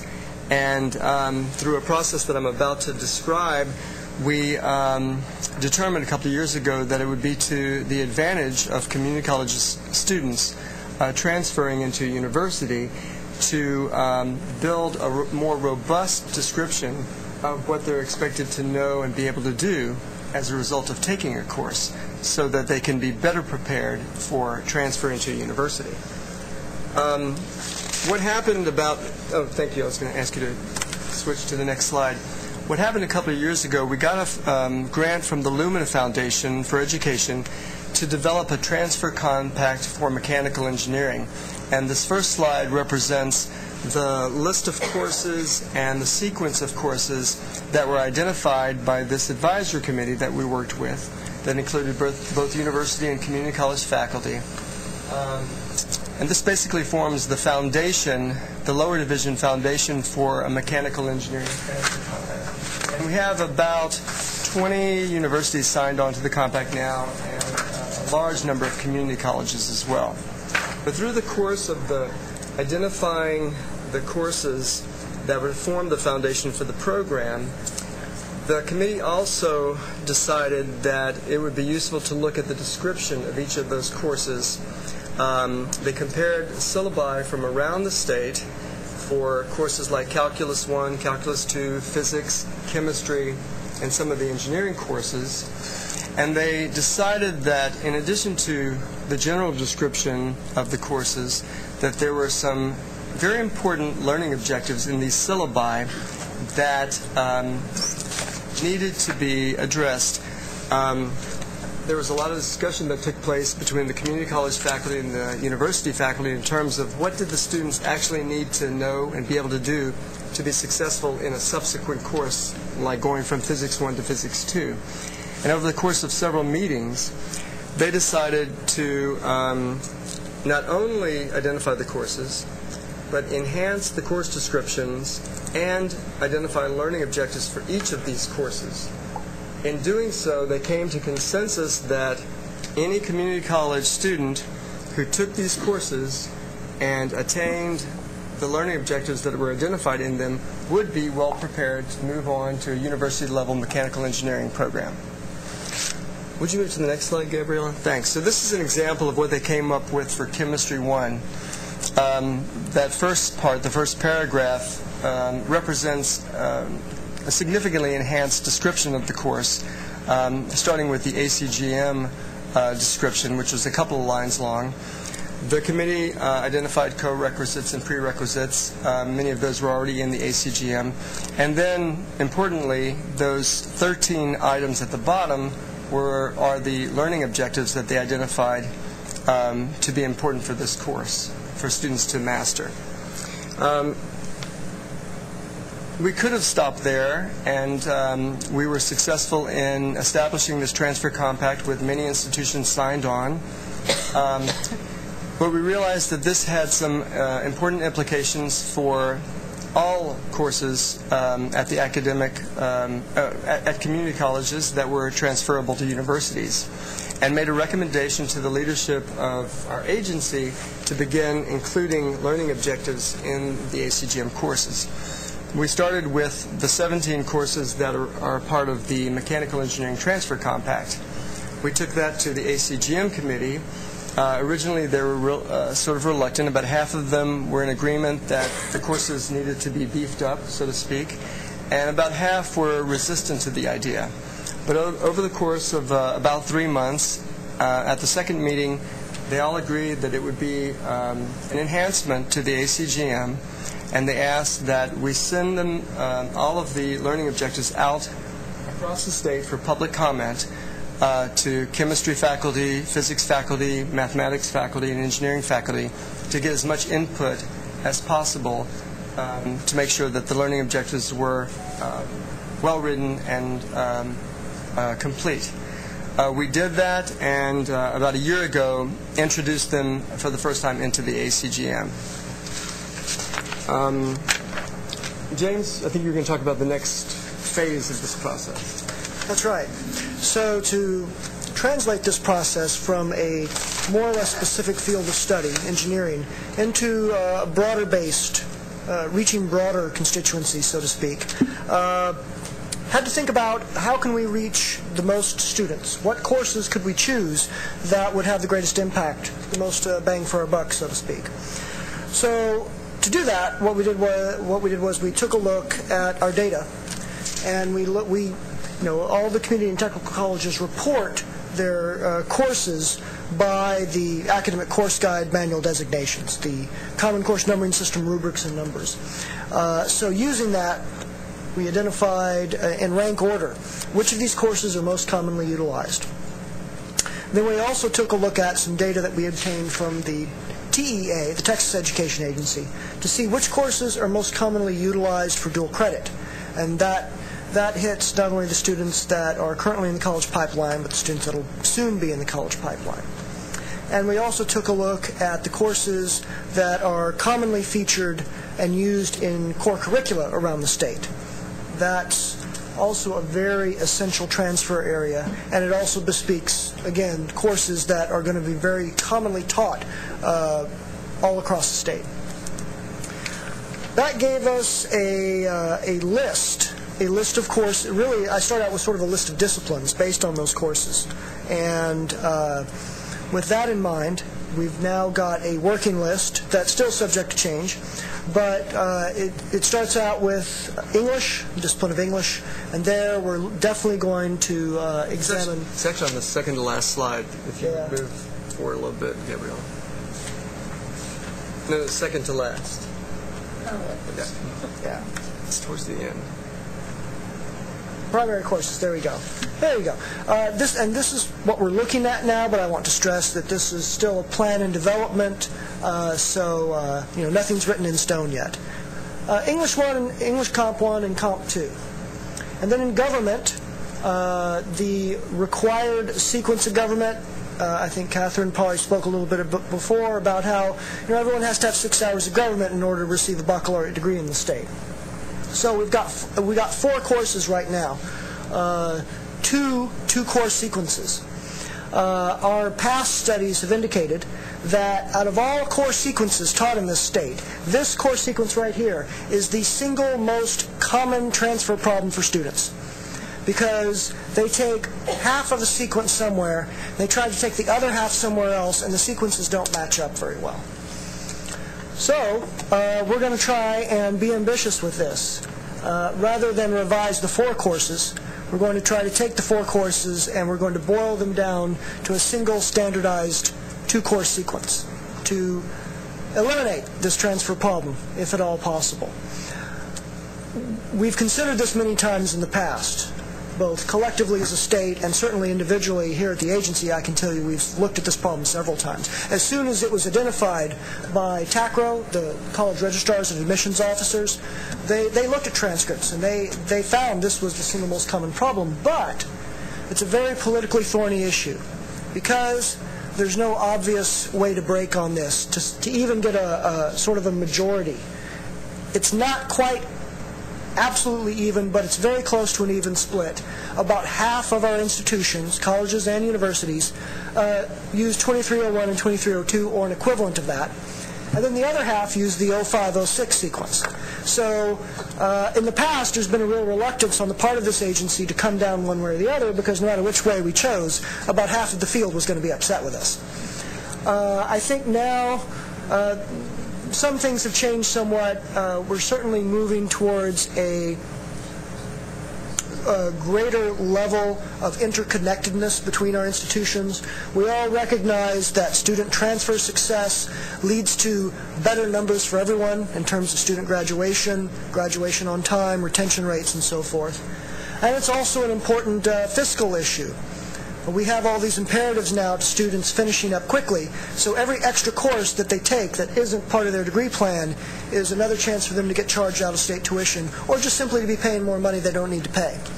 So I'm hoping now that we've got the political will to get this solved. Next up, history. This is also statutorily required, but thankfully we don't have any sort of competing course sequence to deal with. History 1301 and 1302 usually split up as up to the Civil War and then post-Civil War. Economics. Looking at this may seem a little bit of an odd choice. It's the frequency of this course being taught. It is frequent in core curricula. It's often there under the social behavioral sciences, but it's just one of many options. But on the list of rank-ordered dual credit courses, it's in the top 10 or 12. I forget exactly. It's near the top. Why? Because economics is a high school graduation requirement. So the students taking it for dual credit are trying to knock out a college course and get that high school graduation credit out of the way. Group 5, math. We got the calculus sequence taken care of with the mechanical engineering compact. But unless you're going into a STEM field, calculus is not the most commonly taught lower division math course. That's college algebra, with pre-cal coming pretty close behind. And then finally, to hit the big natural science area that we didn't hit with mechanical engineering, where we took care of physics and chemistry, biology, which is our gateway into the allied health fields. So biology, one sequence for majors and then one sequence for non-majors. And this will address a lot of the introductory science courses that students often take, not only as part of the core curriculum, but as the entrance, in many cases, into their chosen field of endeavor in the various STEM fields. Right. If we can move back a little bit to the process for developing learning objectives. Great. So the plan here is to collect syllabi. We're going to go through all of the syllabi and try and find the common elements. We'll call together faculty meetings, faculty teams, equal numbers of 2- and 4-year faculty, and to get the most work done, what we'll probably do is we'll share our summaries of the syllabi, or perhaps the syllabi, selected groups of the syllabi themselves, with the faculty before they ever even meet, and ask them to identify the common essential elements, and sort of divide that up into groups. You know, we'll ask them to identify the common essential elements, the things that they'd like to have in there, but maybe not absolutely essential, and then some other perhaps optional items beyond that. And then we'll call them together for face-to-face meetings. there's a lot of things that we can do through email and through phone conferences, but when you're trying to establish trust and rapport amongst a group of people, as we are here, for instance, there's really not much substitute for face-to-face meetings. You need at least a few of those to get things going. We'll get everyone together, we'll discuss the work that we've already done over the syllabi, and we'll try to achieve some consensus about at least what are the essential elements, the essential objectives that have to be included in each course. Out of that, then, we hope after 2, perhaps 3 face-to-face meetings, we'll have a new, improved, and revised course description and a draft list of learning objectives for each course. It may take a few months to get through all of the disciplines and all the faculty groups. But after each one is done, we should have those outcomes, those outputs. And we'll throw that up for public comment, just like we did before with the Mechanical Engineering Compact. We'll allow at least a 30-day comment period, and when we send that out, please let all of your faculty groups know that we want everyone's input. Take a look at this. Tell us if we're near the mark, are we off the mark, did we miss one thing, did we miss a lot of things. The next thing will be for us staff to go back over the public comments and look at what we've done, decide if there's anything we need to edit or amend, and here's where it may be essential to use modern communication media and summarize the comments that we've received and send those out to our faculty groups and see if they want to make any changes. Hopefully nothing too extensive, but any even small changes based on the comments that we've received. After that, we staff will collect together what we think is as close to the consensus as we could possibly come, and we'll take that to the ACGM Advisory Committee, which, again, is composed already of equal numbers of 2- and 4-year faculty, drawn from your institutions and the 2-year sector as well. And then by the end of this fiscal year, by August 2011, it'll all be done. We'll get it published in the manual, and it will be ready to be used. Why is this important? So, one of the things that we learned working with the Mechanical Engineering Transfer Compact is that it was really essential for representatives from the 4-year institutions to say, this is what we need, this is what we expect the students from your colleges to come to us knowing and being able to do in order for them to be successful in these upper division courses that, in the case of mechanical engineering, are quite rigorous. The community college faculty on that advisory committee were asking the university faculty members to tell them they wanted to be able to prepare their students for transfer success. So we believe that enhancing the ACGM will ensure some commonality and consistency across community colleges in terms of the courses that they offer that are fully transferable, and it allows the universities to give input in terms of the skills and knowledge that they need the students to be able to have to be successful when they come to them. Hopefully it ensures that the students are going to be well prepared, and as James suggested earlier, it has some implications for dual credit as well, and in trying to address at least the perception that dual credit courses are not as rigorous as they should be. One other thing that I guess I'd like to close out with is that in past years, working here at the coordinating board, I've seen the 2-year and the 4-year sectors come a long way towards gaining a greater trust of each other, a greater collaboration and cooperation, and I think this is a key step along that path. Because when I get complaints from students and parents about transfer problems, they couldn't possibly care less that you teach the government sequence this way and they teach the government sequence that way. All they know is that they or their children got caught up in a bureaucratic snafu, and now they're going to have to repeat a course at their own expense. This is an opportunity for us to show, as the higher education sector, that we can work together. We can work together well and promote greater efficiency and better outcomes for the public that we're serving.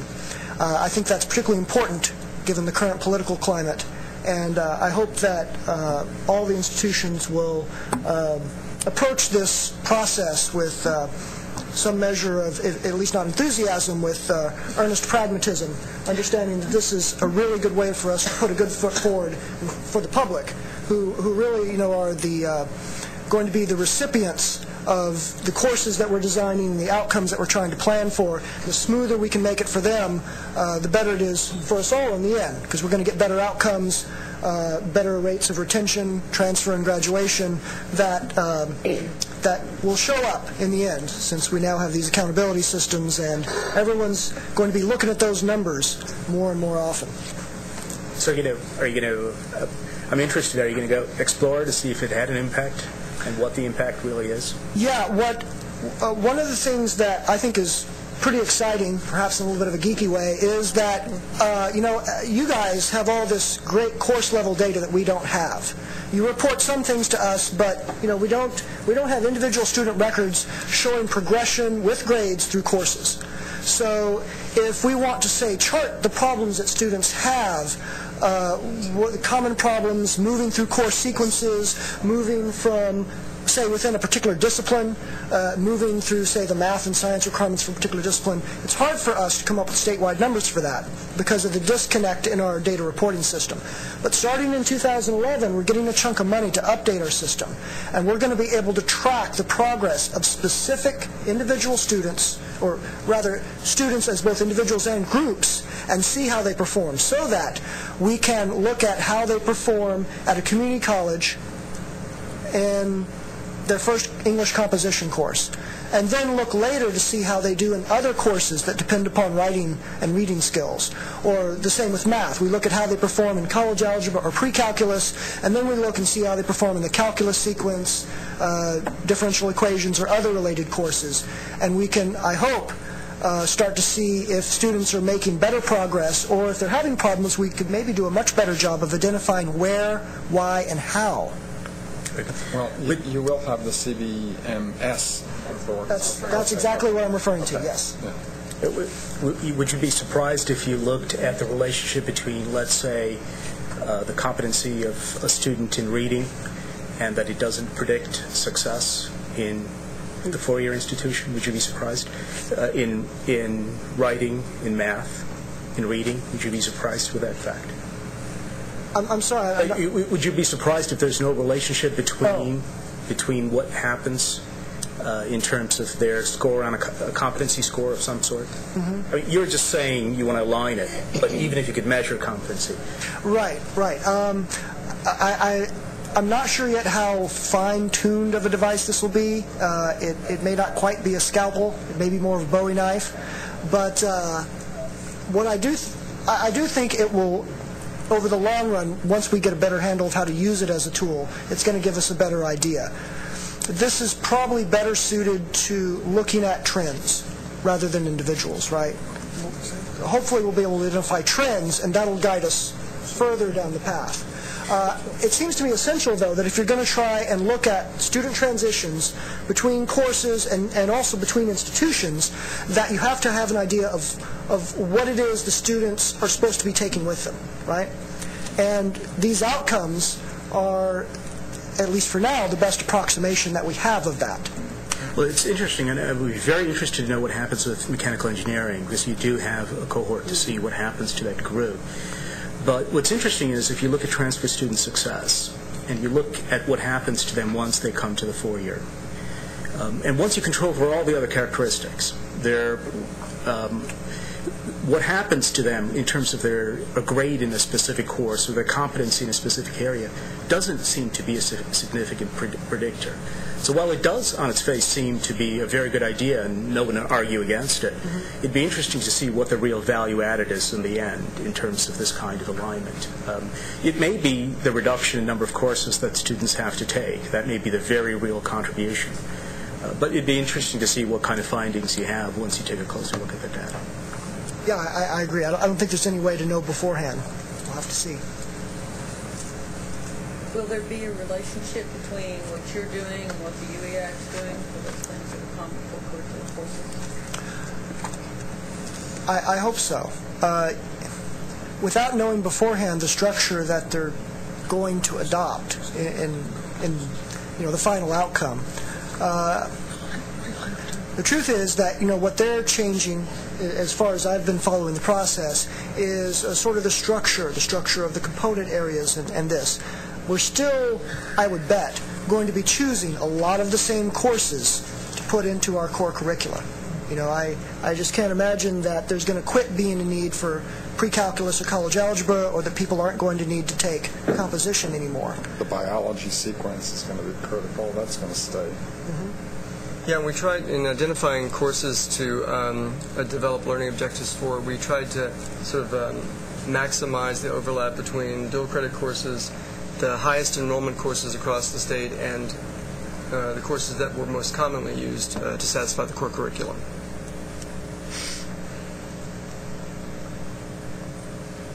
I think we wore them out.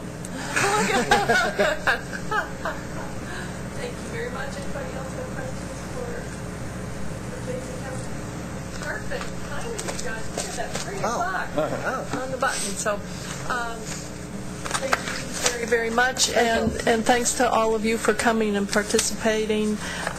We'll be sending out the slides and the handouts, so you'll have electronic versions of all of those things and can refer to them as you try to remember, hey, what was that they talked about? And I'm sure there'll be some of that. Always feel free to get in contact with us if you have any questions. You certainly know that now Roy and Jerry and Maureen and Alicia are going to be working on value added. I hate to use that word, but Prediction equation. Prediction equations, okay. And I think there are a number of other things that are going to be coming out of this meeting, so appreciate that. And certainly I think for Lucy, having you guys give her comments on what was going on with program reviews really, really important, not just for her, but for you guys in the long run, too. So thank you very much for coming. I think there may be a meeting in the spring. Kind of depends on how hectic things are with the session. We may at that time be talking about how we're going to be evaluating the OOS, but we'll let you know about that later. Have a very good fall, and thanks again. Bye-bye. Get out of town. That'd be cool.